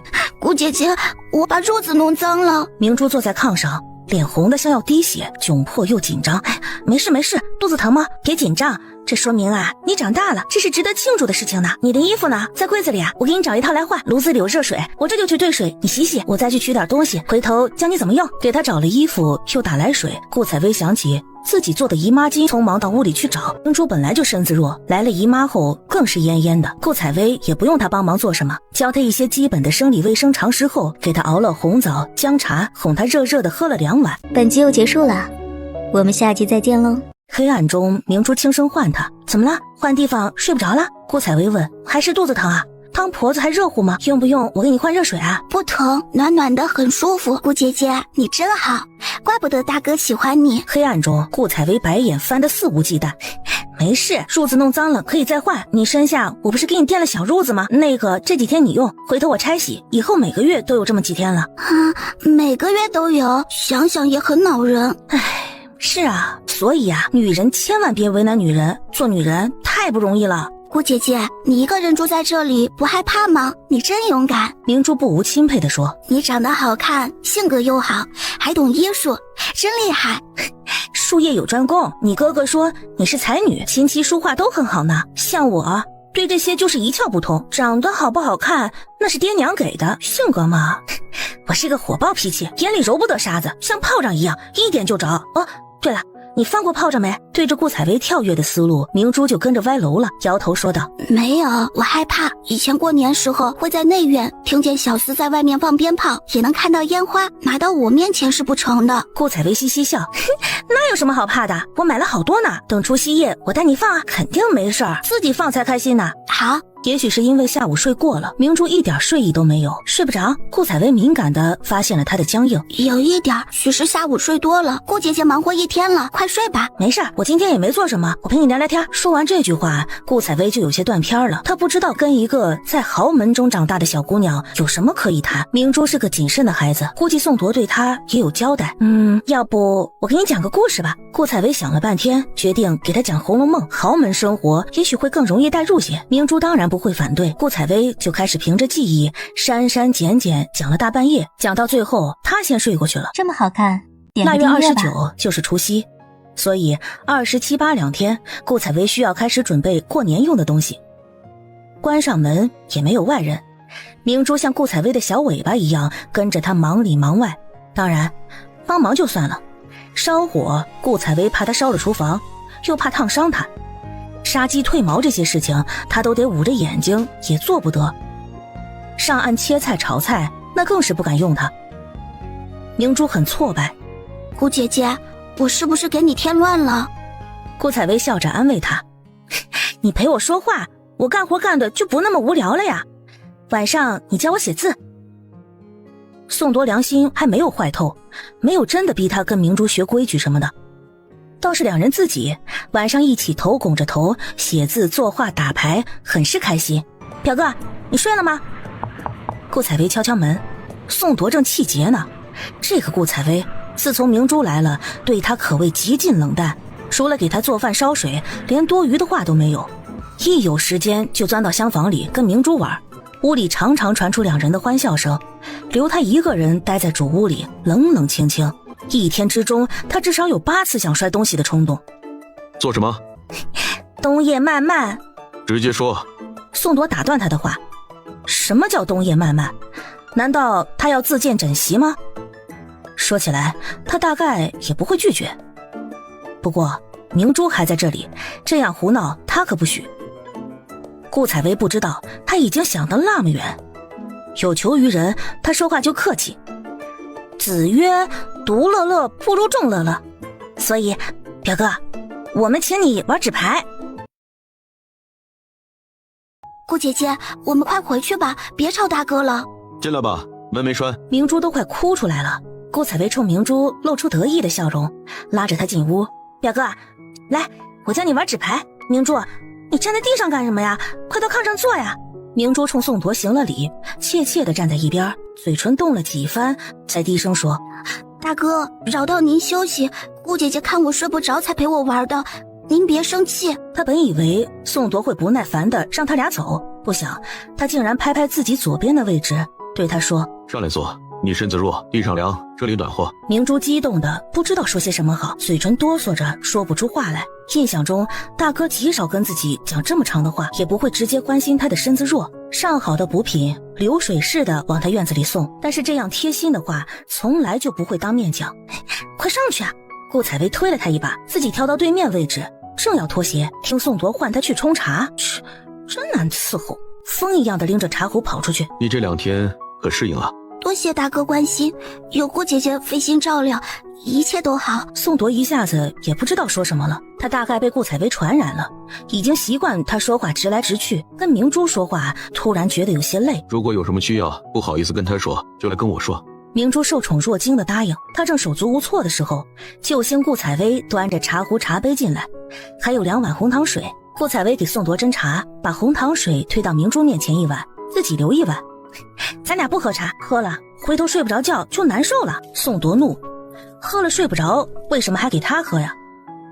顾采薇似乎看出他所想，故意气他，红糖水都是女人喝的，表哥你不会也想喝吧？这么好看，点个订阅吧。我讲规则。顾采薇拿起自制的扑克牌开始讲起来。明珠有跑得快的经验，所以很快就懂。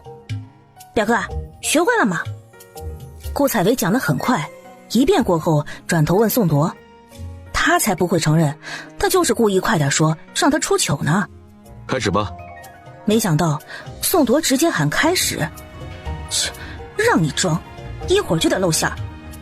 顾采薇心里想着，不想第1局就被宋铎抢了地主，大获全胜。宋铎不理他，第2局、第3局，宋铎像开了挂一样，一连赢了10几局。哎，完了，没意思。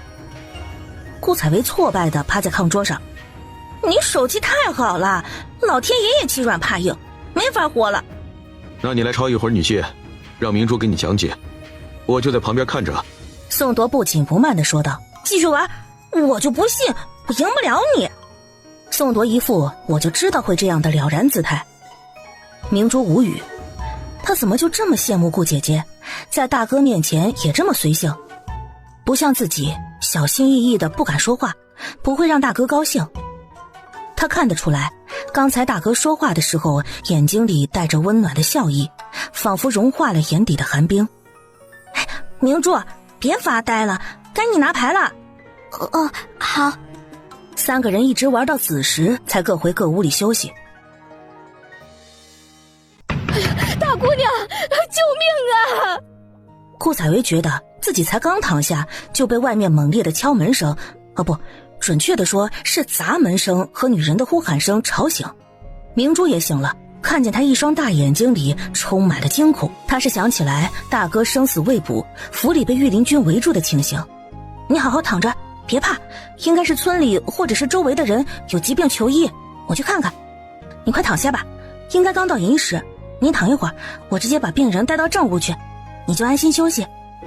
点燃了旁边的灯笼，提着推开厢房的门，冷风在耳边呼啸，哈口气都能在眉毛上留下冰霜。顾采薇看到正屋的灯也亮起，心里微安，她裹紧衣服想要去开门。灯笼给我，我去。不知道何时，宋铎站在他身后。顾采薇没有坚持，3更半夜家里有个男人的好处这时候就体现出来了。宋铎刚刚打开门，几个人抬着门板就冲了进来，旁边跟着的中年妇女哭着喊，大姑娘，快看看我这媳妇儿怎么样了。顾采薇让几人把门板抬到屋里床上，才发现床板上胖乎乎的女人肚子隆起，下身一片血水。你们先出去，她夫君呢？还有你留下来。顾采薇指指她婆婆，一个男人站了出来，黑暗中也看不太清楚，顾采薇也没有时间精力去看她的长相。大姑娘，我是她夫君。这么好看，她怀孕几个月了？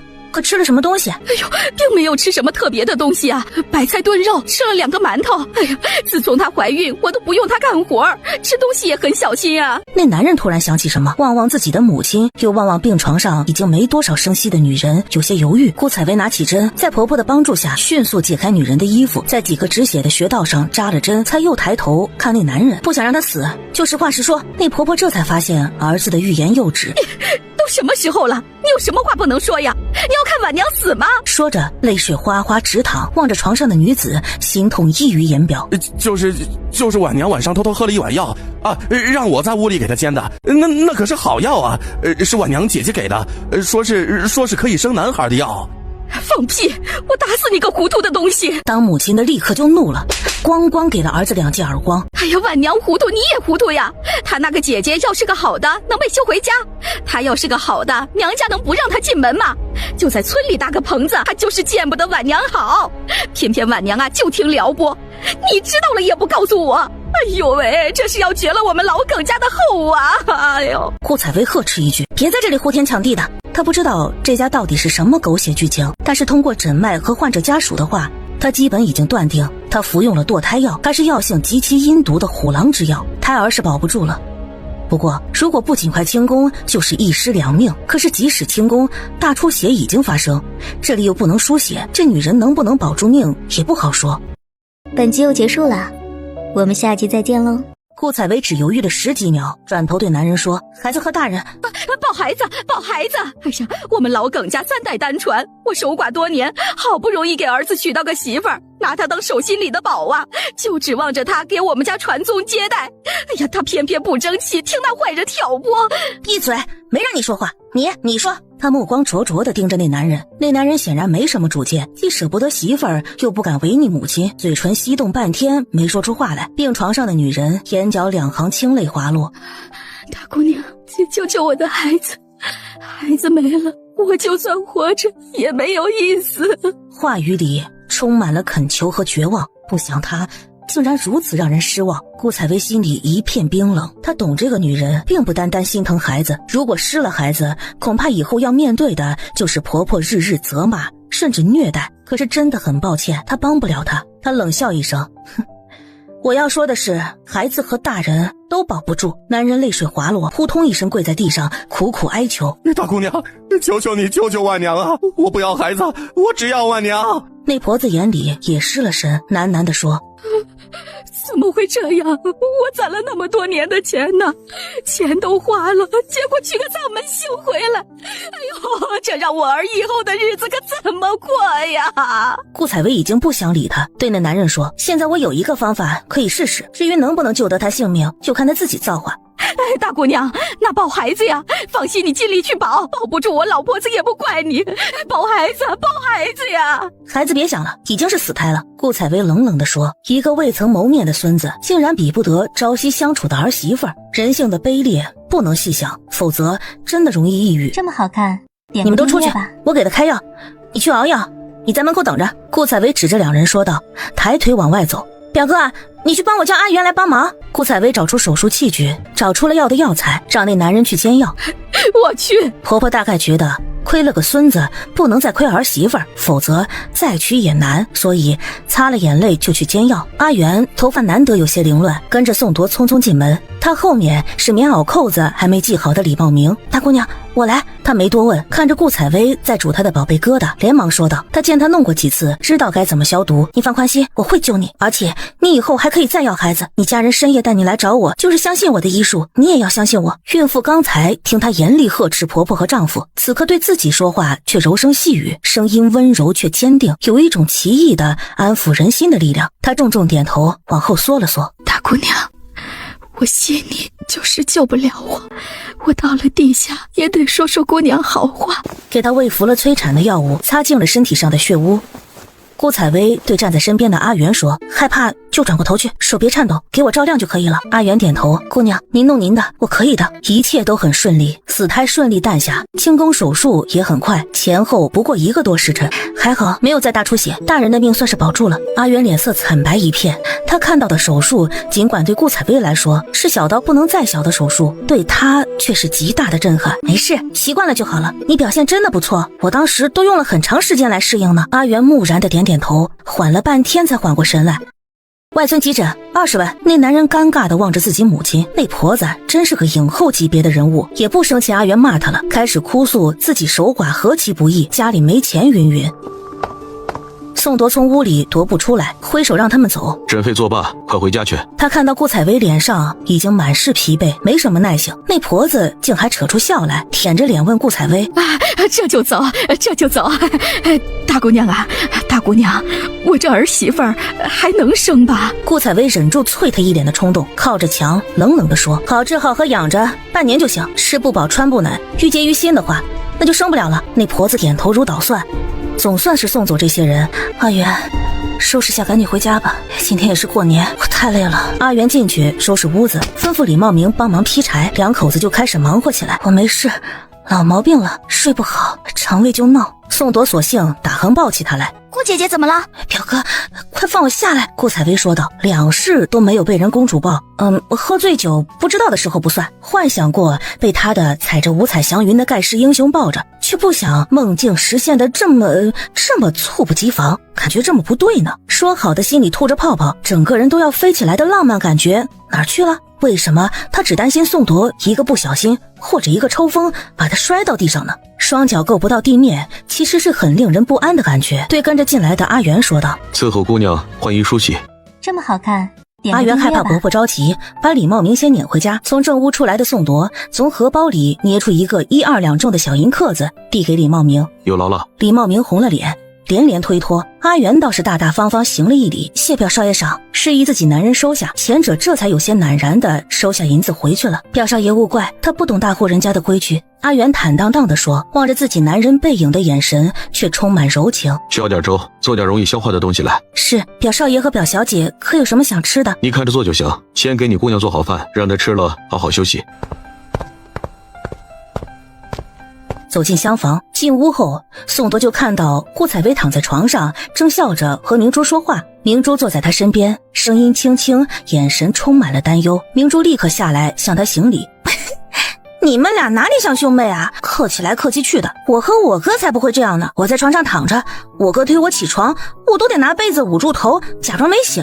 要是我像明珠这样呼啦下床给他行礼，他得吓死。顾采薇想起穆青一遍遍耐心地推他起床，忽然有些难过了。宋铎心想，这傻姑娘又把梦境当真的了。她虽有同父异母的哥哥，但是估计连面都没见过。不过就是在梦里，她也是个不知理的，竟然还想没起床哥哥就进自己屋里。主屋里还是一片血腥气，宋铎也不想回去，就脱鞋坐到炕上。明珠也挨着顾采薇坐下。哎呀，我兴奋过头也睡不着了，要不我们继续斗地主？顾采薇躺不住，拉着宋铎就要起来。好好躺着，要不就起来习字。宋铎面无表情地说道。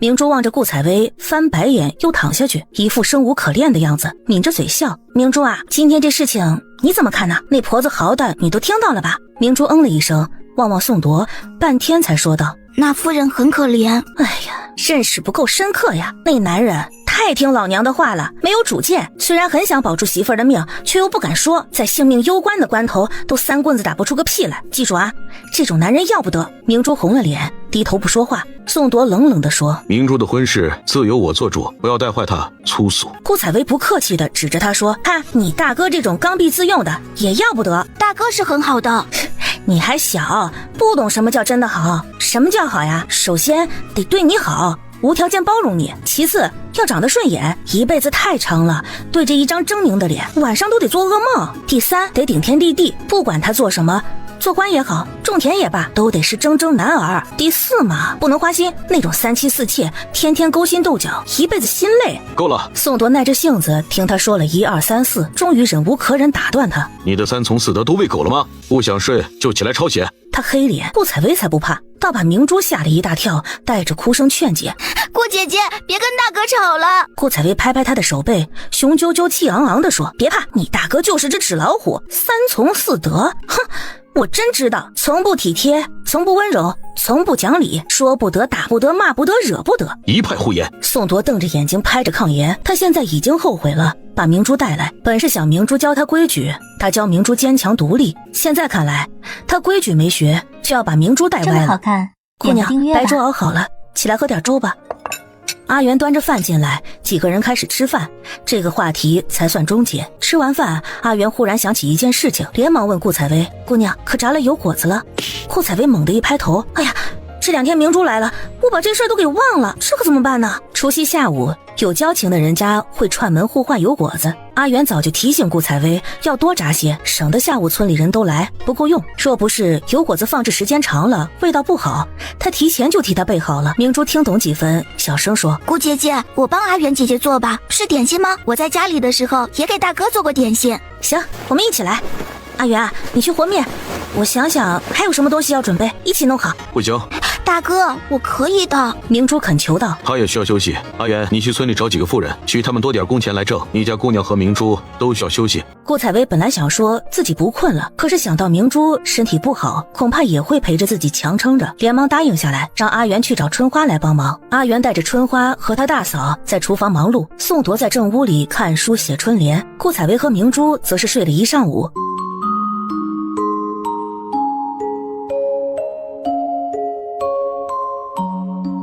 到吃午饭的时候，满满一大笸箩的油果子已经散发着香气，摆在厨房里。阿元还按照顾采薇的喜好做好了饭菜。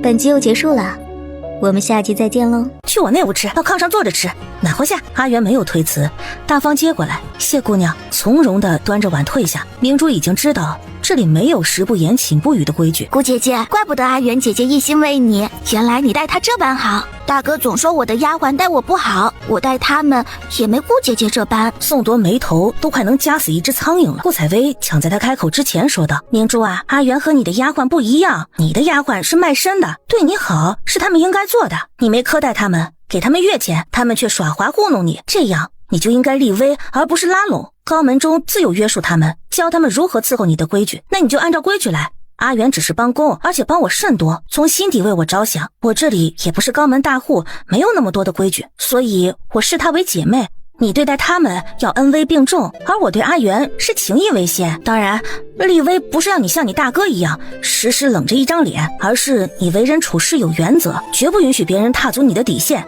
就像我给你讲的宝钗，虽然对谁都很和善温柔，但是没有恶奴敢欺负她，而迎春就被欺负得唯唯诺诺。我这样说你可明白？顾采薇耐心地说，她没吃过猪肉，总看过猪跑吧，没经过宅斗，可是看得多呀。虽然她有时候胡言乱语，但是她很清楚这个姑娘将来是要嫁入高门大院的，规矩对她来说可能是唯一的护身符。他无异于教他惊世骇俗，虽然不希望他逆来顺受，可是也不希望他跟这个时代格格不入。有一个他已经够了。如果他不是突入异世，而是生于斯长于斯，他的很多纠结和坚持也就没有了。宋铎第一次用赞许的眼神看着顾采薇，仿佛在说讲的还算不错。顾采薇回他一白眼，明珠若有所思的点点头，随即用崇拜的眼神望着顾采薇。顾姐姐，你什么都懂，你赶紧进府里就好了，一切都由你撑着。等我有了银子啊，我也会替你说好话，不会让他委屈你的。顾采薇握住筷子的手顿了一下，旋即挤出一个难看的笑容。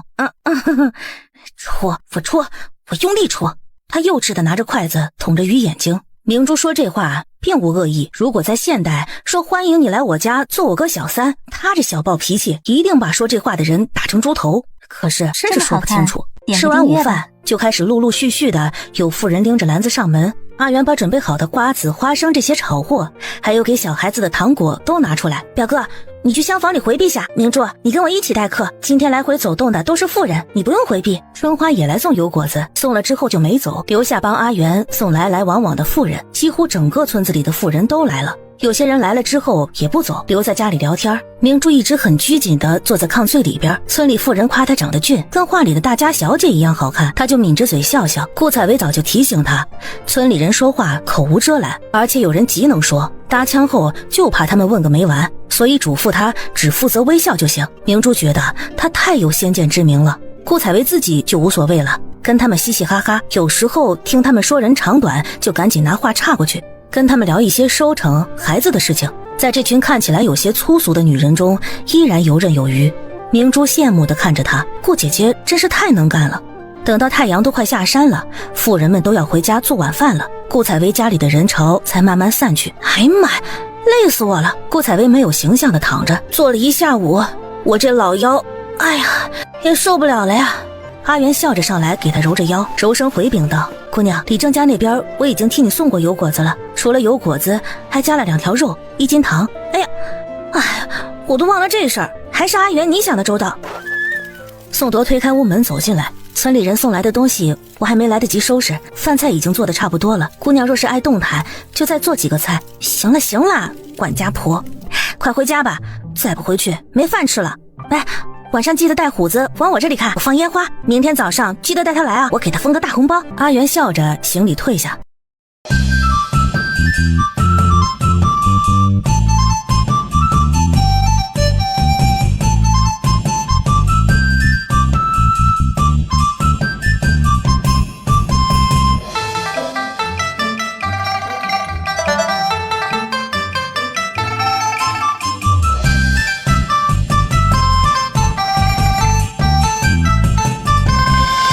这里不流行吃饺子，只有类似蒸饺的东西。顾采薇是北方人，而北方人一大特点就是逢年过节，不管啥节，缺了饺子那是万万不行的。所以他乐颠颠的和面剁馅，拉着明珠教他包饺子。明珠心灵手巧，刚开始几个不成形，但是很快就有模有样。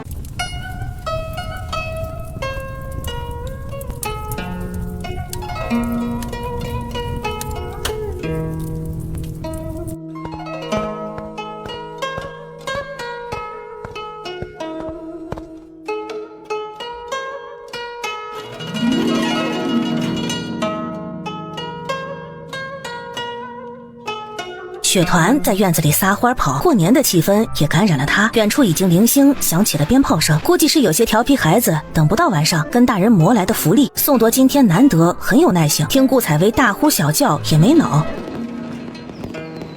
这么好看，点个订阅吧。天空中燃放起绚丽的烟花，喝多了的顾采薇拉着明珠在烟火映衬下翩翩起舞。明珠有些不知所措，顾采薇却跳得异常开怀。难得过节高兴啊！宋铎对明珠说道：“我不也请过师傅教你舞蹈吗？来，跳来看看，当做我提前收了生辰贺礼了。”明珠看着他带笑的模样，实在有些不适应。从前他春风得意的时候尚且没有如此待他，而今他几乎穷途末路，本来该是最交心的时候，待他却如此亲近和蔼。我没有顾姐姐跳得好，可不要嫌弃啊。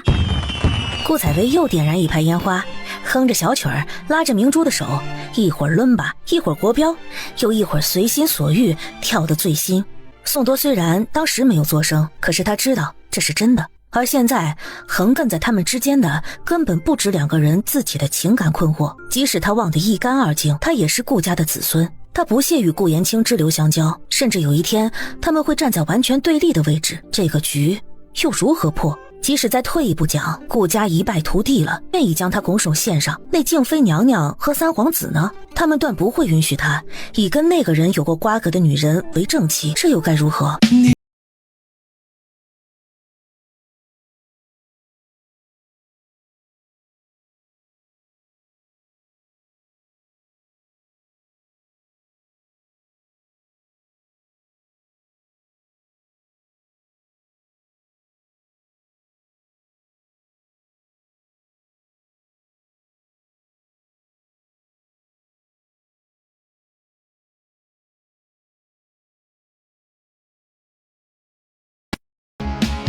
谁的思念依旧排山倒海，纵然流下热泪依然精彩。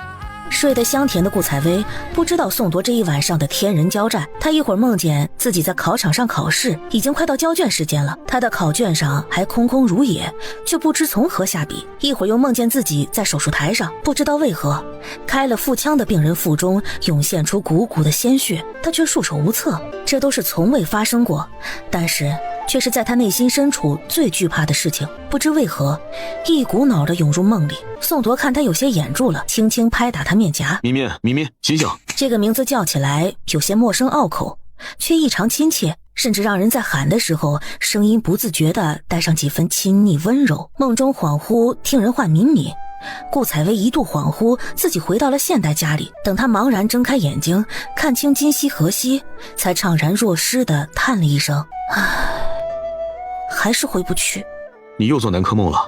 宋铎问道，眼底是他看不清楚的情绪。是啊，表哥，现在什么时辰了？哎呀，我怎么睡过去了？顾采薇抹抹眼睛，睡眼惺忪地问道：刚过卯时，打更的人刚从门前过。哎，表哥，你一直没睡啊？你不累呀？还早，我再睡一会儿。你也歇一会儿吧。宋铎本来以为他会问为什么他睡在这里，结果这姑娘心大，完全没当回事儿。别睡了，该起来准备了。一会儿啊，拜年的人就来了。阿元不是跟你说过吗？卯时开始就有人拜年吗？哎呀，起这么早，我好痛苦啊！这么好看，点个订阅吧。今天是春节了。哎呀，表哥，过年好，恭喜发财，红包拿来。他猛地坐起来，从被子里伸出手来，带着期盼望着宋铎。又不磕头，又不行礼，就想要压岁钱啊？去，小气！顾采薇冲他做个鬼脸。啊，坏了，我怎么睡在这里啊？宋铎心想，你总算是想起来了。可是顾采薇也不查看自己的衣服，也不质疑宋铎，而是火烧眉毛一般的跳下去。哎呀，坏了坏了，明珠会害怕的。宋铎无奈地叹了口气。明珠早就穿好了衣服，坐在炕边等顾采薇。见他进来，端端正正行了个礼。顾姐姐，新年安康。顾采薇草草回了个不标准的礼，笑着说：新年好。哎，我给你准备的红包哪里去了？让我找找啊。说着从褥子下面翻出来2个红色荷包，把好看的递给他。借花献佛，你大哥给我的。明珠打开是2颗东珠，本来想给你4颗的，又觉得4不吉利，6颗嘛，我又舍不得。顾采薇不好意思地说：多谢顾姐姐，重在心意，家里不缺这些东西，可是顾姐姐送我的，我就很欢喜。回京后就让人镶簪子，虽是我戴过的，但也是长辈所赠，我半身的东西，姐姐莫要嫌弃。说到了嫌弃不嫌弃的话，顾采薇也就不再矫情，大方收下，但是也没带。村里人来拜年，他们可没那么多讲究，这个摸摸那个看看的，我可舍不得。明珠会心一笑，看着他拿出手帕包好，放到柜子里。2人携手到正屋去。大哥，新年好。明珠端端正正的给宋铎行礼拜年，宋铎答应一声，递给他1个红包。里面是银票，喜欢什么尽管去买。嘘，没诚意。顾采薇站在后面哼了一声。哦。宋铎挑眉，从怀里拿出另1张银票，又做事往回塞。既然敏敏觉得没诚意，那我就不给你了。顾采薇往前一跳，一把抢过来，看看上面的数额，顿时高兴了。有诚意，诚意大大的。本集又结束了，我们下集再见喽。草草吃过早饭，顾采薇和明珠开始干活。这是红纸，帮我裁一下，我们来叠红包，给来的孩子发压岁钱。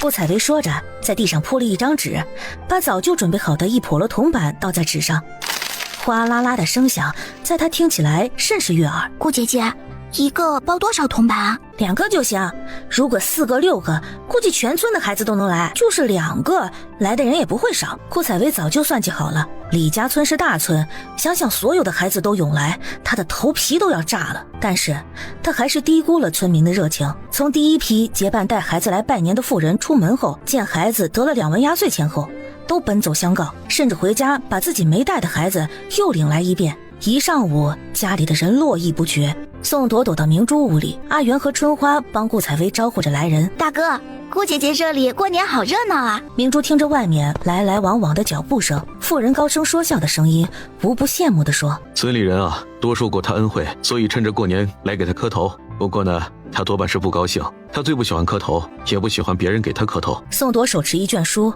斜靠在炕上的抱枕上，姿态闲适。想到顾采薇苦恼的样子，他嘴角扬起轻轻的弧度。哎呀，过年真是太累人了。所有人都送走，顾采薇躺倒在正屋的大炕上，宋铎和明珠也回到正屋。阿元在厨房里忙活。啊，顾姐姐，你怎么换了衣服啊？宋铎也望着他，家里来的孩子太多了，在炕上爬来爬去，吃着糖，我怕把我的新衣服弄脏了，就换了身。哎呀，不行，我得换回来去，过年得穿新衣服。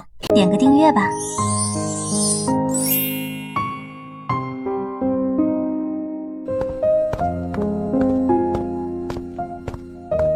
盯着打扮一新的顾采薇，同为女人，她也有些看呆了。远而望之，娇若太阳升朝霞；颇而察之，灼若芙蕖出绿波。明珠喃喃地赞道，而宋铎想到的却是：北方有佳人，绝世而独立，一顾倾人城，再顾倾人国。所谓倾国倾城之容貌，大抵如此。顾采薇是个美人，宋铎第一次见她就知道，他现在也隐隐有些明白，那人当初弃顾家正统嫡女而选择她，他之前只以为是因为她在府外长大，和顾府未必一条心，容易控制，见她盛装才恍然大悟，恐怕她的容颜才是最重要的原因。想到这里，他突然有些不悦，那人曾经跟他如此亲密，甚至他不会承认他嫉妒那人，为何那么早就识得她的美？他有些变态的独占的心理。摘下来吧，太过妖冶艳丽。宋铎心中翻江倒海，面上却不动声色。顾采薇吐吐舌头，把头上的东西都摘下来。明珠怯怯地说：“我倒是觉得顾姐姐这样打扮很好看。”说完，才意识到自己竟然反驳了大哥，涨红了脸，垂下头不敢看宋铎。还是你有眼光，不理他。你大哥直男癌，有什么欣赏眼光啊？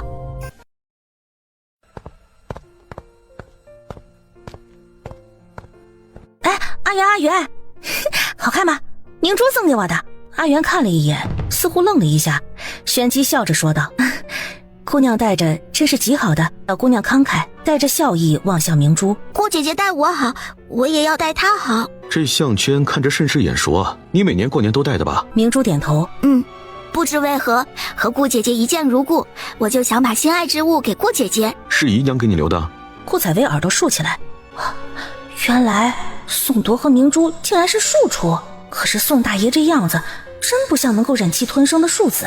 明珠摇摇头：“姨娘的东西出府的时候几乎都没带出来，这是我们出府那会儿大哥带我去秦三哥家，秦老太君赠予我的。”宋铎了然的点点头，没有再说话。吃完饭，阿元收拾好东西，对顾采薇说：“姑娘，你不是想知道那晚娘家的事情吗？我到厢房里给你讲讲。表小姐还小，别污了她耳朵。”顾采薇点头：“快说，怎么回事啊？”“姑娘，我单独让你出来，是有话对你说。”她的表情太过严肃，让顾采薇的心悬了起来。“姑娘，我原来是京中昌平侯府老太君身边的大丫鬟，后来老太君驾鹤西归，二老爷要我做通房，被我拒绝了。他一怒之下把我指给了虎子爹。”阿元长话短说，急促地说：“啊，这是真实版的鸳鸯啊！如果鸳鸯不自缢，恐怕也差不多结局。蒙老太君错爱，我管他的手势。”最受器重大丫鬟没有之一。顾采薇心思又飞了，起初我只是见表姑娘眼熟，刚看到她赠予姑娘的金项圈，才想起来那分明是老太君送给裴家小姐的，我才恍然大悟，表姑娘是裴家六姑娘裴文义，明珠该是她的小字，表少爷应该就是叛出裴家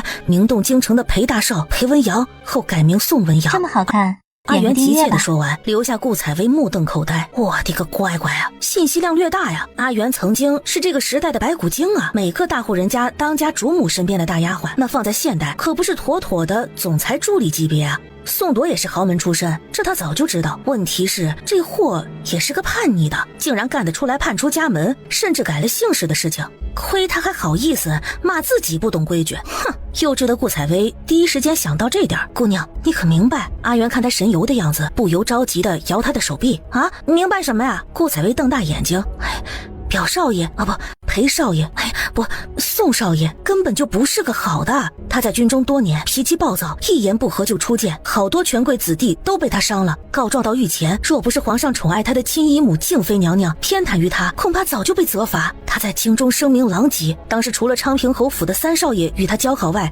其他勋贵人家没人跟他来往。更有人说，当初不是他叛出家门，而是遭到裴老爷驱逐，因为他逼奸继母婢女，逼得那婢女投井自尽，更持剑杀了一个路过的婆子，暴力自苏，莫敢相与。这是我离京半年前发生的事情，所以我都有所耳闻。明珠姑娘最是可怜，她本是乖巧听话的姑娘，可是被裴少爷强行带出府，裴老爷气大少爷，连带着她也嫌弃。因为裴大少爷的生母先夫人和裴六姑娘的生母是姐妹，所以连她也不准再进门。秦老太君最是明辨是非之人，虽不喜裴大少爷恣意妄为，不肯见他，但是对裴六姑娘仍存善意。可怜她母丧父离，连她将来婚事无依无靠，所以特意赏了她很喜欢的这个项圈，还是我亲手给裴六姑娘戴上的。也难怪我觉得明珠姑娘眼熟却认不出来，那时候她形容尚小，现在长开了，可是仔细看还是能依稀辨出当年模样的。她胳膊上有块烫伤的疤痕，当初我伺候她更衣的时候见过。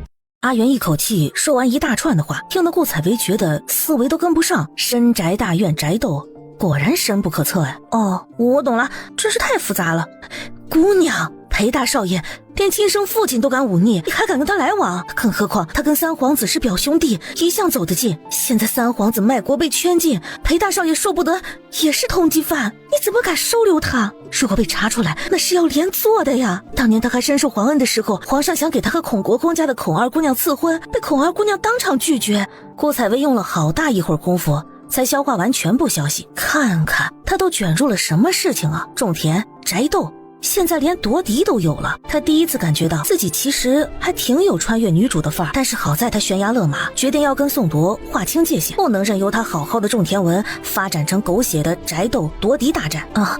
他其实与我有救命之恩，所以我才会收留他。现在所有人都知道我跟他来往，此刻也撇不清了。哎，你放心吧，我有数，他很快就走了。他太多事情不能在我这里磨蹭。阿元心事重重的走了，回到正屋，顾采薇面色如常。说实话，阿元的话在他心里也没有掀起太大波澜。和宋铎相处这么长时间，对他的身世他早有所猜测，不过得到证实以后，只觉得真他妈狗血呀，跟小说里一模一样的狗血。宋铎似笑非笑的看着他，看得他心里发毛。他就没跟你说别的？没有啊，还说什么？他装出一副莫名其妙的样子，心里却在想，莫非这货听到了？不能吧，若不是他自己一直盯着阿元的嘴唇看，都听不清楚呢。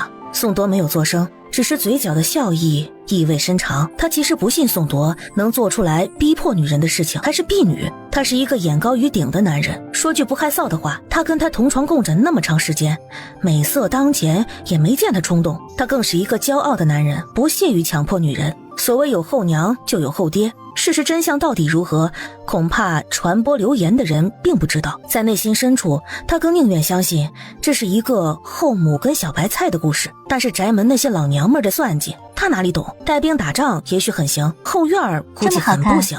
阿元掩饰的虽然很好，但是他对他已经调查得一清二楚，所以他把他看透了。他其实很好奇顾采薇的反应，可是他回来之后略不自然，之后就一切如常。顾采薇不是一个擅长掩饰情绪的人，可见他对于阿元跟他说的话是真的没有放在心里。为什么他会毫不在乎呢？宋铎有些不明白，中关于他的那些传言，忤逆、好色、暴力，他知道的清清楚楚。所以当年皇上赐婚，那女人为了不嫁给他，当即就拒婚。虽然他也看不上那女人，但是被他明晃晃的当着所有人打脸，宋铎一直视那为奇耻大辱。这些事情阿元应该都告诉他了吧？可是为什么他还能若无其事？阿元都告诉你了，为什么不害怕？宋铎开门见山地说，视线像两道直射的 X 光，仿佛想透过他的表情直达他的心底。害怕？为什么要害怕呀？阿元难道没说经理关于我的传言？宋铎问道，几乎有些迫不及待的想得到他的答复。是为何？他隐隐有一种感觉，这个女人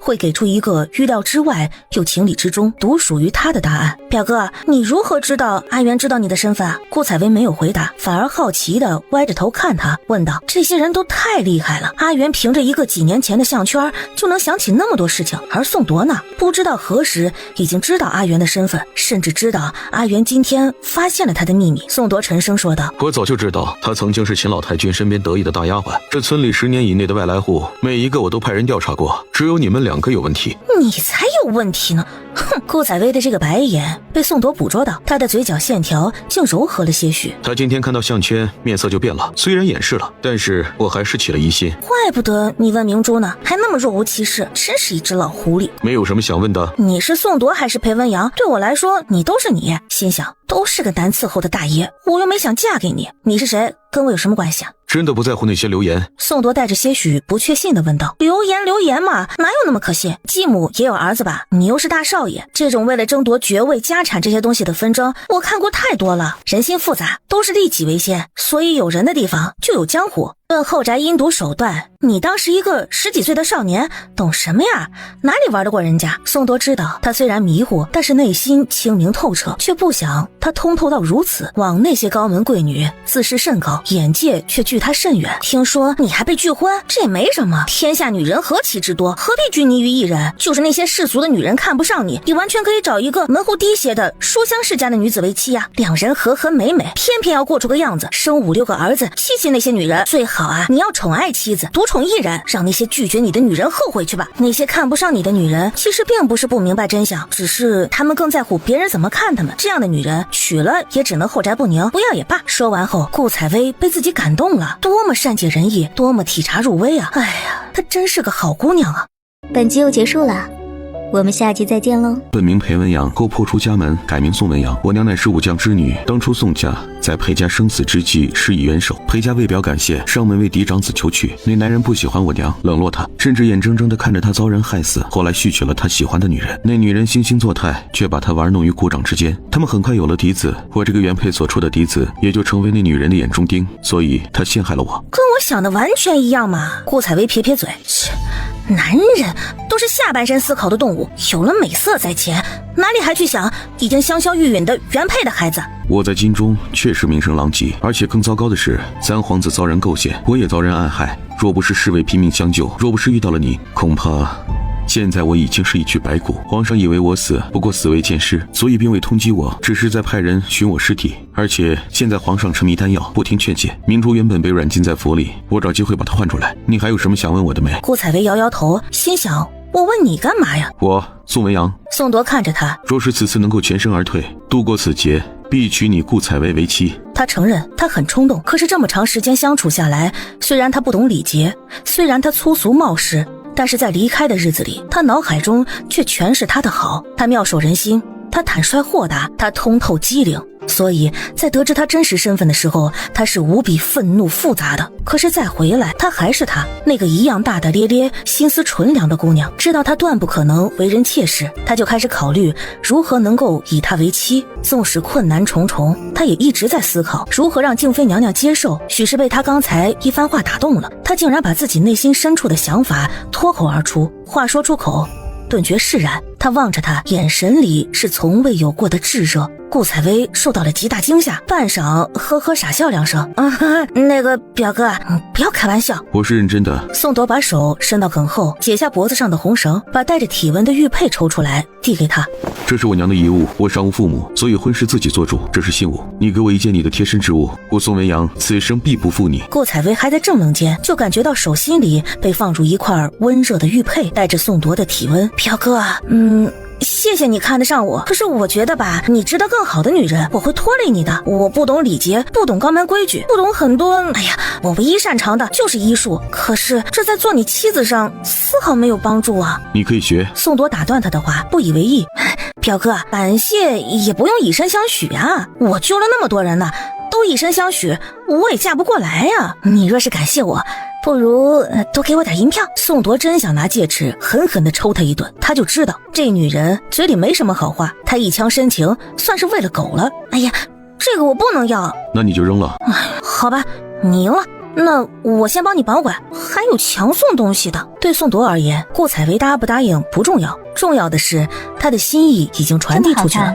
日子过得飞快，很快就到了正月15。阿元初7之后就回来了，一直妥善照顾几人生活。李茂明也来帮忙打打下手，做做粗活。顾采薇一直过着猪一样的生活，写写字，看看书，打打牌。唯一的运动可能就是每天教明珠打一会儿太极拳。表哥，我打得如何呀？刚开始，顾采薇兴致勃勃地跟宋铎炫耀。宋铎有时候也在院里练剑，剑花飞舞，行云流水，看得顾采薇眼睛都直了，也因此知道他是武艺高手。他在想，他会不会像发现绝世秘籍一般围着自己追问太极拳？不想这货只是看了几眼，兴趣索然地说：养生尚可，适合女子老人。真没眼光。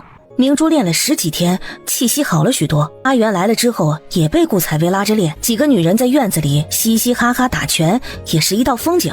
姑娘，您的药箱、针、替换衣服都收拾好了，您看看还有什么要准备的吗？阿元替顾采薇收拾好了东西，没了，记得给明珠带件厚衣服，不用准备什么的，后天就回来了。宋铎、顾采薇、明珠和阿元坐在马车里，李茂明赶车。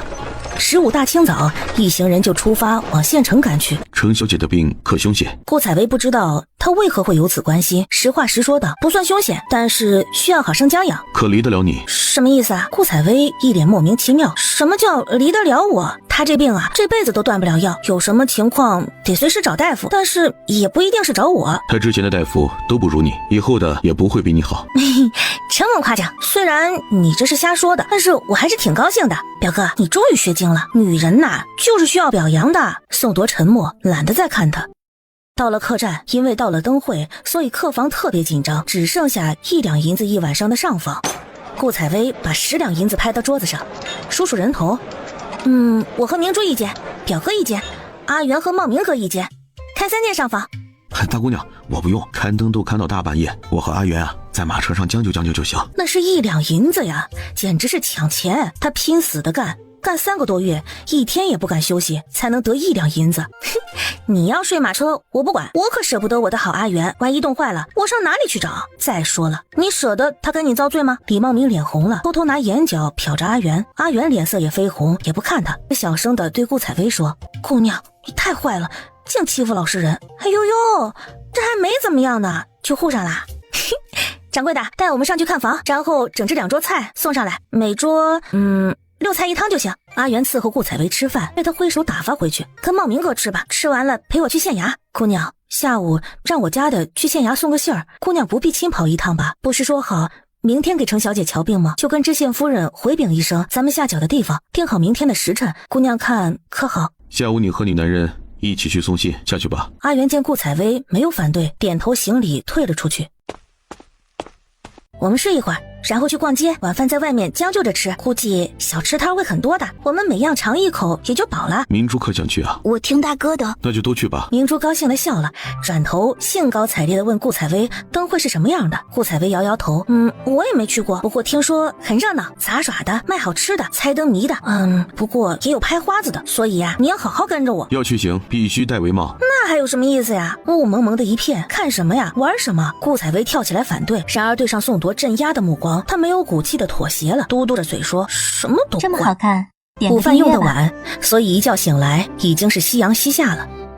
走，我们先去逛逛店铺。”顾采薇拉着明珠，宋铎悠闲地跟在后面。阿元被顾采薇放假了，给了他几两碎银子，让他们2口子去你侬我侬了。顾姐姐，还没有你做的好呢，我不要。在胭脂水粉店里，明珠小声地靠在顾采薇耳边说：“对，这些都有铅粉，虽然擦了脸会白，但是长久用下去，不仅伤皮肤，还伤身子。”顾采薇也小声说道：“等春天花开了，我给你再做一些，有机会给你捎到京城里去。”买不买呀？招呼的店小二见2人打扮一般，站在柜台前半天不买，不由得有些不耐烦。宋铎刚要上前掏银子，被顾采薇拦住了：“不买！”他大声说。小二也不想他如此的干脆直白，愣了一下：“快，好香啊！来，我们去看看。”那边是什么吃的呀？顾采薇和明珠叽叽喳喳，像2只放出笼子的小鸟，欢快地穿梭在人群里。宋铎紧跟着他俩，江边沿岸的树上已经亮起了大红灯笼，一排排挂过去，像一条蜿蜒的巨龙。熙熙攘攘的小儿女依偎着凑在各种各样的摊位前，小贩的叫卖声，孩子的欢笑声此起彼伏。结冰的江面上腾地而起的巨大烟花引起无数惊艳声。怡红楼的姑娘们出来了！人群中突然响起一个男子兴奋的声音，人群顿时骚动起来，朝着早就搭好的台子蜂拥而去。顾采薇自然要去凑热闹，今天怡红楼的姑娘们会在月下表演歌舞，平时囊中羞涩的男人们一窝蜂地往前挤。正月15月儿圆，一轮明月挂天边，高高的灯笼红艳艳，初回大地吉祥年。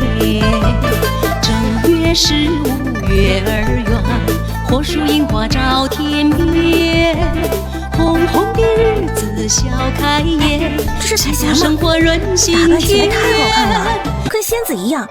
看那些男人，眼睛都看直了，口水都流出来了。明珠早就不好意思看了，垂下了头。宋铎虽然在看，却面无表情。是他，阿元低声说，他是花魁，每年15怡红楼的花魁都会进行这样的表演。竟然还有那么多鲜花，是温房里养的吗？顾采薇见惯了现代演唱会的场景，注意力很快转移到了那些小细节上。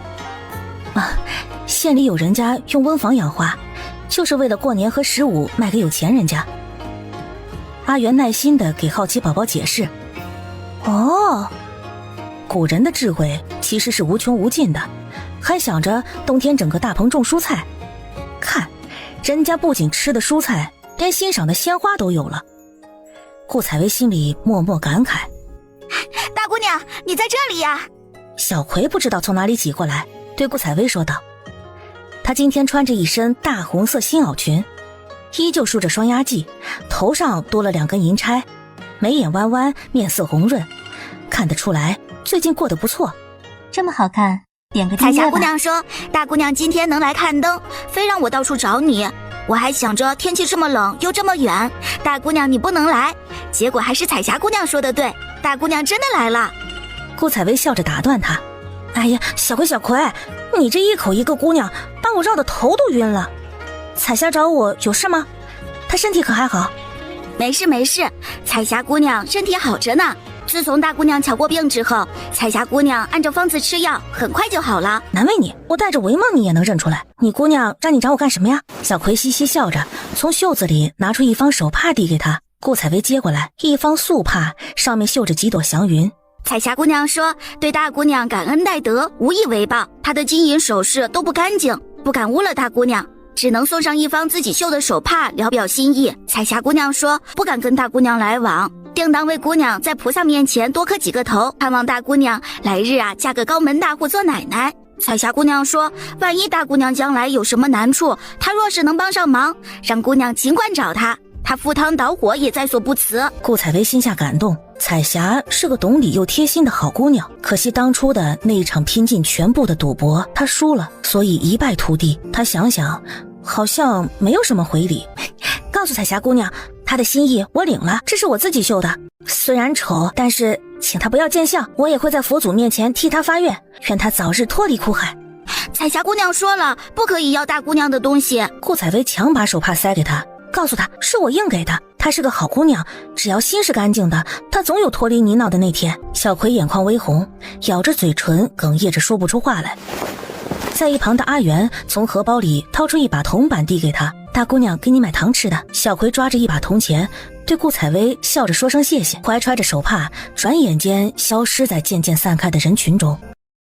本集又结束了，我们下集再见喽。上次救人你说是本分，可是日后不准往来，你竟然把自己贴身的东西送给那种女人，万一日后那女人用这东西生是非呢？明珠见宋铎发火，不敢吱声，不明所以地望着顾采薇。顾采薇看了宋铎一眼，没有想他理解，也没跟他解释，只淡淡地说，什么是脏，什么是干净。他脏，买欢的男人干净；他脏，那辜负他把他卖入青楼的人干净；他脏，那些后院里草菅人命视丫头性命如无物的男女干净。他知恩图报，替我着想，我也不过是一个小小的孤女而已，身无长物，并不畏惧算计，只希望以心换心罢了。说完话，也不看宋铎铁青的脸色，慢慢往前走着。也许是大姨妈来了，她心情并不好，听到宋铎的那番言辞，才忍不住出言讽刺。他是多愁善感的双鱼座，虽然逗逼，虽然总是笑嘻嘻的，但是内心深处他异常敏感，容易动情。看到这种有故事而且是悲剧的女人，总是忍不住心生同情和维护之意。明珠见到别人有难处，能帮一把就帮一把，没有深仇大恨，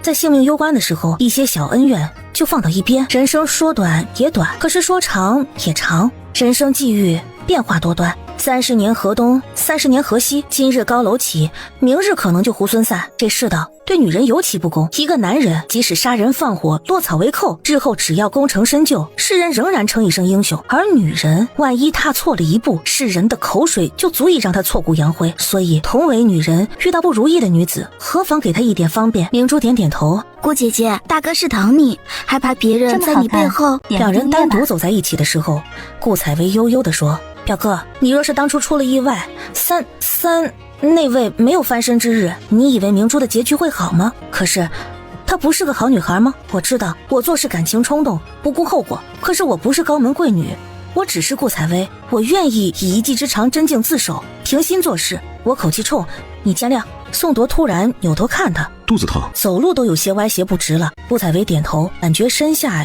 有一股热流流出，都不敢挪动脚步，支支吾吾地说：“我们先回去吧。”宋铎自是知道他这几日的小日子，点点头，伸手扶住他肩膀，另一只手从前面绕过去，搂住他的腰部，对还想挣扎的顾采薇呵斥道：“老实点。”被他拥入怀抱，顾采薇顿觉温暖。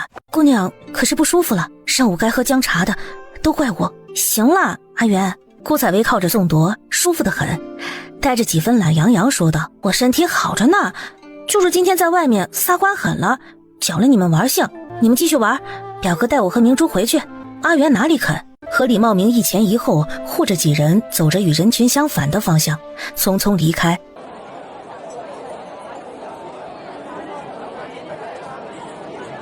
回到客栈，阿元让小二熬了姜茶，服侍着顾采薇喝下才退下。顾采薇其实特别不喜欢这个味道，本来想偷偷倒掉，奈何阿元坚持看他喝完，这才苦着脸喝下去，吃了很多蜜饯甜口。顾姐姐，快躺下休息吧，暖婆子给你。顾采薇回来换了小天使，又喝了姜汤，围着屋子里的炉子很快暖了过来。宋铎在外面敲门：“大哥。”宋铎走进来，看着背对着他装睡的顾采薇：“不用装了，起来吧，我都听见你脚步声了。”顾采薇被戳穿，没有丝毫不好意思，笑着从床上咕噜起来，大拍马屁：“嘿，表哥英明神武。”不难受了？宋铎瞥了半开的窗子一眼，明珠赶紧去关了窗。不难受了，我身体好着呢，就是不该在外面待太长时间，脚凉了，凉气就顺着脚底进入身体里。不过现在有点饿了，小吃又没吃够。顾姐姐，不如让小二上点饭菜。不用了，不想吃。不想吃就赶紧歇下。宋铎没好气地说：“明天还要去知县那里，早点睡吧。”好吧。宋铎举着几串炸得金黄的鹌鹑骨朵进来的时候：“表哥，表哥，你真是我亲表哥！”顾采薇看到他手里的鹌鹑骨朵，欢笑着冲出来：“少吃些，夜里怕积食。”宋铎把东西递给他，眼底带着难得的温柔笑意。吃货顾采薇的目光已经完全被他神往已久的美食吸引，忽视了他，而明珠却看得清清楚楚，嘴角带着了然的笑意：“明珠，这是给你的，鹌鹑骨朵油太重，恐怕你不刻画就不要吃了。刚在外面看你很喜欢这个，所以给你买了。”宋铎把一盏五彩琉璃灯递给他，明珠欣喜地接过来，立刻行礼：“多谢大哥。”自有了顾姐姐，大哥对女孩的心思也细致了许多，对她的关心也多了很多。这么好看，吃完东西，正准备各自安睡去的时候，店小二引着上次的金嬷嬷来了。早就该来见姑娘，怕姑娘出去看灯，所以这么晚才来拜访。这些小东西啊，给姑娘玩。说着，金嬷嬷递上一个礼盒，顾采薇谢过，又约定明天知县府里马车来接的时间，金嬷嬷才告退。顾采薇打开礼盒看了看，一盒6只做得栩栩如生的绢花，2个银香囊，工艺虽然不如宋铎给她的那个，但是也很精美。这只衬你，你肤色白，压得住这白色。顾姐姐高兴的失神了，刚想起一个画本，回头给你讲讲。明珠连连点头。在她眼中，顾采薇很会讲话本，常常听得她痴迷。这银香囊做工不错，大哥，你随身带的银香囊呢？好像最近一直没有见你带过。明珠忽然提起这个话题，顾采薇有些尴尬，宋铎却很坦然：“送给你顾姐姐了。”明珠脸上难掩震惊：“那可是……早晚都是一家人，你们2个晚上不许说话，早点睡觉。”躺在床上，明珠忽然对顾采薇说：“顾姐姐，大哥说你知道我们的身份了，对吗？”顾采薇愣了下：“哦，知道一点点。怎么了？”大哥那个银香囊是御赐的，当年三皇子和大哥带领几个侍卫在马球比赛中胜出，盛熙大悦，把附属小国进贡的这一对香囊赐给了他们2人，并且很是赞誉一番。那一年哥哥不过12岁，他和三皇子都很爱惜，都不离身。明珠的声音中充满了自豪：“哦，这么贵重啊，我可不能收，回头我要还给他。”顾姐姐，大哥把这么重要的东西都给你，那说明他心里有你啊，他想你嫁到我们家呢。原以为大哥只是想给你一个名分，我还担心你将来受人欺负，不想原来大哥早就视顾姐姐为正妻了啊！一个香囊跟正妻有什么关系啊？顾姐姐可能不懂，大哥最是有分寸之人，断不会把这么贵重的东西给妾室，他早就有心了。顾采薇不知道说什么好，呵呵几声，望着窗帘发了很久的呆。东风夜放花千树，更吹落，心如雨。几人大清早争论一团，甚是热闹。顾采薇是个语文渣渣，可是这首《青玉案》还是知道的。这明明是辛弃疾大爷的好不好？莫非这沈公子也是穿越的？要不要问问，看看是不是老乡啊？哎呀，算了，就算是也没多大意思。人家靠盗窃古诗词混得风生水起，他跑去说什么呀？一边下楼，顾采薇一边想着，一脚踏空，若不是宋铎扶了他一把，恐怕就摔下去，走路都不让人放心。宋铎轻声呵斥他一句，手却一直扶着，直到马车上才放开。1刻钟后，终于到了。宋铎被佟侍卫引着去见知府的二公子程昱，顾采薇被金嬷嬷带到了程梦离那里。恢复的不错呀，以后继续按时吃药。我再教你一套拳法，闲着无事时候可以在花园里打打拳，放松身心，对你的身体有好处。多谢顾姐姐，她跟我说了顾姐姐同她说的话，姐姐大恩，梦离没齿难忘。那根木头跟你表明心迹了，求签了吗？她跟我说了，我很高兴。顾姐姐是我的救命恩人，我也就不知羞耻的把心底的话告诉姐姐。我心悦她甚久，现在知道彼此的心意，我们都很欢喜。我这身子也不知道能撑多久，父母兄长舍不得我家人，尤其是他身无长物，又无功名，万一提亲他们恼了，把他赶走，日后再也见不到。倒不如现在这样，偶尔还能见几次，我已经心满意足。顾采薇长久无言，感情的疙瘩可以解开，但是涉及父母家人，她不敢随便开口。就像现代社会那句话，恋爱是2个人的事情，婚姻却是2个家庭的事情。放心吧，你身体好着呢，听我的话，好好休养，别胡思乱想。很多现在解决不了的问题，可能适逢契机就解决了呢，老天自有安排。这么好看，点个订阅吧。程昱招呼宋铎喝茶聊天，因为他是秀才，正准备参加秋后的举人试，所以话题谈论到会试。不想宋铎对此很了解，两人聊得不错。可惜过了一会儿，程知县的故人来访，让人叫程昱过去见礼。程昱让佟侍卫招待宋铎，佟侍卫不知为何比上次见面沉默了些。佟兄弟可是有心事？不瞒宋兄，我在担心小姐的身体是否好些。虽看起来气色好了许多，但是不得到顾姑娘的准话，我仍是担心啊。你不必担心，她跟我说过，有把握，那程小姐必然无忧。不过她日后必要随我入京，程小姐这边恐怕顾及不到。家规森严，日后内子出门不易，而程小姐身体孱弱，也经不起车马劳顿，这事情实难两全呀。佟侍卫紧蹙眉头，显然也陷入了沉思。半晌后，拱手带着几分恳求：宋兄，希望日后还是能援顾姑娘来为小姐医治。小弟知道这有些为难，可是总归救人一命，胜造7级浮屠啊。宋兄若有任何差遣，小弟万死不辞。虽然你我初相识，但是一见如故，我对你也十分欣赏。不瞒你说，我现在人是军中人，你不妨考虑下跟我从军。你跟我从军，一则有个出身，虽然武将不如文官，但是若日后做到1、2品，亦不敢有人轻视。不瞒你说，我跟程知县有救，我自信能说服他应下婚事。二则呢，日后你跟随我，我在京中可以给你们安排住所，程小姐和内子之间妇人相交，自是方便。宋兄到底是何身份？从2品金吾卫上将军兼殿前都指挥使宋文阳。佟侍卫愣住了，可是14岁带兵驱逐单于3000余里，而威名远扬的少年将军宋将军是我。佟侍卫猛然下拜，宋将军，小人眼拙，更胆大与宋将军称兄道弟，宋将军恕罪。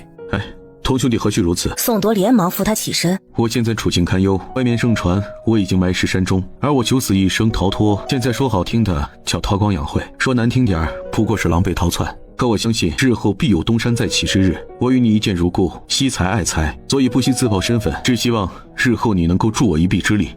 哎呀，大概这就是缘分。当日我下山就是想投奔宋将军的。宋铎面有喜色，这是我和佟兄弟的缘分。不瞒你说，我舅舅与程知县有恩，当日我遭人暗杀追捕，就是想来他这里躲躲，结果成就了我和顾姑娘的一段情缘。而你对程小姐的感情就如同我对顾姑娘，所以我自是理解。我家大人不知是否同意，将军身份尊贵，开口知县大人没有不应的，只是我怕他看不上我，心有不满。小姐她至孝，到时候放心吧，能得到你这样的东床，程知县会满意的。本集又结束了，我们下集再见喽。顾采薇和程小姐说完话，在垂花门外遇到正在等她的宋铎，佟侍卫也站在一旁。看到程小姐送客出来，忍不住看了她一眼。程小姐红了脸，佟侍卫很想跟她分享好消息，可是消息并未彻底坐实，而且他还怕拖累她，因此忍着没说。在之前的谈话里，他已经跟宋铎说了，愿意追随他，但是并不希望现在定亲，要等他彻底脱困之后再提，害怕耽误他的一生。宋铎当时说的是，如果出事，那都出事，顾采薇就不可能离开这里，自然会给程小姐诊治。如果成功，那么他们就一起入京，届时各自办理婚事。马车上，宋铎把童侍卫手指麾下，心里真高兴，正在闭目养神。哎，别说，他笑起来还挺好看的，怪不得程小姐喜欢他。顾采薇由自喃喃自语，他又把程小姐的话絮絮叨叨地跟宋铎说了。不都说有情人终成眷属吗？真希望他们也能够顺顺利利。我将来若是有女儿啊，我一定告诉她，无论喜欢谁都要告诉我，我可舍不得让她这么为难。宋铎嗤笑，哼，他若是敢与人私相授受，我就打断他的腿。顾采薇怒目相视，老天有眼，才不给你女儿呢！哼！宋铎瞥了他一眼，不是要真情自首，哪来的女儿？少见多怪，我只是不想嫁人，又不是不想生孩子，我都规划好了，回头找个男人，最好是读书人，落魄秀才，长得白净，酸乳气不是那么重的那种，搭伙生个孩子，提前签好协议，我可以给他一些钱，但孩子归我自己。宋铎听他振振有词，气得说不出话来，一甩袖子，顾采薇，今天晚上若不把女妾从头到尾抄一遍背诵下来，不准吃饭，不准睡觉。这么好看，点个夫有再娶之意，妇无二世之文，荼毒人心的东西，我真不敢相信写这个的是个女人。明珠见他一边抄一边发牢骚，捂着嘴偷乐。顾采薇把笔一扔，揉着酸软的手臂，一副死猪不怕开水烫的样子。不写了，我要睡觉。这种洗脑的自我摧残大法，留着表哥自己学吧，爱谁谁。阿元，把灯熄了，我就不信他还能闯进来。宋铎推门进来，表少爷，姑娘她睡着了。你下去吧。顾采薇，别闹幺蛾子了，赶紧起来。顾采薇只顾装睡，姑娘今天身子有些不适，一直站着写字，刚才实在肚子疼得太过，我好劝歹劝，她才上床休息。你出去，门前有竹子，给我折一根手指粗细的来。阿元要说什么，听他声音猛然阴沉，快去。顾采薇腾的一声坐起来，求求你换个人荼毒吧，我这辈子也背不下来，也不会去接受这些狗屁的东西。宋铎银夜见了程知县，两下相谈也算愉快，总算把童侍卫的事情说定，心情本来挺好，回来见他这副赖皮样子，不由有气。阿元站在门口不动弹，宋铎望了顾采薇一眼，转身出去，很快手里拿着一截竹子上来。阿元，代表小姐去我屋子里休息。宋铎命令两人退下，屋子里很快就剩下两人。下来。宋铎坐在桌前，把竹子放下，想平复一下心情。学不学那些繁文缛节，其实他并不在意，可是他最容忍不了的是他于男女之事上竟然有那么随意的想法。我去县衙了。啊？程知县已经同意程小姐和童侍卫的婚事。不过宋大爷总算是干了件好事，这对苦命鸳鸯也算是苦尽甘来。裴将军，请你放过我吧，用那些东西改造我，改造成和那些千金贵女一模一样的模样，你就喜欢了吗？我心悦你，也不介意你在我面前放肆，但是你嫁给我就是府里唯一的女主人，必须谨言慎行。我若不趁现在教导你，恐怕日后你吃亏更甚。表哥，求求你了，不要勉为其难了，我就是一只麻雀，别说飞上枝头了，就是飞到天庭，那还是一只麻雀。赶鸭子上架的事情你就不要做了。若是你看上我的医术，我可以发誓，日后你和你的家人有需要，我就是在天涯海角也会去给你医治的，供你驱使。可是尊夫人这样的位置，真的会有更合适的人选。你现在是虎落平阳，一时感念我伴你左右，其实这种感情并不足以维系一辈子。宋铎眉头皱到一起，宋铎本就是吓唬顾采薇，所以他到底逃过一劫。这顿戒尺且记下，以后胡言乱语再一并召回。记住你的身份，别给我丢脸，你只能是我宋文阳的夫人。这么好看，点个订阅吧。第二天临回家的时候，顾采薇收到了知县府里的谢礼，她也没看，直接让阿元赏了金嬷嬷1两银子。回到村子里，日子又安静，如同村里那条溪流一般静静流淌。偶有人求医，闲暇时候阿元伺候几个主子打打牌，写写字，下下棋。正月20是宋铎的生日，明珠送了他一条新的剑穗，顾采薇送了他一幅自己画的他的小像。宋铎私下里觉得有些不高兴，因为他想起了被他烧毁的那几个阴柔男子的小像，不过还是极珍惜的折好放到自己荷包中。顾采薇下厨做了长寿面，又做了满满一桌子菜，还试着做了一个不甚成功的蛋糕胚。几人算是欢声笑语的替宋铎过了生日。第二天，孟平就是替宋铎送过裙子的那个小哥，风尘仆仆的来了，见顾采薇也在屋里坐着，他就有些欲言又止。说吧，他是自己人，你坐着听。虽然男主外女主内，但是你也该知道些我在做什么。顾采薇默默翻个白眼，悬臂写字姿势不变，继续描红。孟平心里一惊，主子的意思这是……但是很快他面色如常的禀告，三皇子带出信来，说有人想暗害成郡王，让您想想办法。宋铎猛然把手里的茶杯灌到桌上，怒道：他的爪子伸得也太长了吧！望着桌上水花四溅，男人面沉如水。顾采薇叹口气，孟平低头不敢回话。宋铎似乎深吸了一口气，平静了些许。皇上情况如何？可还在服用丹药？是。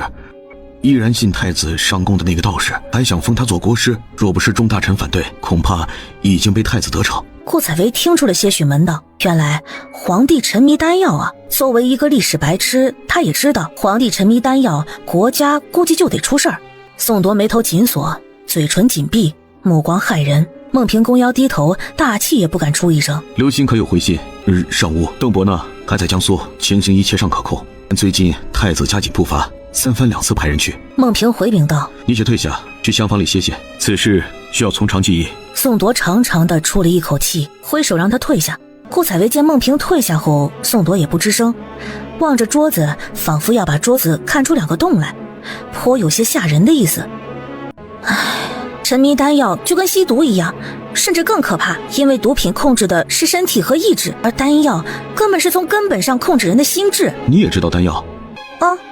以前啊，看过古代的传说，说有个道士很厉害，擅长炼制丹药，号称吃了他炼制的丹药可以身轻如燕，延年益寿，甚至还能腾云驾雾。而且他说的有鼻子有眼的，比如他上午还在李家庄吧，下午就有人在京城见到他了，结果骗了好多人，甚至有人倾家荡产。那只是以讹传讹？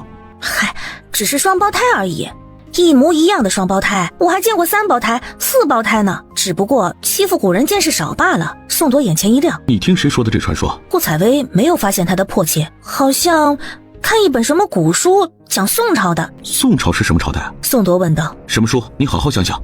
顾采薇这才觉得他有些热切过头，就是我以前那个做梦时候看到的，你当我胡言乱语好了。宋铎没有追问细节，只不过反复跟他确认是不是梦里梦到的。顾采薇这才把罂粟的样子画了出来，并反复交代千万不可用于好人，要提炼也要找你，用在谁身上我会让你知道。宋铎最后说道，他觉得顾采薇绝对是他的福星，救过他的命，能出大主意，虽然他自己总是迷迷糊糊的。顾采薇这才放下心来，然而见到墙上挂着的县里带回来的彩灯，忽然想起了那位沈公子，于是不确定地说道，虽然那是梦中事，但是我总觉得可能还有人做过那样的梦。宋铎追问什么意思，顾采薇就告诉他上次在客栈听人议论的那些词自己也知道。宋铎若有所思。这么好看，晚上吃饭的时候，宋铎突然告辞，顾采薇正在给他盛汤，闻言手一抖，汤匙落到汤中，溅湿了衣服。好，只是走得有点匆忙。明珠看看宋铎，再看看顾采薇，目光中仍恋恋不舍。明珠先在你这里暂住。宋铎淡淡地说。明珠先是便有喜色，然后很快不舍的对象就换成了宋铎，只是他强忍住流泪的冲动，是要去做大事的，他不能拖后腿。我会听顾姐姐的话，帮顾姐姐的忙，你要保重自己啊。放宽心，你何等，怎么会有事呢？吃过晚饭，顾采薇被宋铎单独留下。这是1万两银票，我若是回不来，这就是明珠的嫁妆，替她找个好人家，不必富贵，但是最好是读书人家，待人宽和。宋铎把厚厚一沓银票推过来，这是他早就想好的。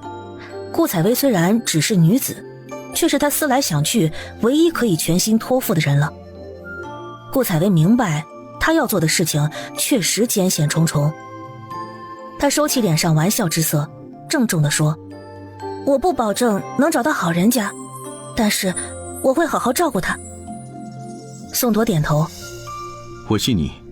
若是真有那天，我也不拘着你为我守着，也不指望你有良心替我烧纸，只好好待他便是。呸呸呸，说什么丧气话，你活着我都不嫁给你，自大狂。宋铎没有呵斥他。你叫顾采薇，自称顾七娘，生在京城大柳树胡同，生母是落入贱籍的歌妓，生父是当朝太子太傅顾延清的嫡次子顾兰亭。按照顾家排行，你是顾七娘，可你娘是外室，不被顾家承认，所以顾七娘其实另有其人。顾采薇不知道他为何说起自己前身的身份，茫然的点点头。原来他不是小三，他娘才是啊。当朝太子为了拉拢太傅，站在他这边对抗三皇子，承诺要从顾家选一个太子良弟。太子偶遇你，惊为天人，指定要你。可是后来太子反悔，害怕他登基后外戚做大，改口只肯给你一个良缘的位置。太傅自然不肯，两下陷入僵局。后来太子借一次花卉轻薄于你，想要逼顾家让步，惹怒了太傅。太子有个徐良弟，视你为眼中钉，找人劫了你，把你发卖。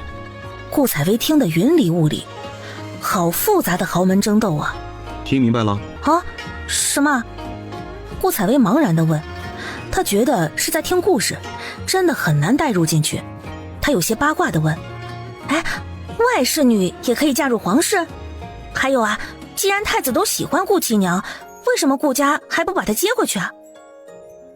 宋铎见他完全在听别人故事的样子，有些无奈又有些开怀。他觉得他不像经历了南柯一梦，反而像是换了魂魄。顾七娘和她的生母做梦都想入顾家，太傅以此为借口要她听话，吊住太子。万一将来事情有变，也可以完全推开。宋铎想起顾延清一脸算计的样子，冷笑着说，又把半块玉佩推给他，然后自己拿着另一半。有事情需要联系，只认这个，不认别的，记住了吗？顾采薇接过来，点点头。本集又结束了，我们下集再见喽。第二天，宋铎带着孟平离开。每一次离开都可能是生离死别，所以顾采薇看着他策马离开，有几分萧瑟却脊背挺直的身影，盯着旁边明珠泣不成声，眼眶也有些酸涩。阿元，扶表姑娘进去吧，我想出去走走。顾采薇对阿元说道。姑娘，雪都还没化完呢，你要去哪里啊？阿元有些急切地问。顾采薇转头给他一个微笑，觉得有些闷，在河边走走透透气，放心吧。顾采薇顺着还有积雪的山路，不知不觉爬上了一座小土丘。周围一片寂寥，只有呼啸的北风。他仿佛能看到远方宋铎远去的身影，慢慢消失在视野里。他觉得心里空落落的，像是空了一大块，灌进来了冷风，让心抽紧难受。从未想过和他真有可能，可是他走得如此急，留下的除了几句叮嘱，再无其他。顾采薇还是觉得很难受。习惯，这是最可怕的东西。这边顾采薇的日子有条不紊的平静过着，那边回到京城的宋铎面临的却是黑云压城。回到京郊落脚的地方，宋铎第一件事就是下令彻查那个穆青公子沈洛战，手下效率很高，很快沈洛战的一切能查到的资料都摆到了他面前。一直唯唯诺诺无人庇护的庶子，大半年前突然性情大变，博得祖母欢喜，以穆青公子之名四处游学，广有才子之称流传。大半年前，同样是大半年前，和他几乎是同一时间。可是其中关联他无法参透，若是顾采薇在，他肯定兴奋地跳起来。穆青公子和穆青同名，一定是他。可是宋铎只知道他有大哥，不知道他姓甚名谁。这么好看，点个订阅吧。安排好了一系列事宜，在一个月黑风高的晚上，宋铎穿着夜行衣，再次潜入了幽禁三皇子一家的别院。属下见过。博涵，还跟我来这套干嘛呀？三皇子康子振连忙伸手扶住他。从前人人以我为皇子，只有你不怕我，敢跟我动手，而今人人踩我，你却又跟我讲那些繁文缛节了。三皇子无不自嘲地说道，脸上写满了悲凉。人生起伏太正常，无论别人怎么看，您都是三皇子。我听说有人对成亲王动手。三皇子一拳砸在书案上，额头上青筋暴起，咬牙切齿地说，康子甚至是要绝我，连孩子都不放过。他还没登上那个位置呢，就已经这么迫不及待了。他日若真是让他得势，恐怕我这一支都要死无葬身之地了。若是宁得大宝，也不会放过他。成王败寇本就如此，不过是您敬妃娘娘，还是我们这些追随您的人都没有退路了。宋铎冷静地说：我何尝不知啊，可是我没想到他敢在父王眼皮子底下动手，幸亏婷儿自己是个机敏的孩子，才躲过一劫。提起自己6岁的嫡长子康信庭，三皇子脸上才露出一丝难得发自内心的笑意。这孩子聪明机敏，临危不惧，虽年纪小，但无论进学还是为人处事，都能看出些许端倪，日后必是大才。可惜现在他命运多舛，连累了这个好孩子。想到这里，他脸上的笑又被浓浓的苦涩取代。只有千日做贼的，没有千日防贼的，所以我们必须尽快找到太子构陷您的证据，让您尽快离开这等任人宰割的境遇。谈何容易啊！三皇子摇摇头，近乎绝望。匈奴远在千里之外，往来一次尚不容易，更何况深入敌营寻求证据，1-2年内能有转机，已经是苍天怜爱。也不知道我能否躲过我那个好大哥的暗线，有命活到真相大白的那天，或者即使到了那天，我恐怕也会被他害得身心俱疲，千疮百孔，难当大任了。从前何等意气风发的三皇子，此时却颓废如年迈之人。在宋铎心中，他是需要他生死追随的三皇子，同时也是一起长大，只比他大半岁的表兄。见他现在如此，也是心如刀绞，却只能用苍白的话语安慰着他。也许是为了转移三皇子的注意力，也许是为了心中一直所想，宋铎把自己和顾采薇的事情一一道来。什么？你把明珠送到了顾七娘那里？宋铎点点头。你糊涂啊！我看这根本就是太子设的陷阱。顾七娘之前我们不是派人调查过吗？为了做太子良娣，她有什么不能为太子做的？她不过是装疯卖傻，就骗过你了。三皇子有些急怒，抓住宋铎的肩膀，激动地摇着他说道：博涵，你是我最后的希望，区区美人计怎么都识不破呢？他动作很大，仿佛要把他认为在沉睡的宋铎摇醒。宋铎面色沉静。殿下，若不是十分确认，我会把明珠交给他吗？我的性命是他救的，若是只是为了切断您的臂膀，太子万不会允许他救我。而且大半年相处下来，我也信我看人的眼光，他不仅医术精湛，有起死回生的本事，而之前的顾七娘连碾死个蚂蚁都不敢。而且他为人善良，性格跳脱，毫无娇柔造作之意，对之前的事情全无记忆。他所认为的祖父也不是顾延清，而是一个叫顾继生的乡野村医。我一度认为他是借尸还魂，可是这样的说法我也只跟您一个人说。人生际遇奇特，他日有缘相见，我相信三皇子也会这样认为。真有如此神奇？这么好看，虽然宋铎解释了很多，可是三皇子对顾采薇始终是将信将疑。宋铎也并不勉强他相信，甚至他很理解，若是自己和三皇子身份相换，他也断然不会相信自己的这番说辞。可是他还是必须说给他听，这样日后谈及婚事才不会那么突兀。宋铎心里有几分歉疚，在生死存亡之际，他竟然脑海中还能想到这些儿女私情。两人又说了一阵话，三皇子妃带着成郡王进来，宋铎见礼，三皇子妃要回避，被三皇子叫住。表弟是自家人，你这个嫂子不用回避。婷儿，见过表舅。康信庭一板一眼的行礼，宋铎连忙拦住。成郡王虽然年龄尚幼，但是气势天成。博涵，听你说你偷梁换柱，把明珠换了出去，可有办法把婷儿替换出去啊？三皇子妃又是心惊又是不舍，可是还是用希冀的目光望着宋铎。宋铎沉吟不语。我知道这里戒备森严，不逼你复礼，可是婷儿是我最爱的孩子，也是我的嫡长子，就算我难逃此劫，也希望有朝一日他能为我洗血此仇此恨。博涵，一切摆脱了。有着与同龄人早熟太多心智的成郡王，宋铎想顾采薇看到大概也会心疼。父亲，我不走，我要和父亲母亲同甘共苦。三皇子把儿子抱在怀里，泪水忍不住流下。婷儿，父亲知道你孝顺，是父亲无能啊。父亲，婷儿不怕死。立在一旁的三皇子妃早已泪流满面。宋铎等一家人心绪平静了些，对三皇子说道：殿下可有能够托付的人？虽然难，但是出去也并非不可能。可是成郡王身份尊贵，没有万全的人相托，万万不敢送出去啊。三皇子抱着成郡王坐下，闻言神情一滞，左右思量，果真除了宋铎之外，并没有生死相托的人，而宋铎要为他奔走，难以护成郡王周全。三皇子妃突然插话：恕妾身无礼，妾身觉得可以送到妾身娘家。京城不行，太容易暴露，而且你父亲虽然疼爱婷儿，但是为人刻板，现在父皇已然将我定罪，说不得他会大义灭亲，把婷儿送到父皇面前的。三皇子妃语塞，想到自己刚正严明的父亲一腔忠君爱国之心，这样的事情真的完全做得出来。是殿下下定决心要将成郡王送出去，不如一起送到。不行，三皇子断然拒绝。我不会把婷儿交到一个跟太子不清不楚的女人手上。这话有些难听，宋铎不愿意听。听，所以他抿着嘴唇沉默了。太子那样的男人他看不上，太子许的那些名分他也看不上。宋铎心里想着，气氛有些沉默。除了他，当真没有旁人了？过了许久，三皇子有几分挫败地问：属下无能。宋铎拱手说道。三皇子妃听出些许门道，也许是前几次成郡王差点受害，让他的一颗慈母心再也经受不了这样的刺激。他流着泪跪下，对三皇子说：殿下，无论是谁，若是能救得婷儿，妾身都感激不尽。表弟是我们唯一可以信赖依靠的人，他相信的人又能错到哪里呀？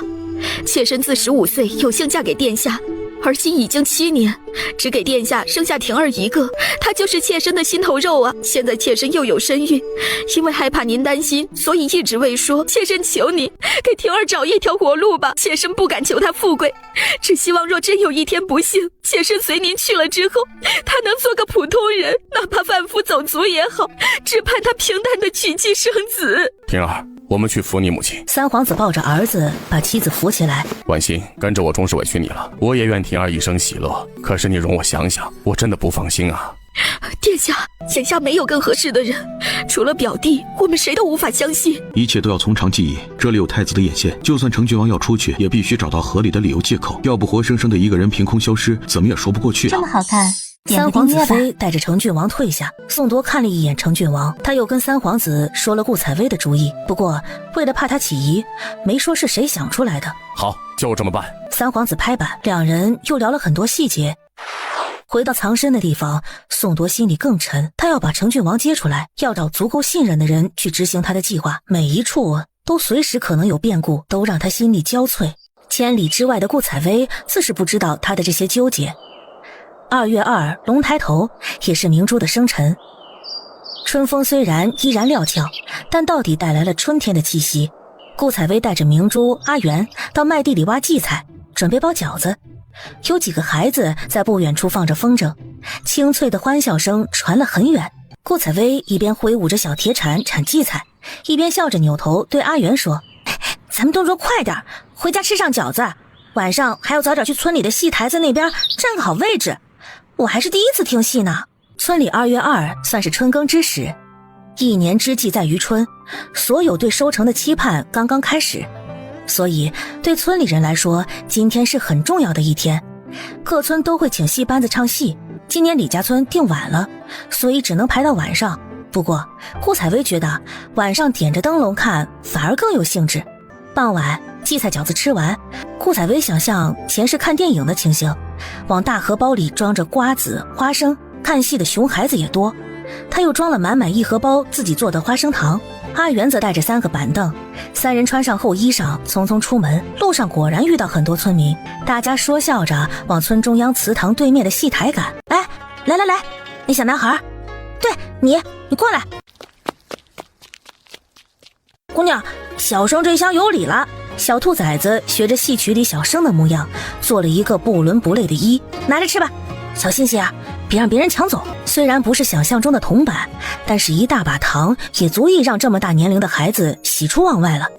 谢谢姑娘赏，回去洗了手再吃。谢谢好心姐姐。小兔崽子拿着糖笑着跑了。周围的小孩子见顾采薇有糖，纷纷凑过来讨糖，最后顾采薇连她的瓜子花生都分完了。台上演一桌悲欢喜临，戏台下唱点了团中夫妻，五味杂陈不让来生气，好知往事从一眼梦境歌里。戏台上演一桌寂寞悲喜，戏台下唱点了团中夫妻，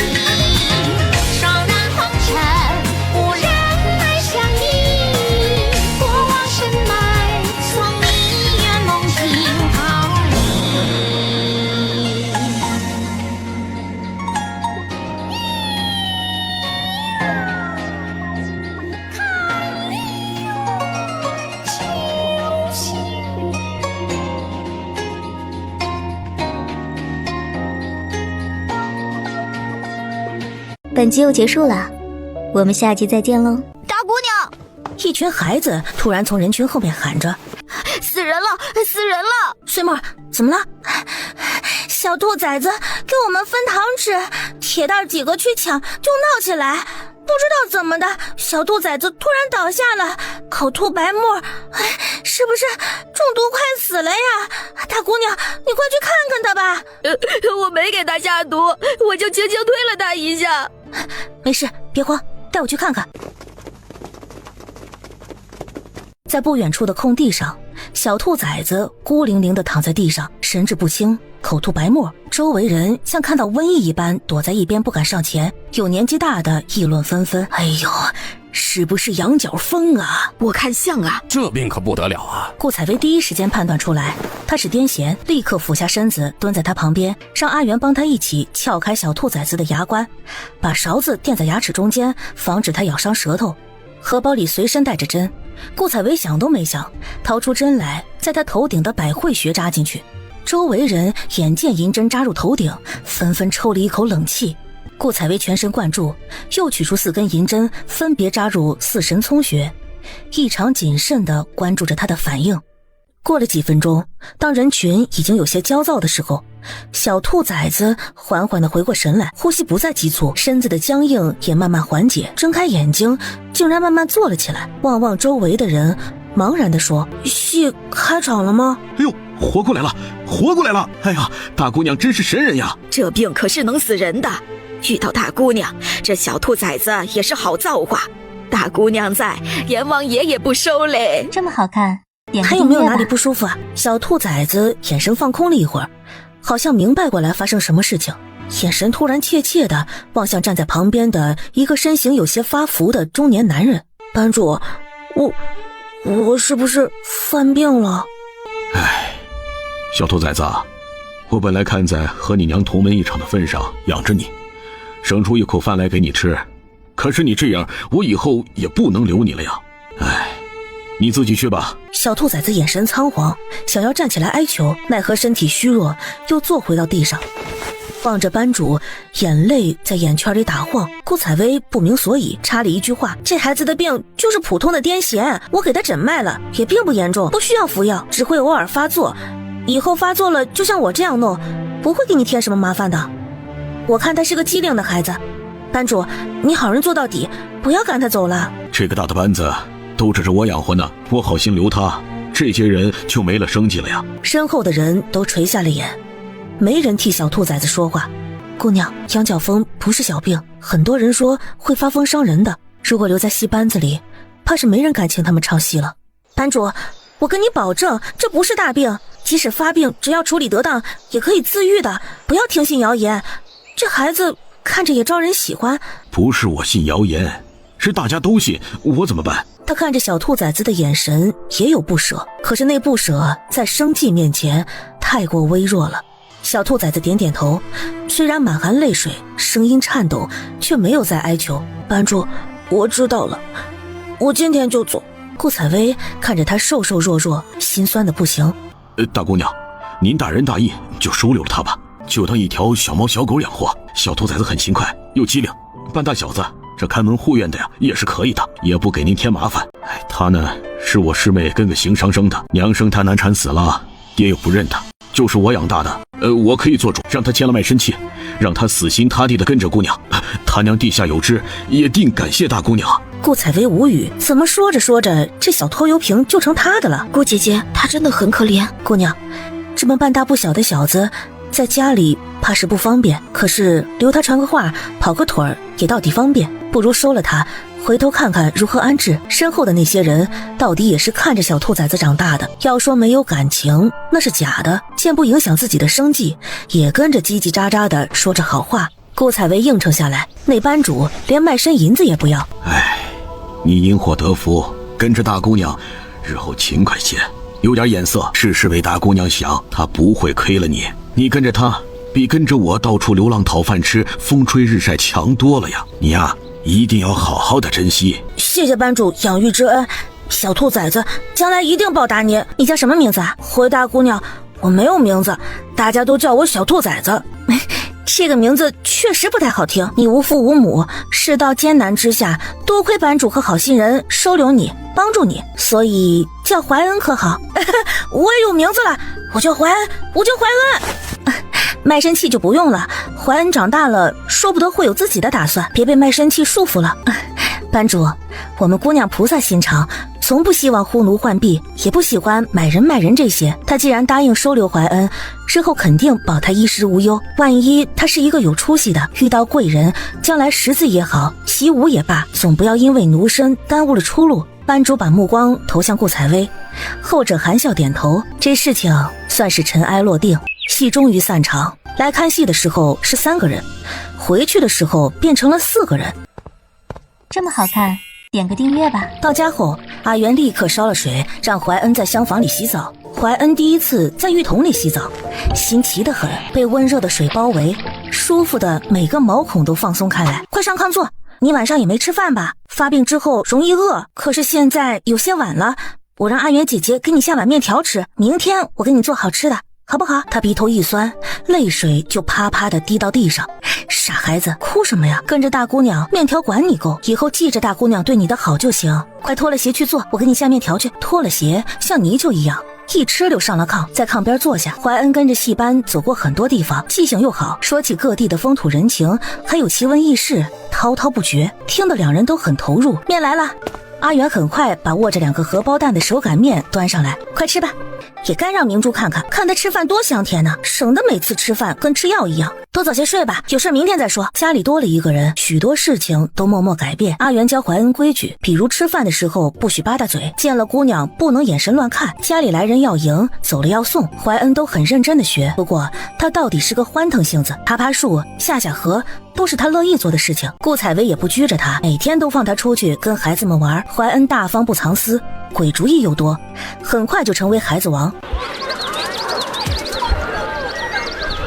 天气渐渐变暖，顾采薇也恢复了进山采药。阿元留在家里陪明珠，怀恩和雪团就是他的好伙伴。姑娘，你上次说这个也可以做菜吃，你看我弄了这么多，那边坡上都是呢。姑娘，我去看看我们下的扣有没有弄到野鸡、兔子。有了怀恩陪他，顾采薇采药的时候一点都不无聊，也不再害怕偌大的林子中除了小动物之外只有他一个人。中午日头略盛，两人就一起回家。怀恩和雪团在前面撒欢跑，顾采薇在后面慢慢跟着。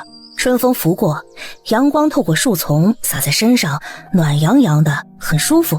走过那个熟悉的小沙丘，顾采薇忽然想起已经走了2个多月的宋铎，不知道他是否一切顺利。他一直刻意不去想他，把他所有的东西都收拾起来不看，仿佛真的把这个人忘到了脑后。而实际上到底如何，恐怕他自己也不清楚自己的心思。家里，阿元正在安慰垂泪的明珠。表姑娘，可不要哭了，再哭眼睛肿了，你这身子刚好了一些，再反复，姑娘回来又要担心了。明珠拭泪，大哥走了这么久，连个口信也没有带回来，在顾姐姐面前我也不敢提，怕她也跟着我难受。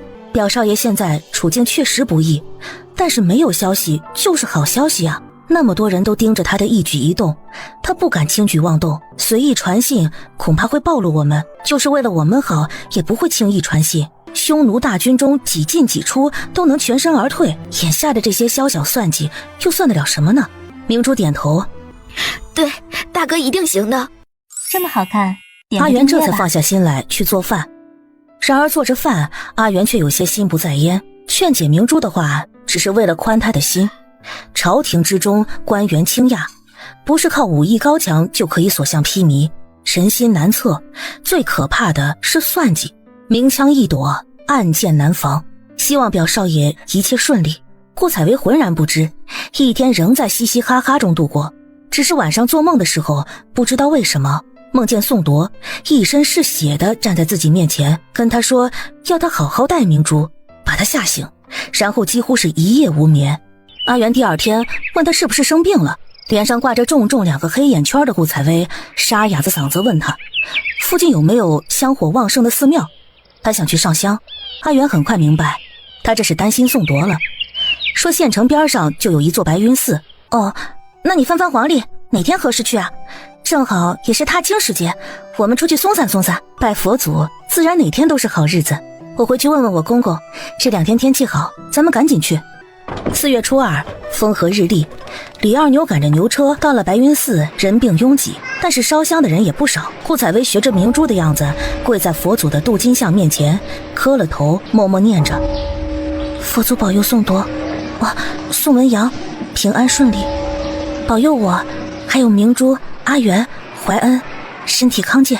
明珠在他身旁，心里对佛祖许下的愿望和他大同小异，希望大哥和顾姐姐有情人早成眷属，和美康顺。阿元也拜了拜，希望一家人平安，虎子将来有出息。他拜完后，把顾采薇来之前给的10两银子去添了香油钱，自己也添了几10个钱。本集又结束了，我们下集再见喽。10两银子虽不算多，但也不是小数目。小沙弥告诉了师兄，一会儿有个大和尚请他们几人去后院休息，跟着大和尚往后院去了。女施主，一会儿师弟会给几位送来斋饭。这后院连着后山，有一片桃林，风景宜人，几位可以随意走动，若有需要，随时让师弟找小僧。大和尚说话彬彬有礼，顾采薇连忙双手合十道谢。林子里很静谧，不远处有3个男人围坐着，只能隐约认出其中一个穿着袈裟，大概是寺里有威望的大和尚在招待客人。我们捡些桃花花瓣回去，晚上回去做胭脂也好，做桃花糕也好，这是佛门的桃花，也是格外好的呢。说着低头认真去捡拾。阿元无奈，只能先出去牛车那里给他们取篮子，花儿实在太多了，3人捡了一小会儿就把篮子装满了。顾采薇拉着明珠坐在旁边的石凳上，桃花性甘苦平，更适合偏于寒性体质的人，所以晒干了泡水喝是极好的。把桃花捣烂了敷在脸上，美容养颜，还可以做桃花粥、桃花糕，还可以做成祛斑粉、桃花丸、桃花酒。顾姐姐懂得真多，我们回去都试试。顾采薇不经意间往不远处瞥了一眼，现在正是建功立业的好机会，你原来何等意气风发的一个人，现在却心肝窝在这个小小的地方，你的经世之才被埋没，你不觉得可惜吗？那方丈背对着顾采薇，所以他不知道他说了些什么。为了一个女人自苦至此，何必呢？你贺家如今门第零落，你怎么对得起贺家祖宗啊？方丈双手合十，阿弥陀佛。当年他背信弃义，舍你于不顾，爱慕虚荣，进了宫，还得到皇上宠幸。我知你心中不甘，但是又无可奈何。太子爱惜人才，听说了你的事情，命我2人从京中赶来，请你出山。日后太子登基，你还不能如愿吗？这番话好似一个惊雷，震得顾采薇脑袋嗡嗡作响。这里竟然隐藏了一个世外高人，还是跟太子有关，那岂不是要出去对付宋铎？那边那个女子为什么一直往这边看？这么好看，那边那个女子吧为什么一直往这边看？顾采薇连忙收回视线，正好此刻怀恩拿着东西蹦蹦跳跳的进来，几人说笑的情形终于让那心生怀疑的男人收回视线。在他看不到的角度，顾采薇如释重负地松了一口气，他不敢再借机刺探。宋铎和他的对手都比狐狸还狡诈，比老虎还凶残，他们几个妇孺孩童可不敢露出马脚惹他们。小沙弥也来喊他们用斋饭，于是几人回到了房间。对于顾采薇惊心动魄的心理感受，另外几人都没有感觉到。顾采薇心里忐忑难安，直觉告诉她应该赶紧离开这里。吃过斋饭，她终于下定决心赶紧离开。不想小沙弥却来请，说是方丈想见她，而且是单独见她。顾采薇仿佛听到自己心跳的声音，无数念头刹那间统统涌入脑海。她发现了，不会啊，他很谨慎啊，他不会知道他懂唇语，谁都不知道这个秘密。但是万一他在他没有意识到的地方露出马脚呢？要不要让明珠他们先走？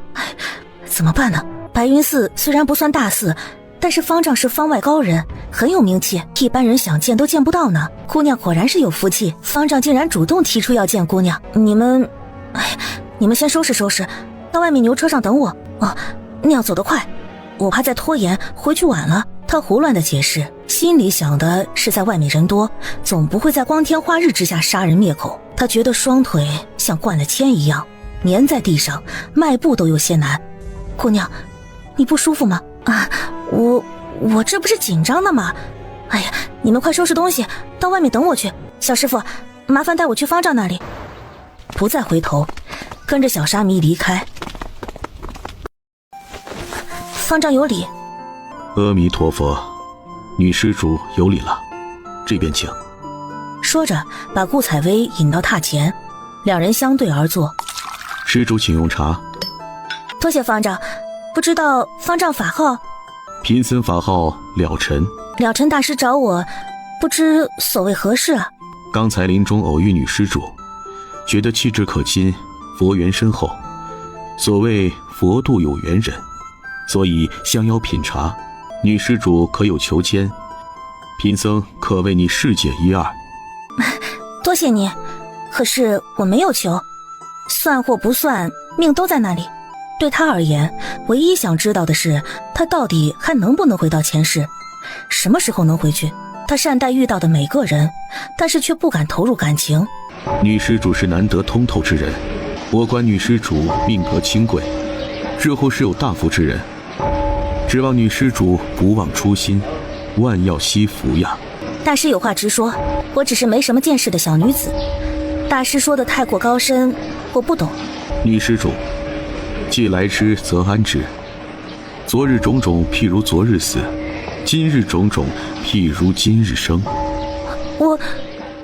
顾采薇有些慌乱，我不明白你的意思。这话模棱两可，可能是看穿了他的来路，也可能是意有所指，不过歪打正着，所以他不会承认。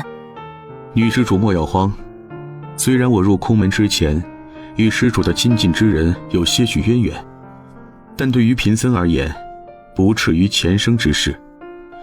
此身既已追随佛祖，万不会再过问红尘事。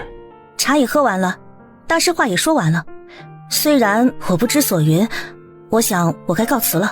贫僧再送女施主一句话，今日施主恐有血光之灾这么好看，点个订阅吧。那该如何化解？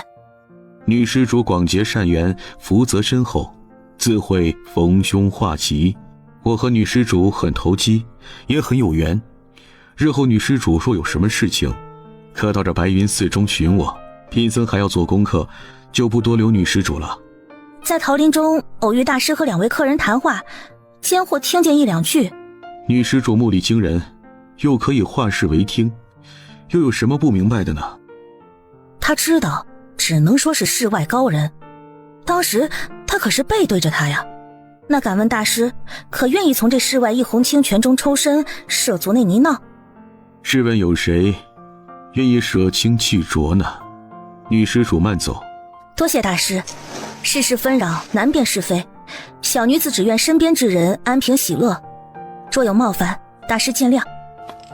说着也不留恋，转身出了僧庐。一直到回到家中，顾采薇都没有提及见了尘的情形。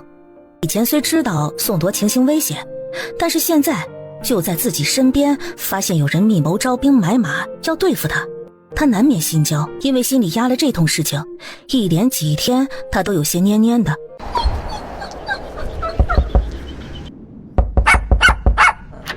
这是顾宅，你找谁啊？这天大门被敲响，你等着，我去回禀姑娘。说着咣的一声关了门，噔噔噔的跑进来。这小子口齿倒流利，还顾宅，忙让怀恩把人让进来。来人是老熟人，而且是意想不到的人。童凤令给顾采薇行礼，双手递上一封书信。童侍卫，怎么是你啊？宋铎呢？我现在跟着宋公子，信已送到。姑娘若是没有吩咐，我得回去复命了。公子有令，不必回信，若有口信，让我带回即可。明珠啊，你先跟着阿元姐姐到外面去看看，告诉怀恩我想吃炸河虾，让他去河边带着皮猴子们去捞哦，带赚钱给他们买糖吃。你也在外面多走走，对你身子好。明珠自是知道顾采薇要支开他，点点头，还是忍不住问了童凤令一句：我大哥一切可好？童凤令收到顾采薇眼神，点点头。姑娘放心，一切都好。明珠这才放心的点头，跟着阿元带着怀恩走了。顾采薇一五一十的把在白云寺中那2个男人跟方丈的对话告诉童凤令，他正愁怎么给宋铎示警，正好他就派人来了。姑娘可还有别的话？让他万事小心。姑娘，刚才开门那小子。童凤令想起宋铎的嘱咐，让他看看顾采薇过得如何，想平白多了一个半大小子，这事情他觉得该回禀。顾采薇简单说了一下怀恩的来历，是个机灵懂事的孩子。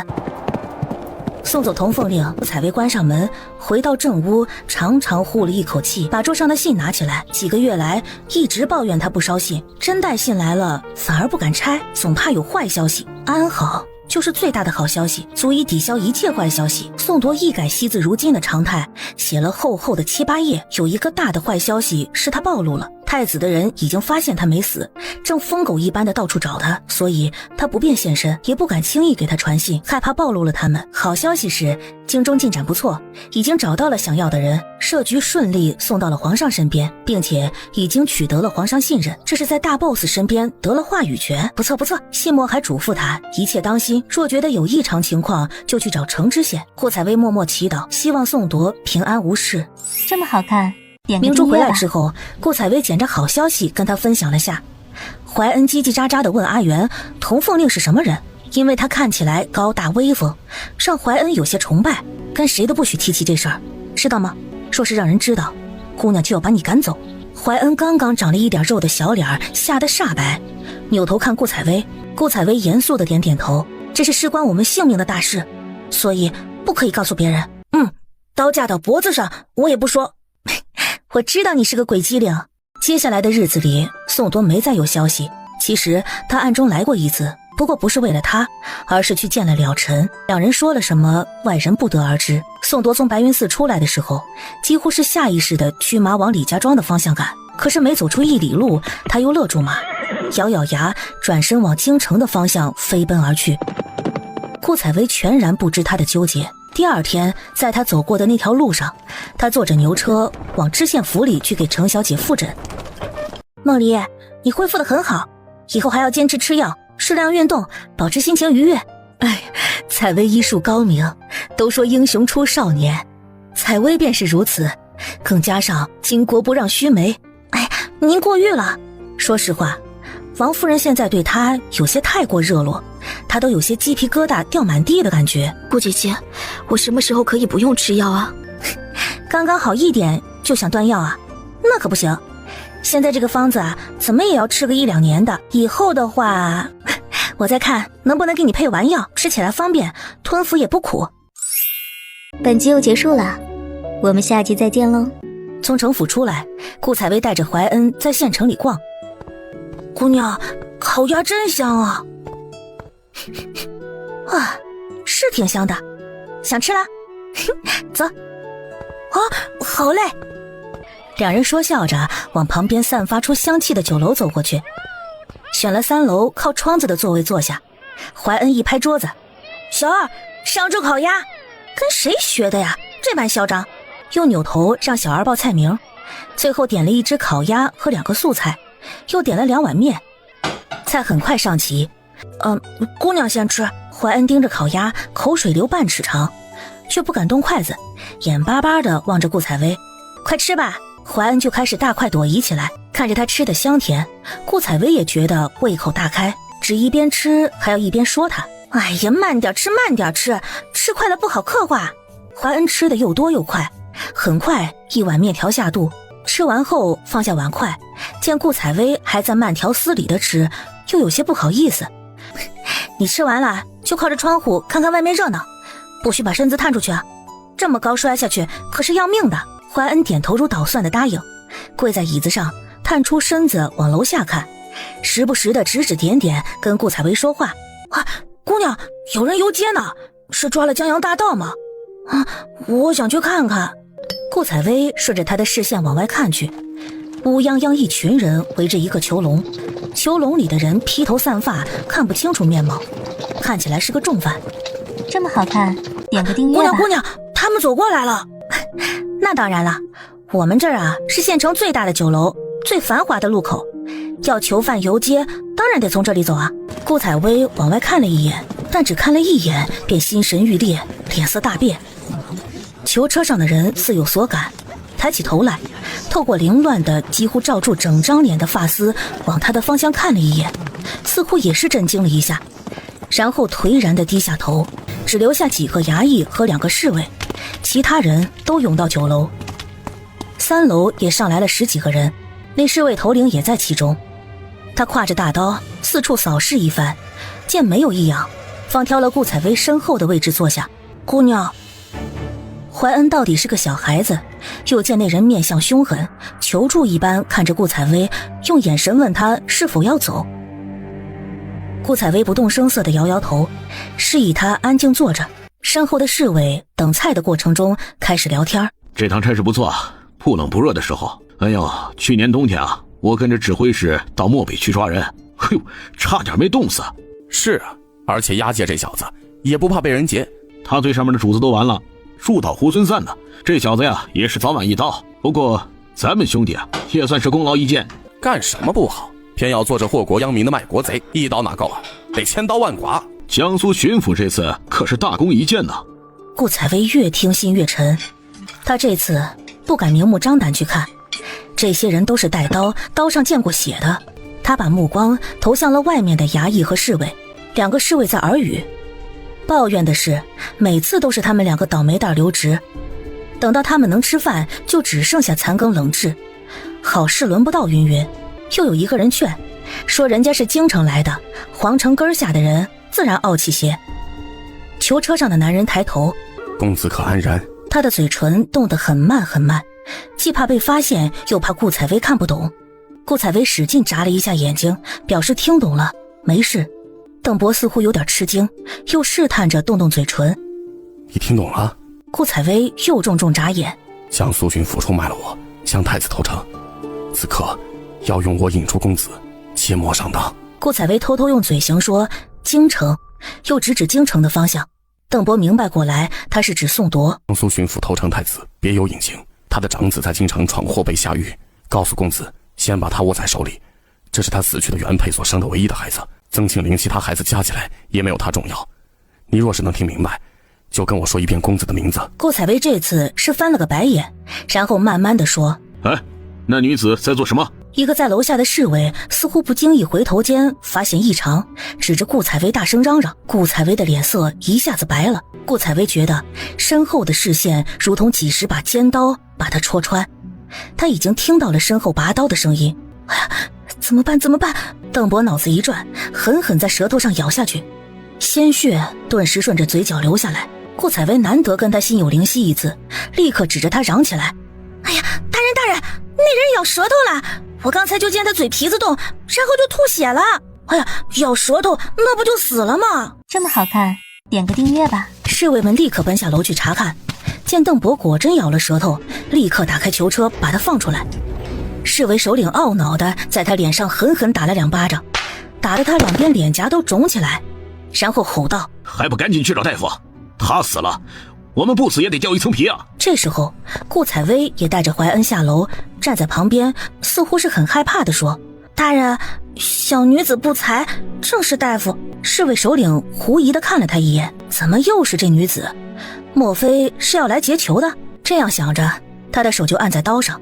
小女子真的是大夫，我是回镇李家村的，上次承知县的千金犯了心疾，也是我救的。这好多人都见过。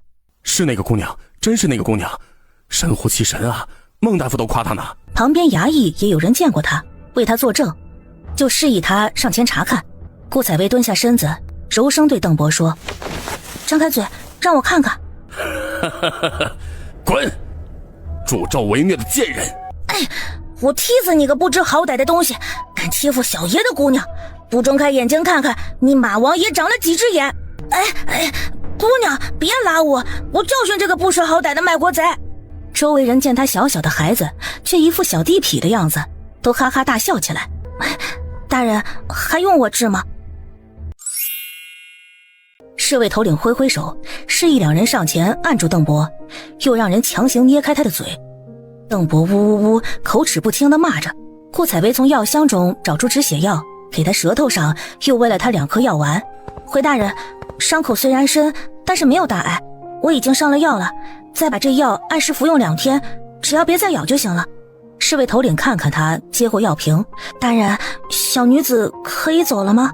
侍卫首领见他人畜无害，又吓破了胆的样子，挥挥手让他走了。邓博被五花大绑，重新塞回到囚车上。远去的顾采薇听见侍卫首领放狠话：不到京城，你敢死，我就把你挫骨扬灰。顾采薇身子一颤，然后假装淡然地带着怀恩往人群外走去。怀恩，你去告诉二牛叔，就说知县夫人留我住几天，让他自己回去，嘱咐阿元好生照顾明珠。我去客栈，一会儿来这里找我。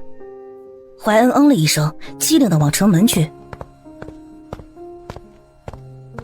顾采薇在自责，为什么别的穿越女主意一抓一把，到了他就废柴一个，干啥啥不行，万一还连累了明珠，宋铎不得恨死他呀。姑娘，要不我们去劫狱？闭嘴，没劫出来咱俩也被抓走了。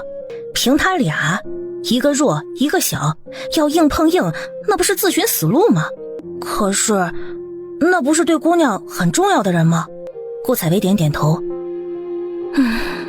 是很重要，可是总要想到全身而退的办法，飞蛾扑火没有意义啊。那姑娘找知县大人帮忙。我忘了，知县大人是官，我们劫囚是不对的。这么好看，对点个订阅面吧。忽然人声鼎沸，怀恩跑到窗前去看外面的动静。姑娘，你看他们出来了，他们好像也往咱们这里来了。他们不赶路了？这才什么时辰呢？顾采薇迟疑地说，心里隐隐有些兴奋。刚才他一直担心这些侍卫吃完饭马不停蹄地出发，如果他们能停留下来，那么他可能还不像之前那么绝望。姑娘，我去楼下看看有没有什么消息。不行，那些人可不是好相遇的，万一被他们发现，你小命休矣。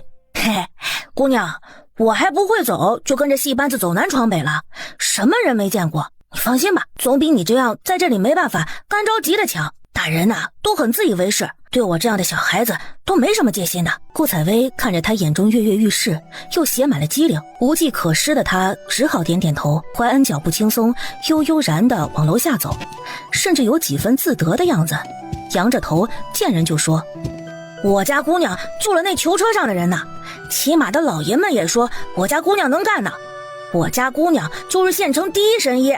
然后拐角处，他看到楼下坐着的侍卫首领正眯着眼睛望着他，连忙止住话语，一脸笑容地跑下来，狗腿地凑到他身边，拍马屁，说逗趣的话，点头哈腰，把一圈侍卫逗得哈哈大笑。那首领问他是谁家的孩子，他也不避讳自己以前跟着戏班子东奔西走的经历。客栈中竟然还真有人认出来他是小兔崽子，喊他的名字。顾采薇悬着心，听到楼下一阵一阵的笑声，焦急地在屋里来回走动。怀恩消息打听得差不多，猛然一拍脑袋，哀嚎道：哎呀，完了，我家姑娘让我去买驴打滚，我晚回去，今天晚上没得吃了。大爷，各位大爷，容小子先去了。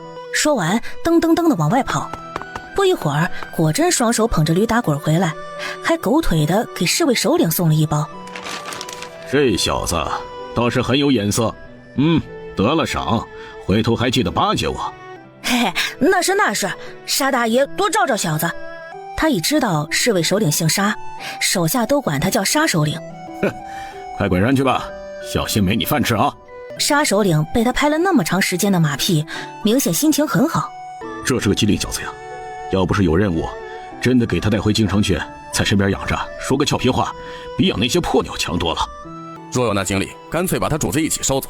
我刚才给人看了，那姑娘长得是真不错。怀恩在前面走着，听着这话，气得咬牙切齿，恨不得下楼咬那人一口。说的是啊，不过收一个小女子也不费什么精力。沙首领的话让怀恩的脚步变得沉重，呼吸都仿佛凝滞，心提到嗓子眼里。可是没听说吗？他是程知县家里的座上客，强龙不压地头蛇，多一事不如少一事。想撒欢呢，这县里啊有的是姚姐，没必要为了个女人坏了大事。都打起精神了，这桩事办好了，回去升官加爵，有什么样的女人没有？我知道，这趟差事呢不容易。今天晚上呀，你们就换班去乐呵乐呵，只一样，值守的时候啊，给我瞪大眼睛，不准放过一只苍蝇。手下们一听都乐了。本集又结束了，我们下集再见喽。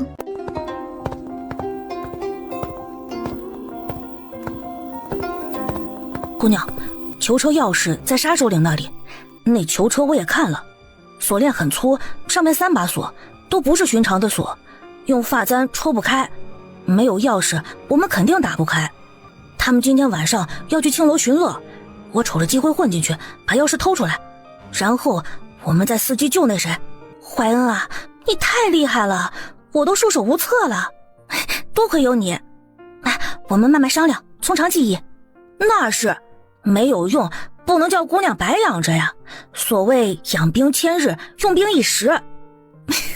行啦，就认识那么几个字，还是你阿元姐姐拿着戒尺逼你认的。这次啊，就靠你了。回头事成了，我给你记一大功。记功就不用了。怀恩挠着头，姑娘给我做几道好菜就行了。姑娘的手艺比御厨手艺还好。说的跟你吃过御厨做的似的。我们走，晚了药店和铁匠铺子都得关门。哎，不行，姑娘你不能下楼。怀恩忽然拦住她，严肃地说，那杀首领看上姑娘了，万一动了色心，非要抢走姑娘怎么办呢？然后他把楼下诸人调戏顾采薇的那番话都一五一十地学出来。顾采薇想想，要出去做的事情太多了，尤其是药店那边，他并不放心怀恩自己去，所以戴上帷帽，坚持自己出去。好在楼下侍卫们都各自回房休憩，并没有碰上。这么好看，点个订午间阅吧。阳光正毒，邓博被五花大绑，蜷缩在囚车里一动不动。顾采薇强忍住情绪，带着怀恩快步离开。顾采薇先去药店里买了自己需要的药材，她很谨慎，把药方拆开，分了几家药房才买齐想要的药材，然后带着怀恩来到倚红楼，让怀恩去找小葵。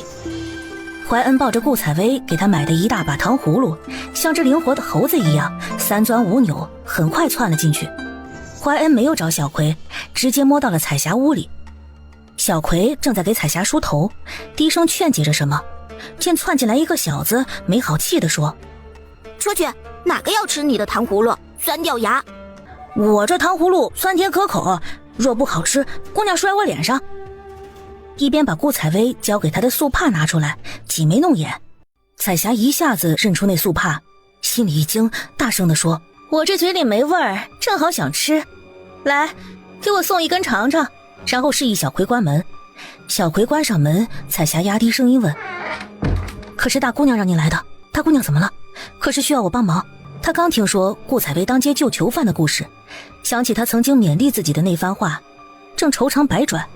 小葵劝解着她，忽然就看到了她送顾采薇的素帕，又是被一个陌生的小孩拿着，她难免心惊，以为顾采薇出了什么事情。大姑娘在不远处的那柳树林中等你，彩霞姑娘让小葵姑娘出门请她，让她进来跟你说。怀恩按照顾采薇的吩咐，一个字也不敢落下。怀恩走之后不久，小葵果然匆匆出门，不一会儿顾采薇就被请了进来。大姑娘，可是遇到为难的事情了？十分危急，所以只能求你以身涉险了。抱歉，但这事情只有你能帮我，日后……大姑娘尽管说，只要我能做到的，万死不辞。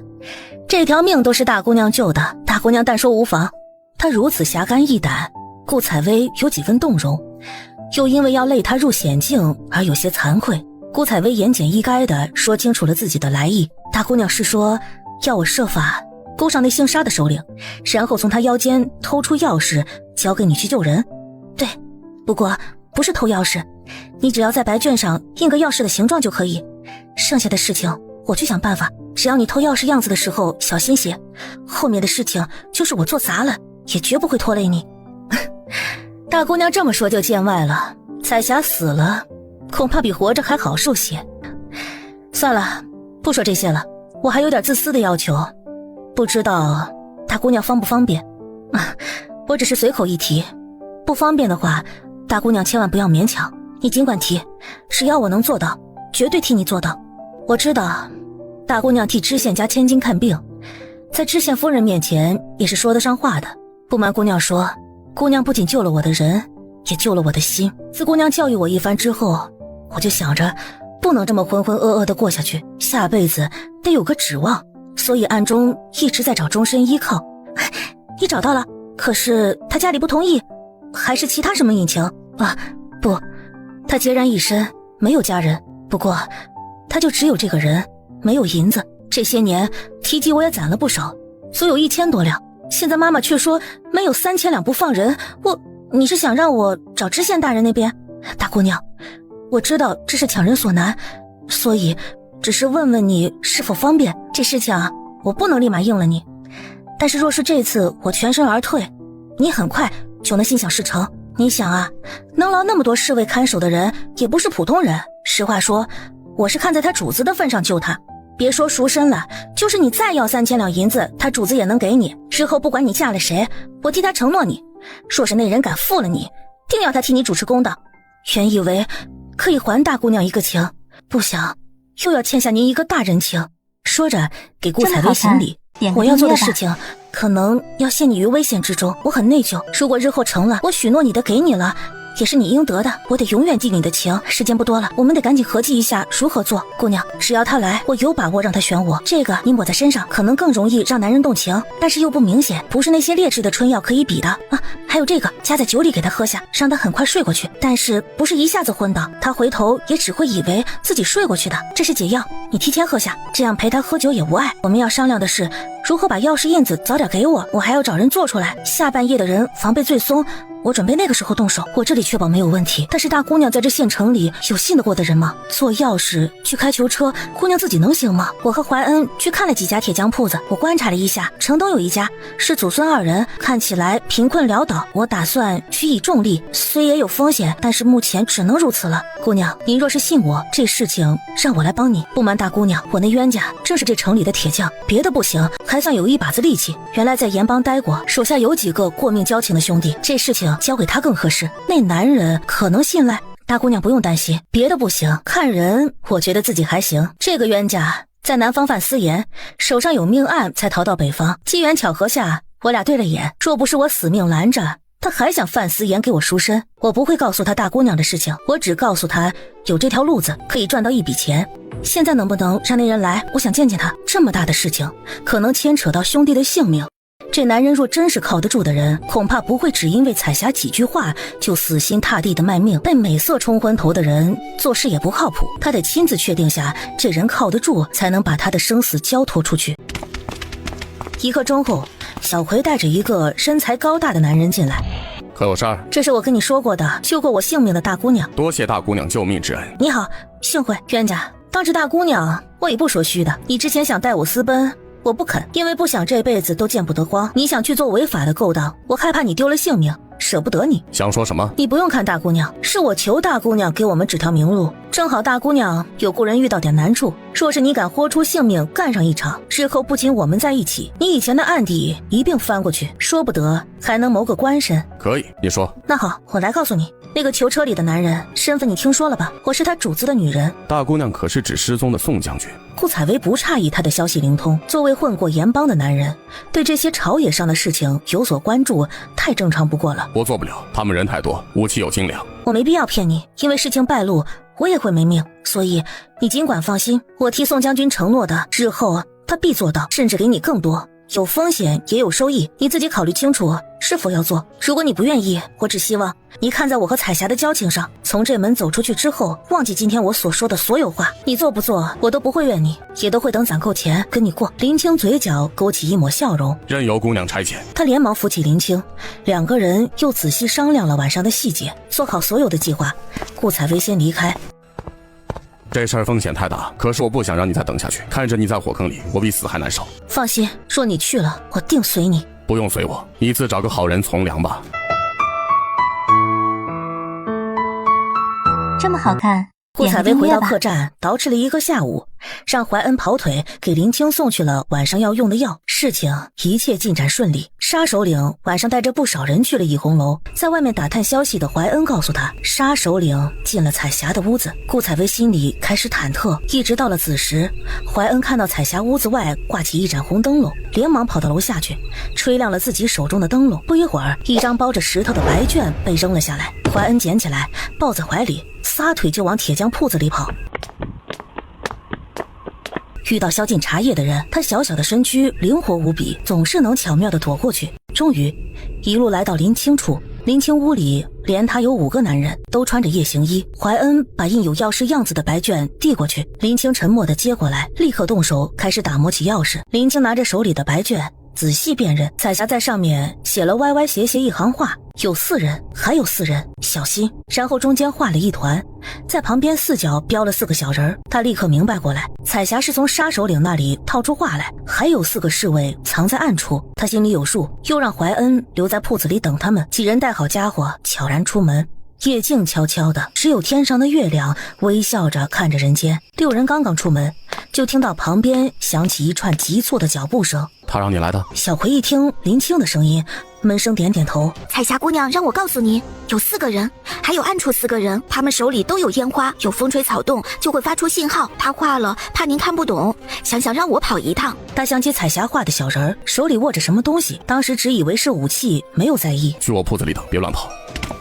他把小葵也打发到铺子中，几人这才重新继续往客栈走。按照计划，几人先小心摸到藏在角落里的暗卫，用见风就倒的安眠药把几人顺利放倒，取了他们手中的烟花，然后都一刀抹了脖子。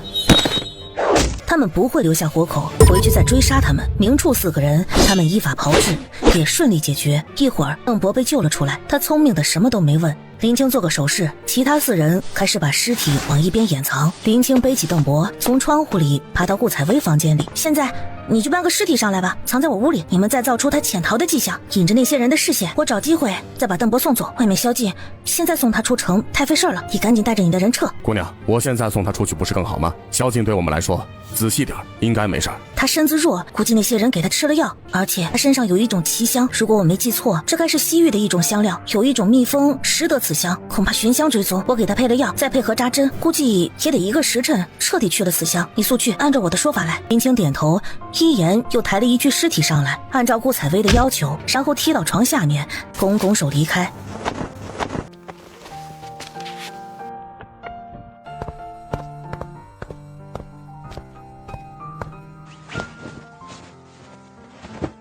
姑娘既能从偌大一群人中救了某，姑娘哪里找来这等好汉？闭嘴吧你！邓博把他之前跟林青的话听得清清楚楚，他自己都没发现身上被下了那种奇香，心里对顾采薇也有几分敬佩。他沉着地把他身上的伤口一一处理，然后一丝不苟地开始给他扎针。一会儿天亮了，不，再过1个半时辰就是换班的时间，他们就能发现异常，到时候你要混在侍卫里面出去。这个恐怕有些困难，我这身子这些天来虚弱的厉害。你不用担心，我给你配好了药，一会儿我就给你服下，会短时间内提升你的体力。本集又结束了，我们下集再见喽。